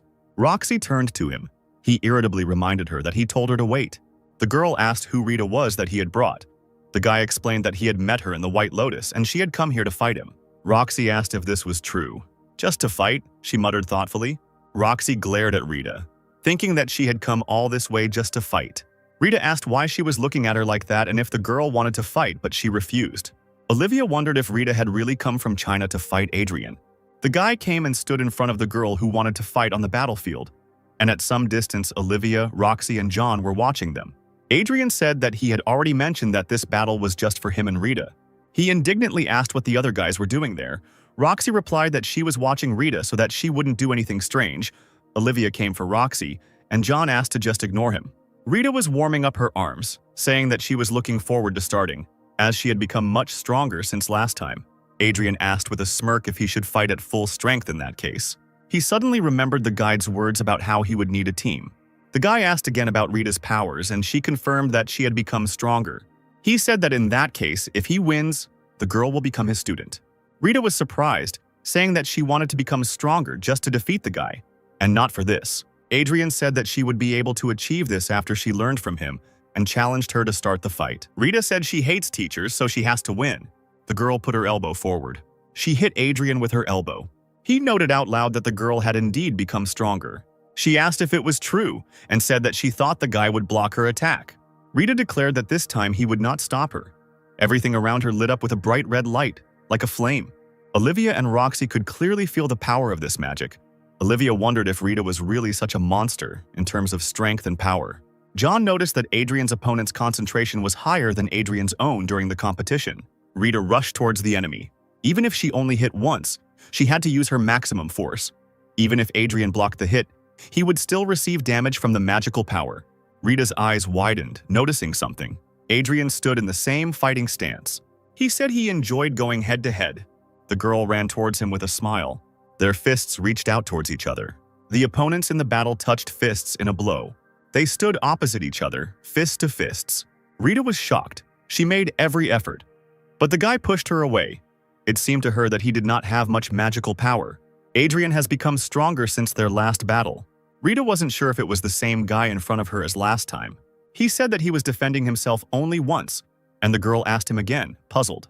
Adrien said that then he would begin to attack, and pulled his hand away from his opponent's fist. She managed to put her hands in a defensive position when the guy pulled his other hand away. Rita realized with displeasure that she had not been able to land a good blow. At that moment, she fell to the ground, struck by Adrien's attack. He was delighted. Now he had a new student. Rita lay on the floor with her eyes closed. Her eyes widened sharply. The girl immediately rose to a sitting position. Exhaling loudly, Adrien calmly noticed that she had woken up. Rita said that she lost again. Adrien praised her strength, and at the same time said that he initially assumed that the girl would lie unconscious until tomorrow morning. She asked if this was a compliment or a mockery. The guy said that it didn't matter, because now Rita was his student. The girl wanted to suggest fighting without using magical power, only using physical power, but she thinks that the result will not change. Rita got up from the floor, declaring that she would become the boy's student. She asked Adrien if she was officially his first student. He answered negatively. The girl asked if Adrien had recruited students while he was at school, and he again answered in the negative. Roxy came up and said that the guy was right. Since he started training her before Rita, Roxy is his first student. She called Rita by the word meow. Adrien thought that she wasn't his first student either, but decided that it wasn't worth telling the girls that. Meow, Rita asked the girl again, wondering if she was trying to irritate her on purpose. Roxy asked why her interlocutor was angry and called her meow again. Rita yelled at the first student, demanding that she not give her stupid nicknames. Roxy asked why she didn't like it, because the nickname was cute. The second student asked why the girl thought she was cute and asked if she wanted to die. Roxy said that the nickname was cute and that it was time for Rita to go home. Adrien watched his students squabble thoughtfully. There was one thought in his head. This scene gave him a feeling of nostalgia. Even before his reincarnation, he experienced a similar feeling when he saw his disciples. The guy addressed Rita, calling her the word meow, and asking her to stop. She embarrassedly demanded that he not call her a cat. Adrien said that since Roxy started training earlier, she would be the older one for Rita, and told her not to be rude to her. And Roxy's teacher told her to behave respectfully with Rita. Roxy was flattered that the teacher called her a senior student. She agreed that she was now the eldest, which clearly irritated Rita. Adrien said that since they had sparred today, they should go and rest. The second student agreed, although she couldn't say that she was tired. Rita asked where she could spend the night. Adrien asked if she had managed to find a place to live, but the girl said that she had not found one, since she had only come to fight with him. When Rita asked Vivian what she should do to fight Adrien again, she was told that she simply needed to come to Valhalla Academy in Korea. The guy was a little surprised that Rita just went and arrived, without preparing anything and without thinking about anything. Adrien said that the academy had given him a room in the dorm, so the girl could live there, and she accepted his offer. Roxy called Rita a kitty, asking if she was sure she would like it, and Rita was again indignant at yet another stupid nickname. Adrien walked down the dark street. He was unhappy that he couldn't finish the training normally because of Roxy and Rita. In any case, the guy now has two students, since Olivia is focused on physical training and is far from fencing, and John trains on his own, showing no interest in training with Adrien. At the moment, the only ones who can prevent the disaster are Rita and Roxy. Suddenly, Adrien received a call from Adilia Ventric. He answered the call, asking what she needed. The funds for the donations that the guy had requested earlier. Adilia is now finalizing other issues, including his request, so she decided to warn the guy. Adrien said he checked the donation this morning. Adilia asked if the man had any other questions, and he asked the woman to contact the contractors. The guy said that a disaster would happen in 3 months. Adilia was shocked by such a statement. She asked how he knew. Adrien told her not to ask about his source of information. He doesn't know the exact extent of the incident, but he knows that something is about to happen. Adilia asked if this would happen in Korea. The guy confirmed it. The woman said that in that case she would contact useful contractors from the Ventric family and guilds in Korea. Adrien asked to keep it a secret. Adilia turned to him again. She asked Adrien to speak well of her efforts when the constellation awakened. The guy asked if the constellation was still sleeping. Adilia confirmed this, as she tried to contact her, but did not receive an answer. Adrien remembered how the constellation and his former student at the same time said that she needed rest after using her abilities. It seemed that one day was not enough for this girl. The guy said that he would tell the constellation about Adilia's efforts, and she thanked him. The next day after school, a bright daytime sky was visible behind the gym building.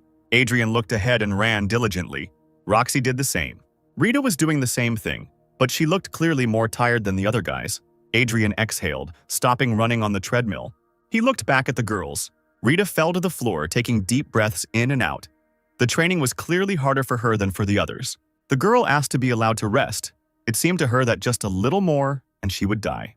She suddenly rose to a sitting position, indignantly exclaiming that she almost died.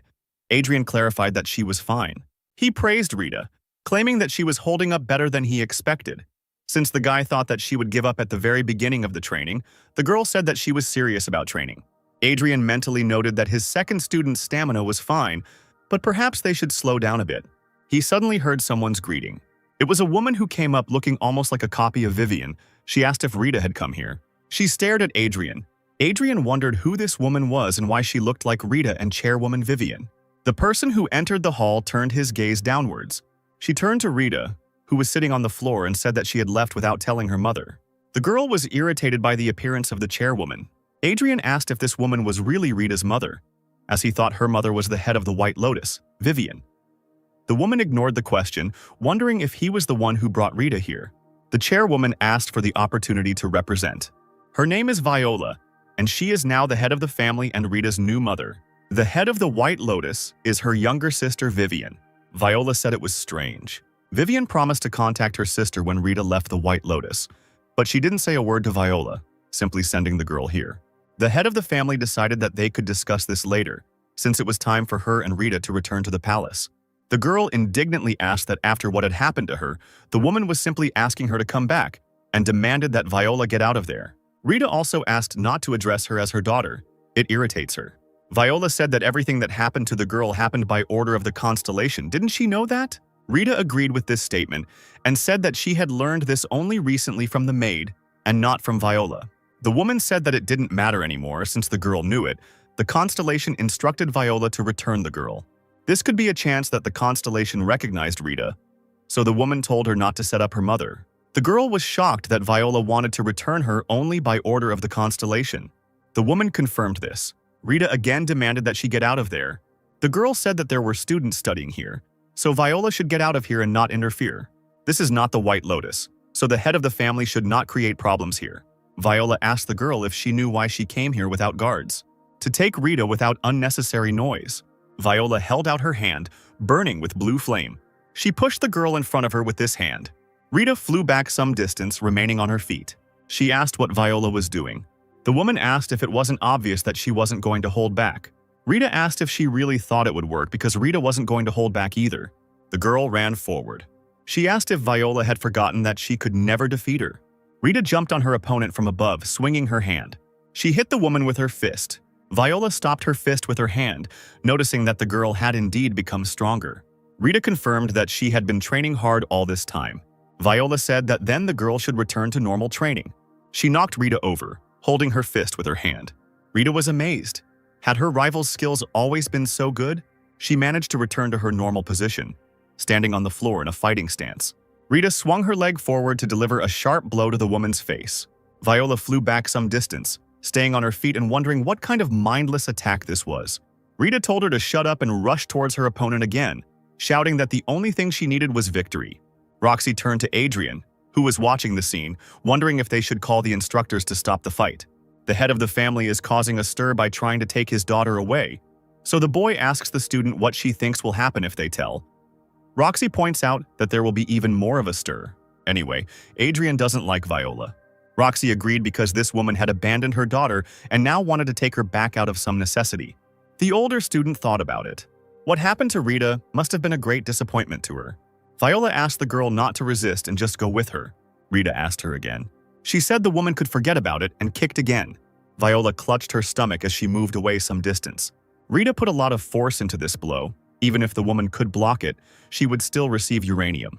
The girl suddenly sighed. She realized that her leg was frozen. Viola assumed that the girl was seeing something like this for the first time. This is the power of their constellation, the king of the snowy depths. After Rita returns to her family, she will probably have the opportunity to also gain this power through a contract with the constellation. The girl understood why Viola seemed stronger this time. She was mindlessly using the power of the constellation. The woman asked what was thoughtless about this action. Such are the realities of the modern world. If you are a member of a family in which there is a constellation, then you can do whatever you want with the power you receive. Did Rita really think that her opponent would use physical force? Viola decided to ask one last time. She asked if the girl would come back and extended her hand to her. Rita screamed that she was not going to come back. Viola understood her words and sighed. She told Rita not to even think about a safe return, flying closer. The girl realized that she couldn't even react to it because of her frozen leg. Viola promised to freeze and crush the girl's hand. She was interested to see how she would resist without a hand. Adrien pushed away a woman approaching his youngest student, saying that he thought the constellation families would no longer bother him. Viola stared in amazement at the guy who was captivating Rita. The girl was also surprised by what happened. Adrien angrily asked the woman what she was doing, and whether she was seriously considering cutting off her daughter's hand. Viola said that she, as a mother, was teaching her daughter a lesson and that he shouldn't interfere with it. Adrien wondered if this was a new method of education, since he had been told something similar before. Viola wondered why the boy's leg hadn't turned into an icicle. She was also puzzled by the fact that she was in pain after the blow. This means that even when the woman imbued the attack with power, it was not enough to harm the opponent. Adrien ordered Roxy to stand behind him and guard Rita. Rita was indignant. She also wanted to fight. After all, this was her and Viola's family's business. The guy suggested that the girl look at her own icy foot and then repeat the words about family. What teacher would stand aside when students were in danger? So the boy told Rita to step aside. She thought this was what it was like to have a teacher, while Roxy looked at her with a frown. Viola asked again if it was true that Rita's teacher Adrien wore a tracksuit and went to school. She clarified that he didn't like this girl before, which is why he now calls himself her teacher. Adrien said that there was nothing like that, it was just a matter of mutual interest. The woman asked if the teacher was really telling her something like that. In that case, can Viola test his competence? The guy thought that although this matriarchal lady looked balanced, in reality she was not, just like her daughter. Previously, he somehow managed to block Viola's attack with his foot, but he couldn't absorb that amount of power every time. For now, the guy decided to dodge and aim for the woman's joints. Viola looked to the side. Adrien dodged her blow by ducking. The exercise machines were covered in icicles. The bars were also covered in ice. Adrien noticed that the woman froze the objects without direct interaction. He said that the sports equipment is the pride of their academy, so the guy hopes that Viola will compensate for the damage. She said that if Adrien wins, she will look into this situation. Viola's hand rushed towards her opponent's chest. The guy thought that even if he dodged this blow, the woman would just release more icicles. Viola's magical power exceeded the norm many times over while she was feeding on the power from the constellation. If Adrien is going to waste his power, it would be wiser to do so. He kicked the woman in the raised arm. Viola cursed under her breath as the impact knocked her direction off course and iced the ceiling. She noticed Adrien suddenly approaching her. The guy punched her. Blood spurted from the woman's mouth. She fell to the floor with a groan. Falling down, Viola stared at Adrien, who was still standing in a fighting stance with a smile on his face. Rita looked at this scene in shock. Even the power of the constellation did not help the woman. Viola found this incredible. Now she understood why the schoolboy called himself a teacher. However, the woman still wanted to take her daughter home. This is the order of the constellation. Even if she fails to do this, other people will come to carry out this order. Rita, dumbfounded, asked if anyone was going to ask her opinion too.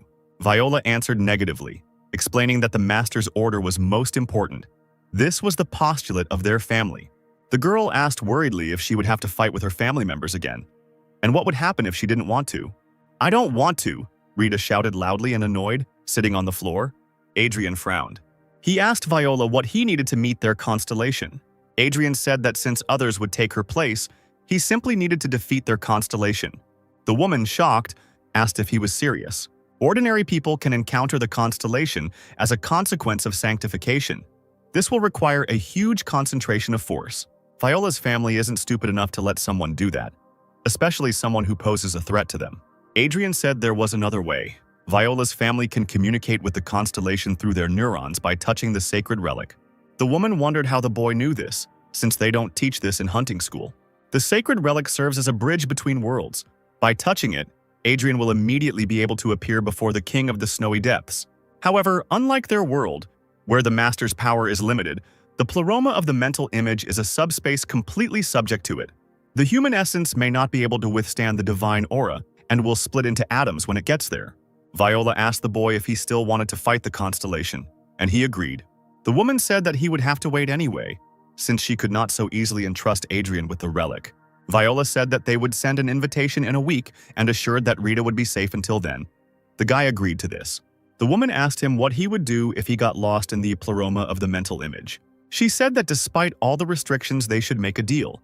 Rita considered this nonsense. Adrien agreed and said that if he lost, his life would be in the hands of Viola's family.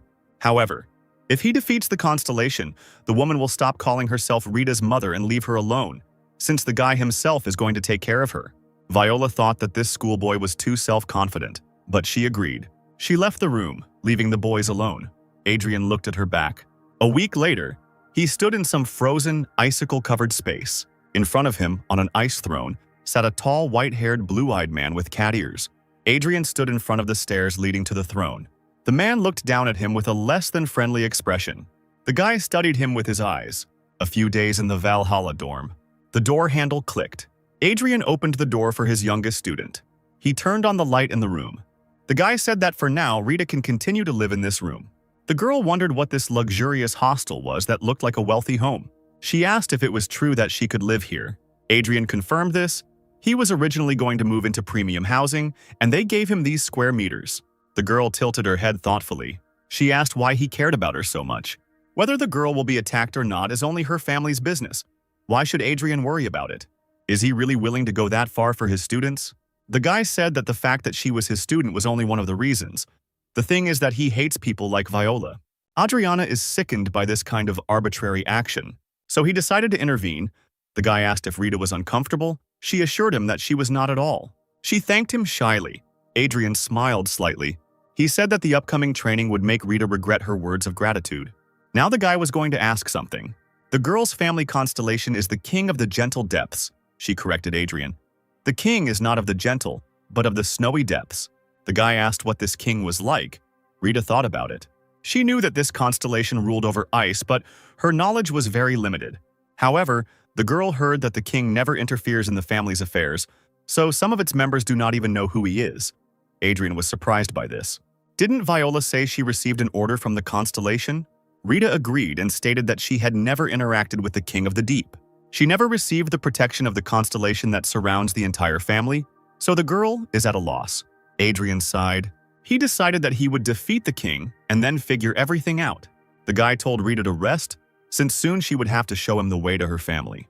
Adrien opened the door. Rita watched him go. The girl looked down. Her fists were pressed to her chest. Adrien sat in his dorm room.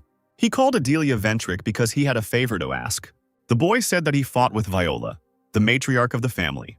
The woman asked what had happened, and Adrien explained that they had had a fight over their daughter Viola. Adilia asked if this meant that the direct descendant of the family was in Valhalla, and the guy agreed. He explained that the equipment in the gym had been damaged and asked if the woman could fix it, and she agreed. Adilia asked if anything else was needed. Adrien had a question if she knew anything about Rita's family, about the king of the snowy depths. Adilia had heard that he was out of touch with anything, much like the Ventric constellation. And since the family itself was indifferent, there was little information available. Adrien asked if his former student had woken up. The woman said that there was no answer either. Adrien wondered if sanctification was really going to the detriment of the constellation. Adilia turned to him shyly. She repeated her request that the boy put in a good word with the constellation. Adrien noticed that the woman was already suffering and ended the call. He wondered why no one knew anything. Barchi noticed that the guy's behavior was not at all like his typical behavior. Asking questions was not Adrien's style. He usually went into battle first and sorted things out later. The guy agreed with the constellation. Adrien noticed that even though he was getting stronger, he still hadn't reached his previous level. It would be stupid of him to attack the constellations without the necessary information. Barchi didn't expect to hear something like that from him. Moreover, they will have to fight in the pleroma of the mental image, where the constellations are stronger. Adrien suddenly wondered why Barchi was so weak in this dimension back then. With his power, he should have the same strength as the other constellations. Barchi said he could give some advice about the pleroma. The power in this space has nothing to do with Adrien's actual power. The power in the pleroma is subject only to the guy's idea of his powers. Adrien said it was the same thing. Barchi agreed that for the average person there was no difference. But Adrien is different, so he shouldn't forget about it. The guy smiled, it seemed he understood. There is only one thing left to do, talk to the constellation in the language of pain. A week later in China, at the home of Viola and Rita's family, Rita and Adrien stood in front of Viola, with 2 lines of people on either side of them. Viola was a little surprised that the guy actually came and was even flattered. Adrien wondered how he could not come and asked if they had received their permits. The woman frowned and ordered him to follow her. Adrien told his student that he would be back soon. He went after Viola. There were gray doors in front of them. Viola pushed them apart. They found themselves in an icy space. Adrien wondered what this place was and where the room was. The woman meanwhile stuck her hand into the snow. She pulled a box out of the snow. Upon returning from Valhalla, Viola wondered what to do with the boy if he lost. She asked if he wanted to become a slave to their family and opened the box containing a blue glowing glove. Adrien said that the woman could come up with her own punishment and ordered her to give him the glove, holding out his hand. Viola held the relic out to him, holding it in her palms. The guy quickly grabbed the thing. So he found himself in front of the long-haired man on the throne. The man asked Adrien who he was. The guy asked his interlocutor to introduce himself first. The man looked at him thoughtfully. Adrien realized that the constellation in front of him was not his student, but the man still looked familiar. The man, also known as the King of the Snowy Depths, repeated his question. He noticed that the boy was greatly annoying the family of which he was the master. Adrien noticed that the man was insightful and, slightly mockingly, suggested that they get acquainted. The king said that only if the boy survived. Adrien realized that his opponent was attacking from afar. The guy flew back, dodging the ice cubes flying towards him. These ice cubes flew rapidly towards him. The man on the throne watched what was happening. He noticed something. Adrien was able to dodge all of his ice projectiles, looking at the king with a grin. The king of the depths chuckled. He didn't think the guy would have time to do this. This attack could not be dodged with a normal jump, and even normal magic power would not be enough. The man saw that this was not some ordinary nobody in front of him. The king was about to tell the boy his real name, but he had forgotten it when he was locked in this place, so he was ready to tell him his nickname. He is known to many as the King of the Snowy Depths. The king's followers called him the God of Chaos, and those who feared him called him the Snow Demon. If we combine these 2 regalia, the nickname will be Snow God of Chaos. Adrien called his name after hearing the nickname of the King of the Deep. The Snow God repeated his name thoughtfully. He said he would remember that name and raised his hand. On either side of Adrien, streaks of ice and icicles appeared. They blocked the guy's path, and he assumed that the king did not want to let him escape. The man swung his fist at Adrien. His fist rushed forward. The guy's path was blocked by another wall of ice. Adrien thought that he didn't really want to deflect icicles with his bare hands. He grabbed his sword. His opponent noticed this. Adrien pierced the ice with his sword. The opponents stood opposite each other. The king pulled his hand back as chunks of ice flew towards him as well. He called Adrien stupid because he counterattacked with ice. All the ice and snow in this place is under the control of the snow god. Adrien mockingly asked if this was true and rushed towards his enemy with his sword at the ready. The guy hit the king. He stopped his sword with his hand. The man assumed that Adrien wanted to confuse him and get closer. This idea was good, but the guy's strength was not enough. Adrien asked if the enemy was sure about this. The man felt pressure on the sword in his hands. The boy wondered why in that case the king shouldn't take this blow and check what else the boy was missing.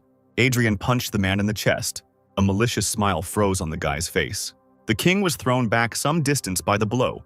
He hit his back on the ice. Adrien noticed that it seemed like the man hadn't been thrown like that for a long time. The king groaned as he looked at him. The snow god turned his attention to the sword. It seemed he understood something. He asked, "Is Adrien the god of war?" The boy said that even though the students gave him this nickname, the king was absolutely right. The god of war, the snow god, couldn't say that he knew him well, but 300 years ago, he had witnessed the might of the god of war. It happened in some snowy mountains. 300 years ago, the king of the deep was attacked by a large number of monsters, although he managed to cope with them to the best of his ability. The man was left alone against a countless army of terrible creatures. There were many monsters. At that moment, the king decided to take as many enemies as possible with him to the next world. His eyes widened. And then the god of war appeared. The snow god wanted to ask why he came to his aid, and why he stood unwavering in front of these monsters. But when the god of war swung his ink-colored sword, they were left alone, and the king of the deep could not utter a word. This magical power cannot be confused with anything. No matter what this guy looked like, the king was sure that the god of war stood before him now. Adrien asked if the man would continue or if he should start first. The snow god said that he had been waiting for this day for a long time. He will fight the guy. Fight with full force. Rita sat at a large round table in the reception room. She looked at the table thoughtfully. The girl heard something. There were people standing behind the doors. They were looking at the girl with intense, wary gazes. She could feel it. That's why Rita didn't want to come here. She remembered Adrien's words about rest. If it weren't for her teacher's request to sit here, two people approached her. They were the family's first daughter and second daughter, Rachel and Sarah. Rita rudely asked what they wanted and if the girls had come to get punched in the face. Sarah sheepishly said that they had come to see her. Rachel said that there was no point in fighting, since it was clear that Rita would win. Rita said that if the sisters had come simply to see her, they could join those people who were staring at the girl like an animal in a cage. Rachel wanted to apologize for the misunderstanding that had arisen, because apologies are made in person. Rita asked her again, slightly puzzled. Because she had arrived at the castle right after their fight, the girls hadn't even had time to talk, so Sarah wanted to do it now. Better late than never. Although these words are worth nothing now, the second sister apologized for Rita being imprisoned. So what? Rita asked. Was she really supposed to believe that it was sincere and not at all out of fear? Rachel asked to wait for Rita to come to her conclusions and listen. Previously, all attempts by the sisters to meet with her were stopped by their mother. This is still a small thing. Rita was even suspended from training on her orders. The girl was shocked by what she heard.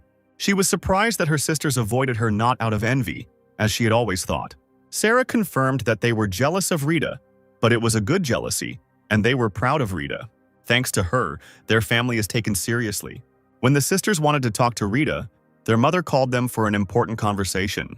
She asked not to allow Rita to participate in the training.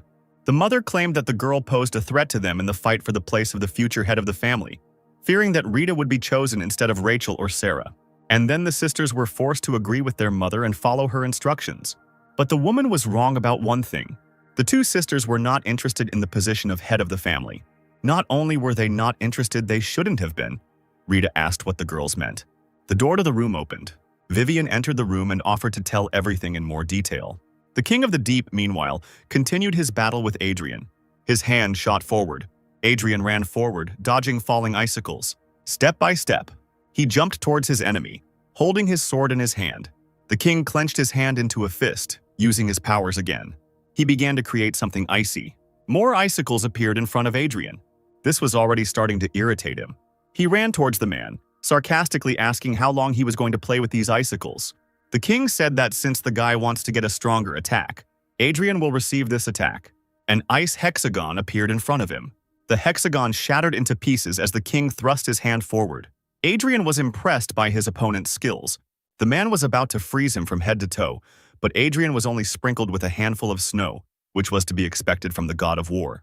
The guy said that you shouldn't compliment your enemy, it makes him uncomfortable. Adrien noticed that this man was different from the others. He should have remembered the king. If they had met 300 years ago and the king had been just as strong, the man must have been trying to break his limiter operating in the pleroma of the mental image all this time. That's why he became stronger. The power in the pleroma of the mental image is subject to special rules. The idea of one's own power is important. The boy peered at the king of the snowy depths. Most likely, the man is a reincarnation of his past personality. The man's real body has long since decomposed, just like Adrien's body. The boy found the king an interesting opponent and thought it would be nice to meet him earlier. The king asked what he meant. Adrien said it was a normal exchange of compliments. The king sighed. He decided to do something as a thank you. The man's hand was covered in ice. He created a giant ice fist around his hand. The king was about to defeat the boy. He swung his icy fist. Adrien swung his sword. They flew past each other. The man said that perhaps he should forget about it. He's not even close to Adrien in terms of strength. The glove hovered in the air, enveloped in blue magic. Adrien stood in front of the thing with his eyes closed, enveloped in the same magic, and behind him was Viola. The woman realized that it was taking longer than she expected. It seemed like Adrien really had used some strange magic. She noticed something, her eyes widening. Nothing happened to Adrien and the glove. After so much time in the pleroma of the mental image, the guy still looked normal. Adrien suddenly woke up, apparently emerging from the pleroma. He said that he defeated Viola's cat. She asked if the guy was joking. The woman received notification that the king of the snowy depths had been destroyed by Adrien. Viola couldn't believe it. Could some high school student really defeat their patron? Adrien said that the woman could ask the king of the deep herself, since it seemed that he now respected him. The guy grabbed Viola, reminding her that she promised not to touch Rita anymore. Now Adrien wanted to make some adjustments to the terms. He walked into Rita's room, telling her to come with him. The guy noticed Rachel, Sarah, and Vivian and asked why they were gathered there. Vivian was surprised to meet Adrien, as she thought he would not come here again. The guy responded in kind. Rita asked if he had finished his business. The guy replied that he would tell her everything on the way home. Because there are too many stairs here, Rita and her current teacher were walking down the street when the sky turned orange due to the sunset. The girl noticed that Adrien returned too quickly and assumed that he lost the battle with their family's constellation. She assumed it was hard. Fighting a constellation, especially without divine protection, is not easy. Adrien thoughtfully nodded in response. Rita excitedly asked what Viola's condition was. Adrien said that he had to become a slave of their family in case of loss. The girl asked if he would then be a servant to their family, but her teacher answered vaguely. The guy chuckled at Rita's naivety. The girl said, upset, that she had to stop Adrien, and her older sisters told her everything. Viola is crazy. She is ready to risk her life for the position of the head. She wanted this from a young age. Vivian then advised her not to rush. However, even after Viola became the head of the family, she did not follow her sister's advice. She needed to remain the head until the family itself. Even the elders began to spy on her. Viola never liked children. She considered them only an obstacle threatening her position. The woman always punished Rita and her sisters. Always. Even for little things. And treated Rita the worst of all because of the girl's talents, which is why she ended up imprisoned. Adrien noticed that the Deep King thought the same and wondered why he didn't do anything. Rita said it was funny because she didn't even claim the position of head of the family. The guy asked if it was true, after which he decided to please the girl with his victory over the constellation, causing her surprise. She asked if he was playing a joke on her, and the guy replied that today was not a joke day. He asked if it all started because the constellation called Rita to itself. Adrien said that something didn't add up. From the girl's story, one could conclude that the constellation was not interested in leaving the family. The boy had the opportunity to ask the king of the snowy depths a question. He hit the unconscious man to wake him up. Adrien said that the constellation would not die anyway, so he told him to get up, as he had questions. The guy heard that the king had summoned Rita to him and asked why the constellation needed her. The man said that it was a request from the current head of the family, Viola, that the woman's youngest daughter needed divine protection, but continued to refuse it. Viola said that her daughter should not contradict the constellation, so the king gave such an order. Adrien asked if that was all. It seemed to him that the man had abandoned Rita. The king said that this was the first time he had heard about this, and it was even the first time he had heard that the youngest daughter was called Rita. Adrien asked if he was serious. From what has been said, it follows that the head of the family was simply using the king. Rita was surprised to hear her teacher's retelling of the events. Viola misled people, fed them empty promises and lied, and in addition she used the family's patron to achieve her own selfish goals. Rita wondered if there was anything holy in this woman then. She ruined a girl's life for the sake of her own position as head. Viola was disgusting. Adrien said he asked the star to terminate the contract. Rita asked excitedly what contract he was talking about. The guy meant the contract concluded between the constellation and the head of the family. Viola had already discovered the contract had been terminated. She was horrified. Her position as head was no longer her position. The girl was shocked by what she heard. Rita was embarrassed. Her teacher did all this because of her, it wasn't worth it, but she still thanked her interlocutor. Adrien watched as she thanked him. He sighed with a smile and asked her to stop. Now, the girl can focus on his training. Her family won't interfere with her. They were watched by a mysterious figure wearing a cloak and a skull-shaped mask. The mysterious figure asked his master whether he should continue pursuing the girl and the boy, and the answer he received was negative. The master ordered to look for Hadrian's enemies. The city's night streets were illuminated by lanterns that revealed the signs of hotels and shops. This is where the refuge of the great cult was located. At the table sat people in cloaks, a mustachioed man and an unknown person in a skull-shaped mask. Opposite this couple sat a girl in a mask covering her mouth, and a blonde guy with a blindfold on his eyes. They were also wearing cloaks. The girl asked why they were all gathered here. The guy in the bandage said that Mr. Constellation had called them. The girl asked if he hadn't given the order to kill Adrien. Why did the gentleman need to look for the guy's enemies? The mustachioed man suggested that the gentleman had changed his mind. The girl asked who was the first to arrive at the location after receiving the order. The man in the skull mask said that he was the first. She asked if he could share some important information, and he noticed that Adrien was acting strange. The man with the skull made some inquiries. He remembered how it happened. To his surprise, he could not find any information. Apart from the information that Adrien grew up in an orphanage, there is absolutely no interesting information. This information was provided to the man by excellent informants who could be trusted. Then he waited for the order to eliminate Adrien but did not wait. Not only Viola's family could not defeat the guy, but also the head of the family herself. The girl was surprised by what she heard. The order was then postponed when Hadrian defeated the constellation and the cult members were given new orders. Moreover, the guy distinguished himself not only by defeating the constellation. The guy with the blindfold covering his eyes received a notification. Their constellation was wondering if the stone was ready for storage. The man confirmed it. He held a purple stone in his hand. The man with the mustache also held a stone in his palm. They piled a whole mountain of purple stones on the table. The gentleman asked if the people had found Hadrian's enemies. It turned out that there were 3 organizations that were in hostile relations with him: the Ventric family, Samsol, and the Supreme Race. Samsol and the Supreme Race are bandit organizations, and the Ventric family is a prestigious English family. But this family sided with Adrien. The mustachioed man suggested that they had made some kind of deal, and now the Ventrics could not be called enemies. While there is no official confirmation yet, there are rumors that an organization called Full Burial is also targeting Adrien. The guy with the armband asked if these people were trying to increase the value of the name. The girl said that most likely they were. The constellation decided to give a new order. Now they are ordered to eliminate Hadrian's enemies. An orange sky was visible behind the building. Adrien walked into the room, staring at his phone and holding his backpack by the strap. He saw messages from Roxy. She was going to miss training due to urgent matters. The guy just wrote her okay. He decided that it was really important. Because of the girl's message that she wanted to take something important from home, Adrien thought that it would be great if she was going to return the sacred relic. After all, their family's constellation could very well be his former student. After the battle with the king, Adrien looked at some of the relics, but none of these things seemed special to him. The disaster is just around the corner. A new tower of destruction will appear soon, so every student is important to him, but they have little time. The guy heard that there were a lot of sacred things lying around in the White Lotus Association. Maybe it was worth taking a look there. All this irritated Adrien. He heard someone interrupt his thoughts. A man wearing a cat-shaped mask entered the training room. Adrien asked who was talking to him, noticing the mask. The man suggested talking outside because there were no extra people to talk to. Adrien agreed. He suggested that while he was gone, Olivia fight with Rita on her own, without him. The girls started arguing whether it would be easy, and Adrien left the room. The person in the cat mask was waiting for him in the corridor. He said that he was a market representative. Adrien had already realized this and asked if the market didn't guarantee anonymity. It's a pity that the guy wasn't warned about people in cat masks who sometimes burst into the school.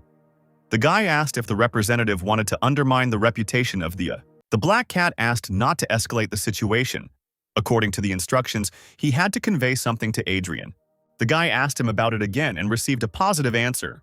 The black cat handed him a letter. Adrien asked what kind of letter it was, looking at the envelope after he took it in his hand. The man said that this letter was from the true owner of the market. The guy asked if his interlocutor meant the Hidden Lord, and he confirmed it. The black cat asked him to read the contents of the letter, and if the guy had the opportunity to answer, then come to the market. In addition to Adrien, the market representative brought this letter to several other people, as their constellation is looking for someone who can read it. Since Black Cat doesn't know the contents, they wait for the guy to see if he can read it. Their constellation will be waiting for Hadrien. The man turned around and left. Barchi wondered if the letter was from the constellation. He asked if Adrien could read it, since the contents of the letter sounded like a language invented by a child. Adrien said he had to get to the market after reading the letter. He created these symbols in the letter. Adrien walked down the dark street, wearing a gray hoodie and looking at the screen of his phone. Barchi noticed that he began to leave the academy more often without permission. Adrien asked if the constellation remembered that he had made a deal with the gray-haired teacher. Barchi assumed that he meant Lilia. The constellation asked if the boy had created the symbols from the letter, and he confirmed it. Barchi asked why he did it. Adrien replied that it could be called part of his training. He asked him not to remind him of this if Barchi did not want to be flattened. The door made a quiet creak. Adrien opened this door. He also saw an iron door and asked if there was an entrance behind it. The guy didn't think he would come back here again. But he's here again, Adrien thought, opening the iron door. He remembered something. The purple sky hinted to the guy about a grand meeting. The last time he saw him like this was about 300 years ago. Someone called his name. The man in the cat mask asked if Adrien had come because of the letter. He confirmed this, asking where he needed to go. The man in the mask decided to be his guide. Adrien asked if he needed a mask. The guide said that since he would lead him through a secret passage, he didn't need to bother with it. They arrived at the 7th Market District. Adrien looked out the window of the building he was in. He wondered if the black cat was here. Barchi suggested that the boy pay attention to the building behind the glass. All the yellow parts of the building were banknotes. Barchi asked if this building was here last time. The guy didn't remember it. At that moment, the black cat approached Adrien. The market representative asked if the guy was able to read the letter. Adrien said that the contents of the letter could not be answered specifically. The black cat asked him what he meant, and the boy asked for a piece of paper and a pen to explain. The man obediently handed over the necessary items. The black cat wondered as the boy wrote, "Was this really a failure? Only 5 sold their rings, 3 of them were already here, and with their lies, they only angered the constellation." Adrien handed over a sheet of paper with an answer in it, made of unknown symbols. The black cat noticed the similarity of the symbols to the letter and asked what it meant. Adrien replied that this meant no. The man stared at him, the constellation asking him again for Adrien's answer. After which the market representative was bombarded with a bunch of messages and notifications from the constellation. He realized that Adrien was right. This meant that he urgently had to meet with their constellation, Adrien agreed. The black cat held out a staff with a purple stone in his hand. If Adrien touches the staff, he will find himself in the pleroma of the mental image. The guy followed this instruction. His hand clutched a purple stone in his staff. Adrien moved to another space. He saw a dark-haired girl in a cloak. She noticed his magical power. Although the guy had changed in appearance, his strength could not be compared to anything. Adrien recognized her, smiled, and called her a maniac. The girl was clearly very happy to meet her teacher. She fell to her knees. The girl was ready to greet her teacher with all honors. Adrien said that it was time to fall on her knees and told her to get up. His student, the constellation, agreed with him, rising. She didn't expect that her teacher still remembered the symbols from the letter. The guy said that he couldn't forget them because he came up with them for only one purpose. The girl was sitting in a cell that looked like a prison cell. She was dressed in shabby clothes, and she had shackles and a chain on her leg. The girl's eyes were covered by thick bangs. Adrien and his other students studied the girl in the cell with their eyes. He crouched down so that he was at eye level with the captive girl. The man brushed her bangs away from her eyes, which turned out to be black and red. He accepted her into the ranks of his disciples. Then Adrien realized that the girl was completely uncivilized. She didn't even know how to communicate and only knew the language of her own emotions. It was his first time teaching someone like her, and he came up with special symbols together with this student. The man handed the girl a piece of paper. However, she very persistently refused to study. Adrien tried to instill in his student a love of writing so that learning hieroglyphs would become easier, because as soon as he could teach her the language, he could also teach her the art of battle. The girl, who had already become a constellation, agreed, confirming that she studied then only for the sake of the teacher, all for the sake of one thing. She asked if he understood the contents of the letter. Adrien confirmed it. The letter said that she missed him and asked if he would marry her when they met. That's why Adrien answered no, despite the girl's expectations. The guy said that there was no time for this now, and said that he would bring her up to date later. The current world is as dangerous as it was 300 years ago. The student understood him, saying that nothing could be done for now. She asked if he had seen the building from the outside. Adrien realized she meant a skyscraper made of money. The girl said with a joyful smile that this skyscraper was for him. The guy refused, saying that he didn't want to. She pounced on her teacher asking why, and he realized that she had gone completely mad. For too long, no one has tamed the student. She kept repeating this question. The guy frowned, unhappy with what was happening. That's why he called her a maniac. The girl kept repeating her question. Adrien pushed her, demanding that she come to her senses. He wanted her to start thinking clearly. The girl asked if the guy didn't like her gift, if she had made a mistake and done something wrong. Her teacher asked her if he ever wanted a skyscraper made of money, and the constellation agreed. She decided to remind him. A long time ago, when the girl was his student, Adrien said that a skyscraper made of money would be a good property. The student asked him again. She asked if this was his dream. Adrien said that it could well be called that. When peace comes, he would really like to drown in luxury and previously unrealizable dreams, but that is still a long way off. That is why his students must become stronger. Only through work can they save their generation. Only then would their teacher be able to take a deep breath. So he told the girls to continue training. The dark-haired girl remembered these words. She decided to make her teacher's dream come true, although the student failed to please him then. After 300 years, she finally got her chance. Adrien asked if the girl knew about his return. She agreed, saying that she had received a message about the reincarnation of her teacher. Constellation mentioned some kind of notification window. If it weren't for it, she would have gone crazy. Adrien thought it was unlikely could the girl become even crazier than she is now. He said the student had chosen the wrong moment. These are not peaceful times. She listened to his story about the Tower of Destruction and the disaster. The girl was infuriated that as soon as Adrien was reborn, he had to save the world again. The guy said that this was partly why he had to refuse the gift from his former student. She understood him and said that there really was nothing that could be done about it. The girl asked the teacher to extend his hand to her, and he followed her instructions. She handed him the market owner's ring. Thanks to the ring, the guy will become the new owner of the market. He will have rights to everything. The girl claimed that it would be much easier for Adrien if he moved here, because she was ready to help him at any time. The teacher thanked her, thinking that he had been receiving too many rings lately. He was about to leave. The girl agreed with him. The black cat stood waiting. A notification window appeared in front of him, the constellation asking if the person had left. The black cat confirmed the fact that Adrien had returned to Valhalla Academy. The hidden overlord has sent notice of her own decision to purchase this academy. The black cat was confused and wondered why it was necessary to do such a thing. The constellation even gave this guy the market owner's ring, which could have made Adrien so interested in the constellation. The black cat asked what connected the overlord with this academy student. The answer conveyed through the notification was the word paradise. Adrien was paradise for this constellation.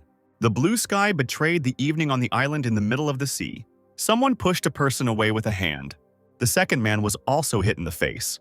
A crowd of people, some armed, watched the events. Footsteps were heard. The man to whom they belonged asked Samsol a question. He asked what they did to his son. It was Logan, who had received the title of First Destroyer. The man called them insects. He believed that they should die. Logan swung his fist at the crowd of people. It created a small orange explosion. The opponents were thrown back. Some people had blood spurting from their mouths. Logan stood in a fighting stance with his fist extended forward. Two cloaked figures watched what was happening. The girl in the cloak wondered why Logan was here. The man in the skull mask suggested that Logan had come to avenge his son. In front of the vengeful father lay a pile of people he had defeated. The people in cloaks decided to leave him to deal with this and focus on the leader of Samsla. Logan turned around sharply, asking loudly and angrily what kind of rats were whispering there. But there was no one behind him anymore. Leader of the devotees, Gan Nebel looked around nervously. He wondered about his own location. First, the man heard an explosion, and when he woke up, he found himself in this space. The place didn't look like an office, so the leader assumed he was in some kind of subspace. He heard someone's voice, which was irritated by something. The irritant was the beating of Gan's heart Nibala. A hole instantly appeared in the man's chest, and he opened his mouth and eyes in horror, looking at it. The leader of the devotees looked at the hole in shock. He sighed because of this.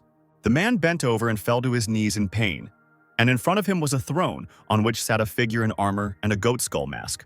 The person in the armor held Gan's heart Nibala in his hand, asking him not to worry about it. Until the personality wants the man to die, he will not be able to die in the pleroma of the mental image. The leader groaned in pain. He wondered what this space was and what was happening to him now. The man was not immediately ready to believe that they were in the pleroma of the mental image. He felt an incredible power from the person in the goat mask. The man realized that there was a constellation in front of him. The constellation was glad that he understood this. Gan Nebel was right. In front of him was indeed Tugi, the constellation of the Ilgio clan.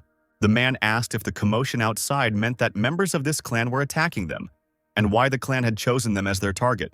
The constellation reported that this was the work of Logan, who came to avenge his son. The man frowned, realizing the information he had heard.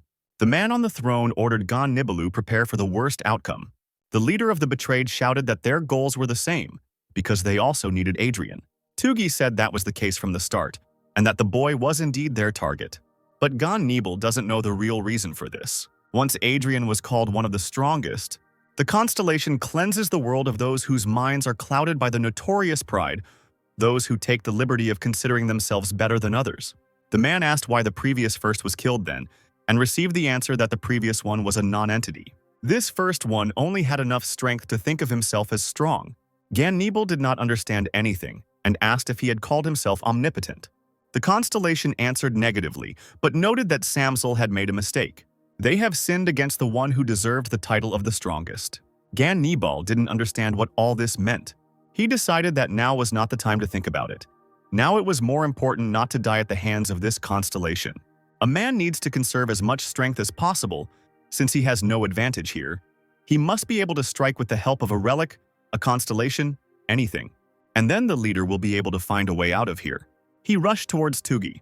The constellation noticed that the man had managed to take the sacred relic with him when he was transferred to the pleroma of the mental image. Fist Gun Nebula emitted a black-violet magical power. He punched, causing a purple explosion. The man stood with his fist extended forward. He realized with annoyance that his opponent had managed to dodge. The leader of the devoted turned around sharply, assuming that the constellation was behind him. He realized that there was no enemy behind him either. The man wondered where the constellation had gone. He did not feel its presence. Are there really no restrictions here, and can one so easily hide a powerful aura? Gan tried to figure out where his opponent was. Tugui explained that the strongest was his teacher. Samsol raised their hand against the constellation teacher. Tugui pierced the leader of the devotee's chest from behind, grabbing him by the heart. That is why the constellation was not going to kill the man so easily. Another morning has arrived at the Valhalla dorm. Adrien looked at his phone, drying his head with a towel. He was very surprised by what he saw. The Samsol and Ilgio gangs were completely destroyed, which was all over the news. Barchi asked if the guy wasn't planning on doing this, and he explained that that was exactly the point. Adrien wanted to get rid of these gangs as soon as he left Valhalla, but the problem solved itself. Barchi asked if the guy didn't want to graduate with all the students, so why would he leave the academy? Adrien explained that the academy was just a resource for him, and he came to it with other goals. Now that the conditions were met, he no longer had any reason to stay. But the guy won't leave right away, but only after the end of the next disaster. Voices could be heard outside the doors of the chairman's office. The chairman of the Valhalla Academy asked his interlocutor who was speaking to him. He introduced himself as none other than the Black Cat, the owner of the market. He decided to get straight to the point. The Black Cat asked to sell him the academy. The chairman asked the market owner again, puzzled. The man asked again if it was true that the Black Cat was the owner of the market. The Black Cat agreed with this, noting that the chairman understood what market he was talking about. The man said that although he personally had not visited the market, he understood. In any case, the chairman cannot sell the academy to such a dubious person as Black Cat. The market owner clarified whether this was true. He snapped the fingers of his gloved hand. An open suitcase filled with money appeared in front of the chairman. He stated that he did not need money, and therefore did not intend to say goodbye to the academy so easily. The man asked if Black Cat had any idea how hard it had taken him to achieve all this. One of the monsters was killed with one cut. The man swung his spear at more monsters. In the days when the academy chairman was a hunter, Korea was greatly distressed by labyrinths and monsters. When it comes to crimes committed by people, the regular police can handle them. But in the case of monsters, the government asked the guilds for help, and some hunters responded to these requests. The government also established a division of contractors to combat monsters. But anyone could join, so they were no match for the guild members. Then the chairman made a decision. He decided to create an academy and train contractors who would be in no way inferior to those abroad. The academy continues to operate successfully today. Their contractors find a place everywhere. They have been able to achieve record response speed all over the world. Can the Black Cat now understand what the man is talking about? The market owner remarked that this was truly amazing, and stated that he had no intention of changing the way things were done at the academy. The functional policy will remain the same, but its owner will be the Black Cat. The chairman asked if the Black Cat really wanted him to believe this. The market owner snapped his fingers again. He suggested that the chairman did not have enough money. The man said doubtfully that he did not need money. The Black Cat asked again if this was true, snapping his fingers again. The chairman thought even harder. The Black Cat snapped his fingers again. There was more and more money. The chairman's entire desk was covered in money. The chairman closed his eyes. He asked Black Cat to take care of his academy, and the man was finally able to retire. The Black Cat grabbed the sign on the table, thinking that it would need to be changed now that the chairman had left. The market owner sat down at the table, informing the constellation that the request had been fulfilled and he had purchased Valhalla Academy. The hidden ruler ordered the shop to be connected to Valhalla. The black cat asked if the ruler meant the market, and she confirmed it. The constellation told them not to forget to install cameras. The market owner asked if there weren't enough of them here. The hidden lord insisted on installing cameras. Black cat agreed. Constellation was glad that now she would be able to see who was flirting with her teacher. Adrien walked through the academy courtyard. Barchi noticed that things were rather restless at the academy today, and the boy asked if it bothered him. Barchi said that teachers seemed to be overloaded with something. How could independent work last so long? Adrien heard someone calling him. Roxy, who had finally returned from her family's home, approached him. She said that she had been there since the morning and was slightly surprised that he hadn't noticed, while Adrien said that he had been sleeping. Roxy asked if he was going to the gym to train, and the guy confirmed it. The girl said that in that case she would go with him, as she needed to show him something. The sky was painted orange. Rita and Adrien stood next to each other in the gym, while John and Olivia worked out behind them. Roxy unzipped the case. She took a long sword out of its case. Adrien noticed that this was a new sword for the girl. Roxy confirmed this and said that this was why she went to her hometown. Adrien chuckled questioningly. He asked if this magical power came from the blade. Roxy agreed, explaining that the sword was a family heirloom, and her words struck Olivia. Olivia called this sword a relic, Blue Moon Radiance. She was surprised by this. The girl asked Roxy where she got this sword from, and she replied that after passing the test, she became the rightful heir of her family. Olivia clarified that such relics are rarely given to high school students. Roxy said that her father gave permission. The white-haired girl asked Adrien if she could train with this sword. The guy said that she should decide it herself, but he wanted to say something. Adrien asked to be able to touch this relic. Olivia called him impudent, because the relic is too personal a thing. Adrien wondered to himself whether it was even possible to make the girl quieter. Roxy held out the sword, saying that of course he could take it. The guy thanked her. The whole scene amazed Olivia. Adrien held the sword in his hands. The sword was still in its sheath. He found it strange that the magical energy emanating from the relic seemed familiar to him. Adrien's eyes widened. He found himself in a space with a bunch of swords, and in front of him stood a strong-looking guy with a bare torso, who said that they hadn't seen each other for a long time. It turned out to be the patron constellation of the family to which Roxy belonged, and he recognized Adrien. The guy turned to Adrien.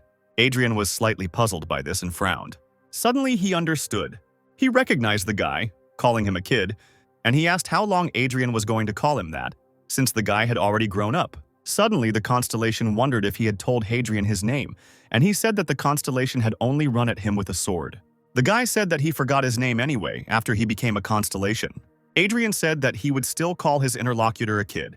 He remembered that the guy had always been a fidget. It was surprising that he had become a constellation. Adrien remembered the boy asking to fight him. Then the guy asked what the boy meant. The boy asked, calling the guy Mr. Isn't Adrien the strongest adult, which is why he came to fight? One of Adrien's students was outraged by the child's treatment and asked her teacher if he should be killed. Adrien asked her to calm down.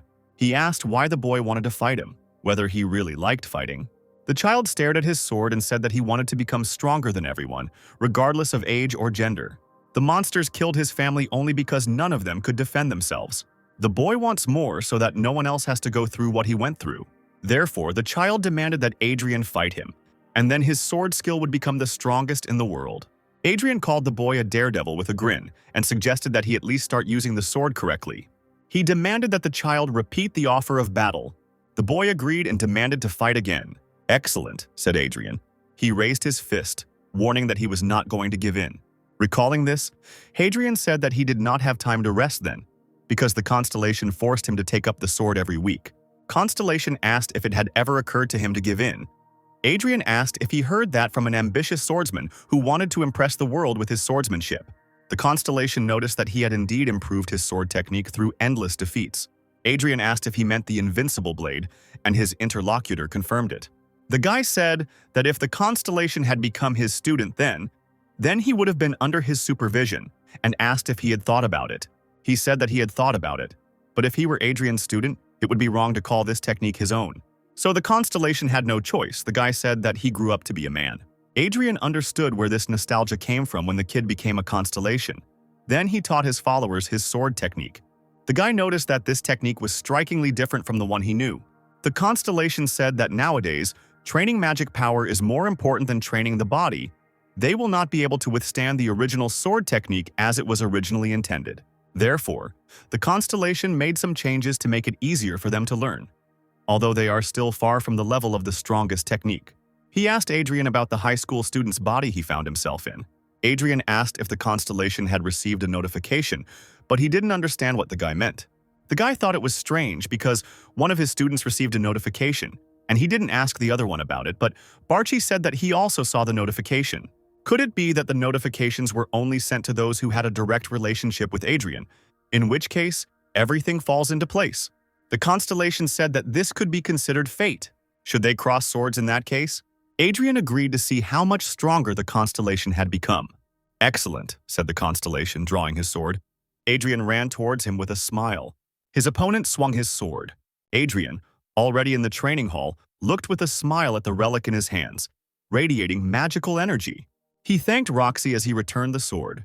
Adrien told the girl that her family's constellation was a good person and advised her to contact him more often with questions. The constellation was smiling at this time.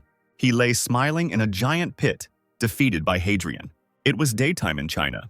Vivian sat at a round table in front of a trio of elderly people. She asked them, the elders, with a smile, why they had called her here. The three elders looked at her. The elderly woman said that they called Vivian regarding the position of head of the family, which is currently vacant. An older man in a bandana said they would like Vivian to take the position, but tradition dictates that the association's leader cannot run for the post. The woman asked if Vivian had any other candidates. The man with the beard said that they needed to choose someone who would not use the power of the constellation for personal gain, as Viola had done. Vivian thought, resting her chin on her fan. She said she understood. Vivian decided to name her candidate. Rita stood in a fighting stance. Roxy stood in front of her, armed with a sword. They stood in front of each other in the training room. Roxy looked at her rival. Rita smiled, looking at her. Adrien asked them to refrain from using magical powers. He advised Roxy to keep her sword in its sheath. Rita shouted that she didn't mind if the girl took out the sword. Adrien said that if Rita cut herself, he wouldn't bandage her, and he wanted to avoid accidents. The guy turned to Olivia, asking what she was doing there. The girl replied that he didn't seem to mind when she was watching the sparring. So why couldn't she watch now? Olivia was curious. Rita was able to defeat her in a fair fight, and now it's Roxy's turn. Even though Roxy has become stronger thanks to Adrien's training and the sacred relic, will she be able to defeat Rita? Roxy, calling the girl a pussy, advised her rival to listen to Adrien because if she pulled the sword out of its sheath, Rita would suffer. Rita told the girl to shut up. She was outraged at being called a kitty again and rushed towards Roxy. The girl thrust her sword forward. The fist struck the sheath with the sword. The girls stood opposite each other. Olivia snorted at the clash. Rita coughed and frowned. Roxy jumped back from her blow. Rita swung both fists from above. Roxy managed to dodge. She swung her sword at her opponent. Rita didn't have time to dodge, screaming from the blow. She ran towards Roxy again. Roxy swung her sword again. Rita ran towards her. A sword strike split the wall behind her. A bead of sweat ran down Rita's face as she considered what was happening. She realized that Roxy was strong. Rita took a step. She rushed towards her opponent. Rita didn't understand when Roxy had become so strong. She realized that she didn't know her opponent's techniques. Roxy groaned as a fist hit her hard in the face. The girl put her sword in its sheath and moved back. Rita has already managed to watch her opponent's training with Adrien several times.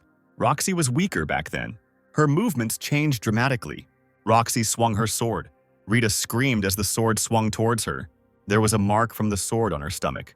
The girl sobbed in displeasure, grabbing the spot with her hand.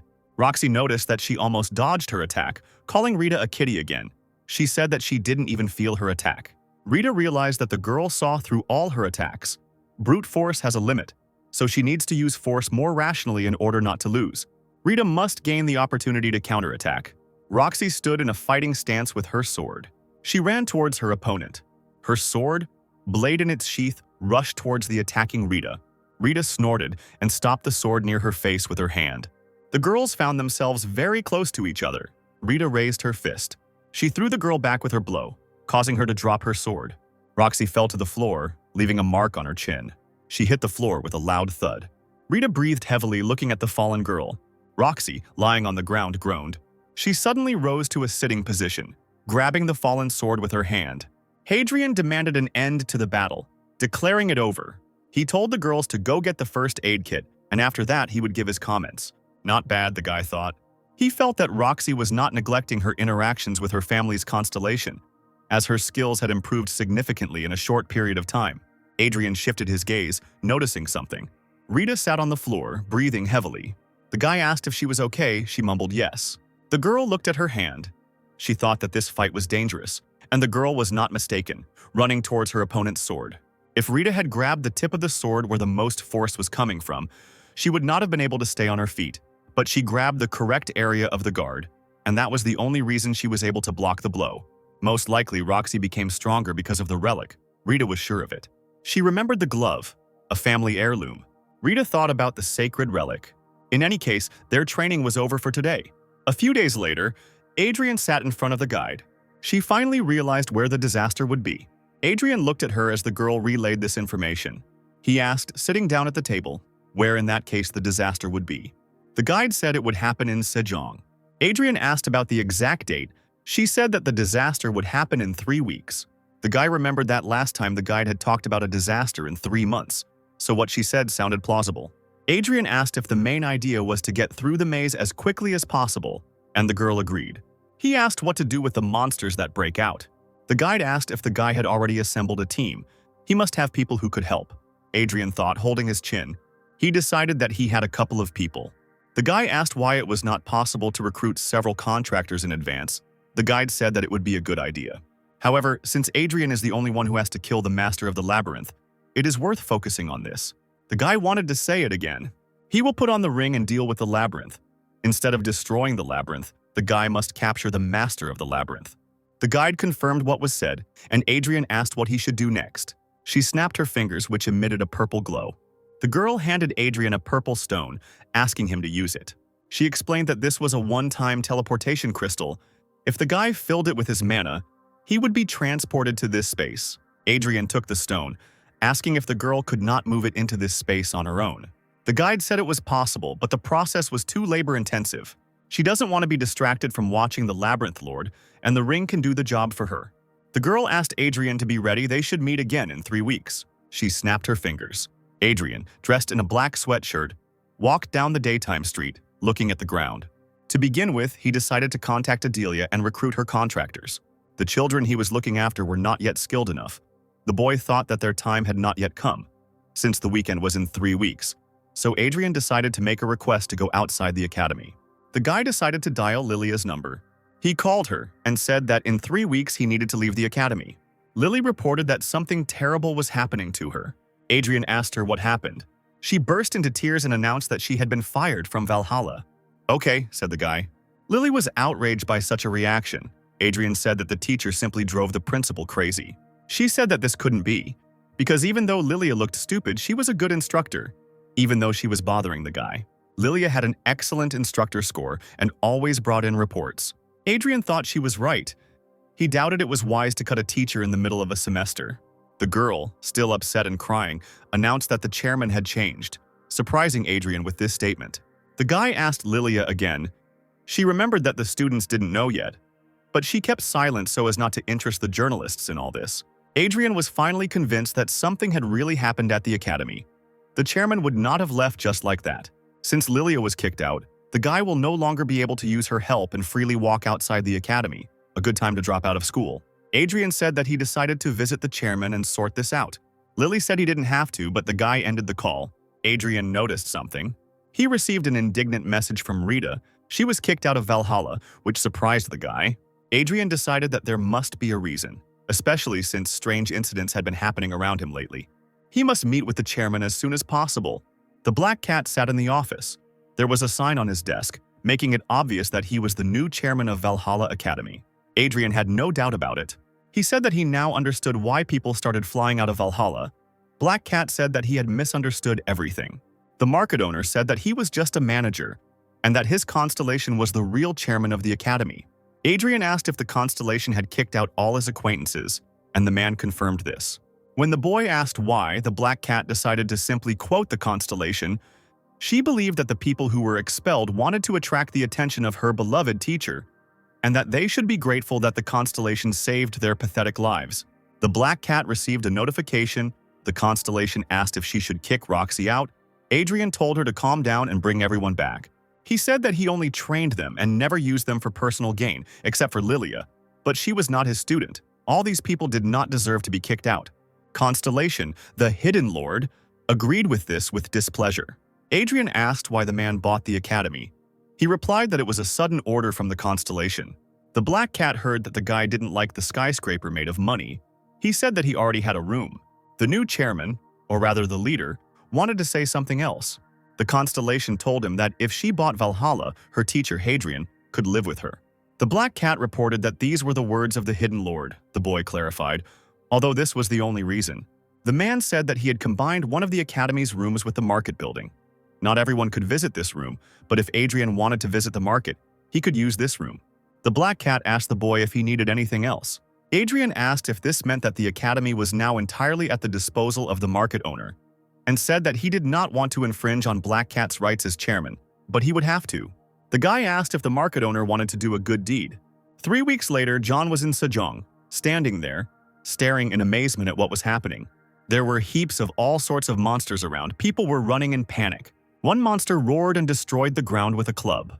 A couple of other creatures were breaking the transport. A monster that looked like a stone golem was chasing a man. Everything around was burning. John didn't understand what was happening.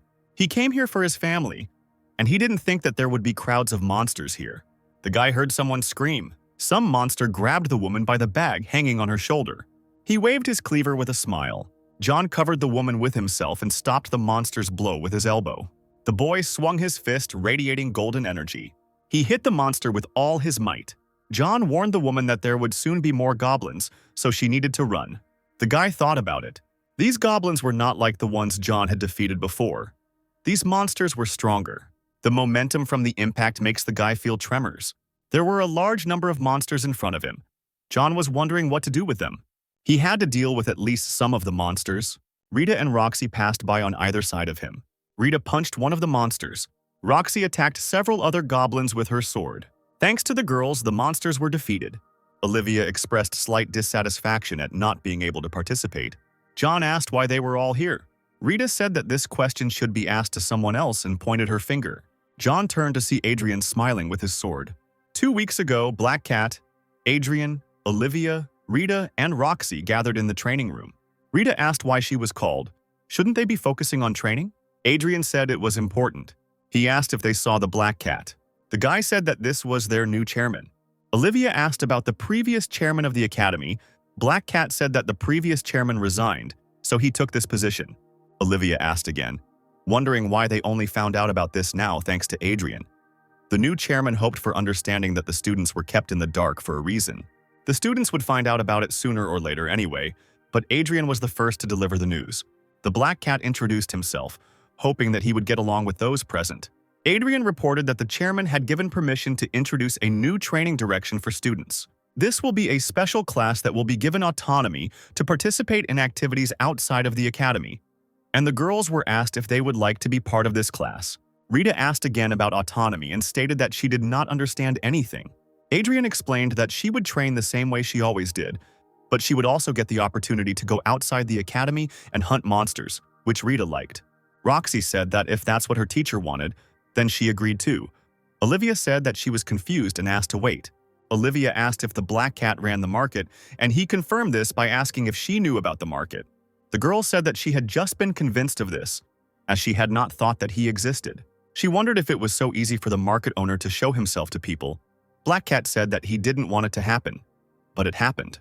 Olivia asked why Adrien knew about this before everyone else, and how he managed to get a special class created. She found it unthinkable that the guy knew the owner of the market. He asked the girl if she also wanted to be part of the special class. Olivia couldn't refuse such a privilege.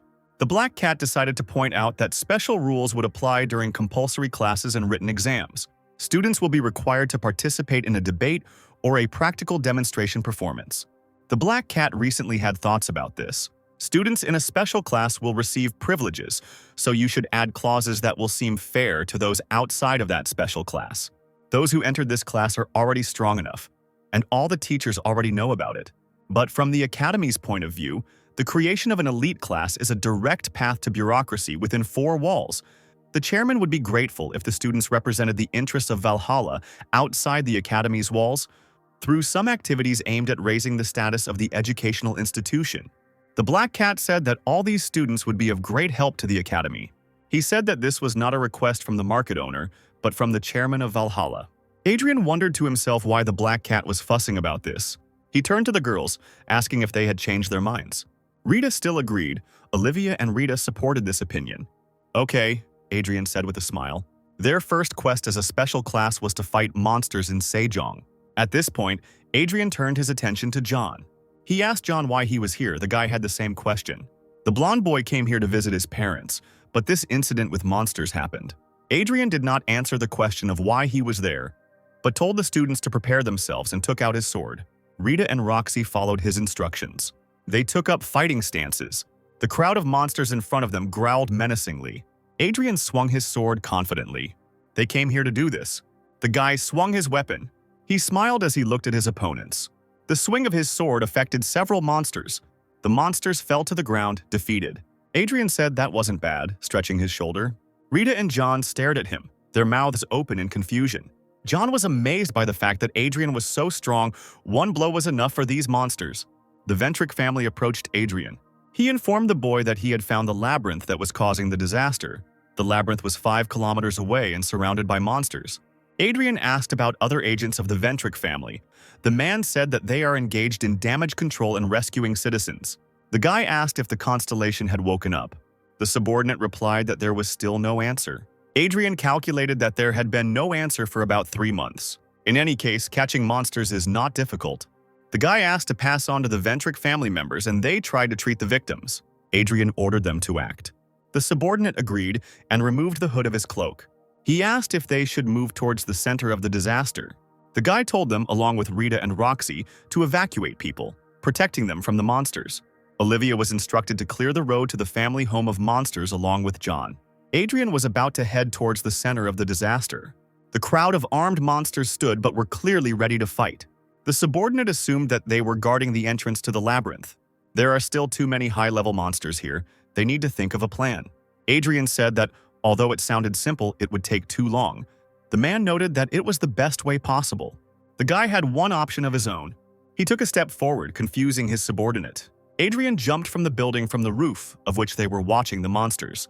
The big monster growled. He noticed something with his red eyes. Adrien was flying towards him, swinging his sword. He swung his weapon.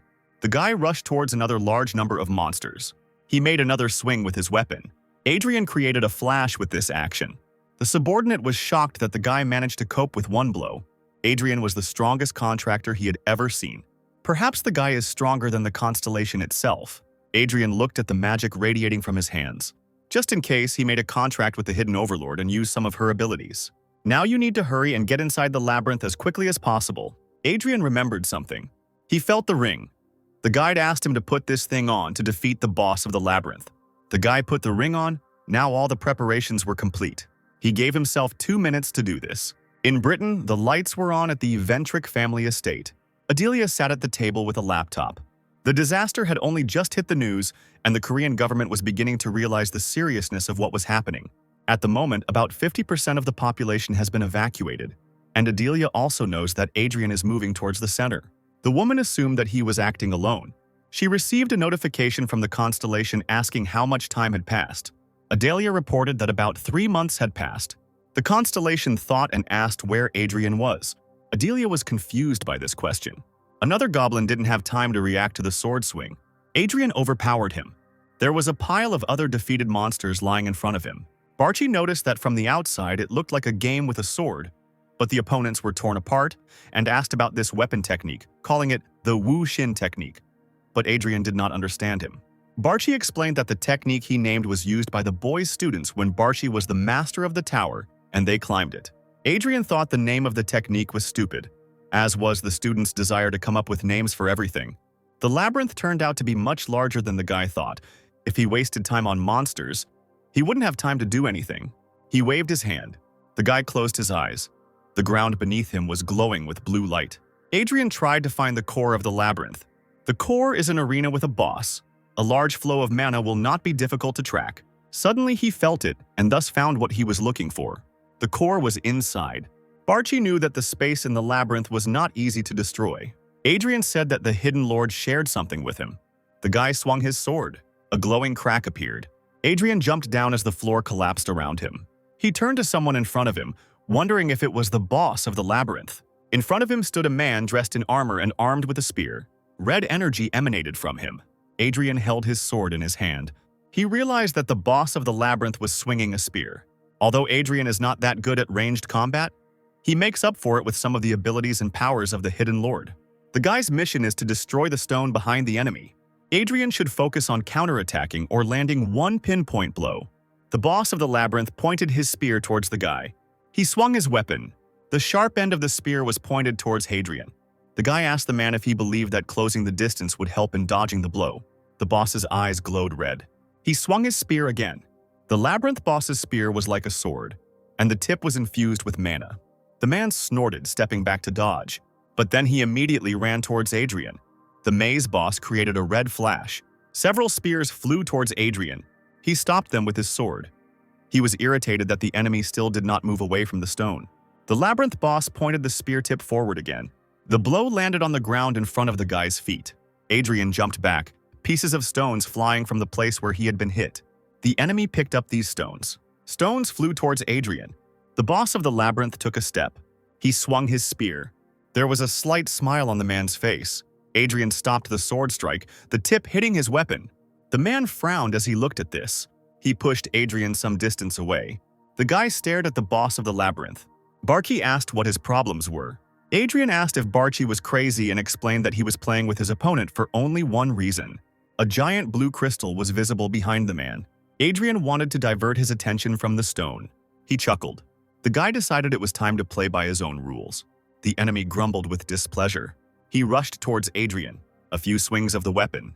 The boss of the labyrinth rushed past the guy. He looked displeased. The man belatedly noticed the swinging blade. He screamed because of the attack. The boss of the labyrinth fell apart. The ring on Adrien's finger glowed. The ring emitted a blue light. The boss of the labyrinth was sucked into the ring. Adrien assumed that it sucked in another name.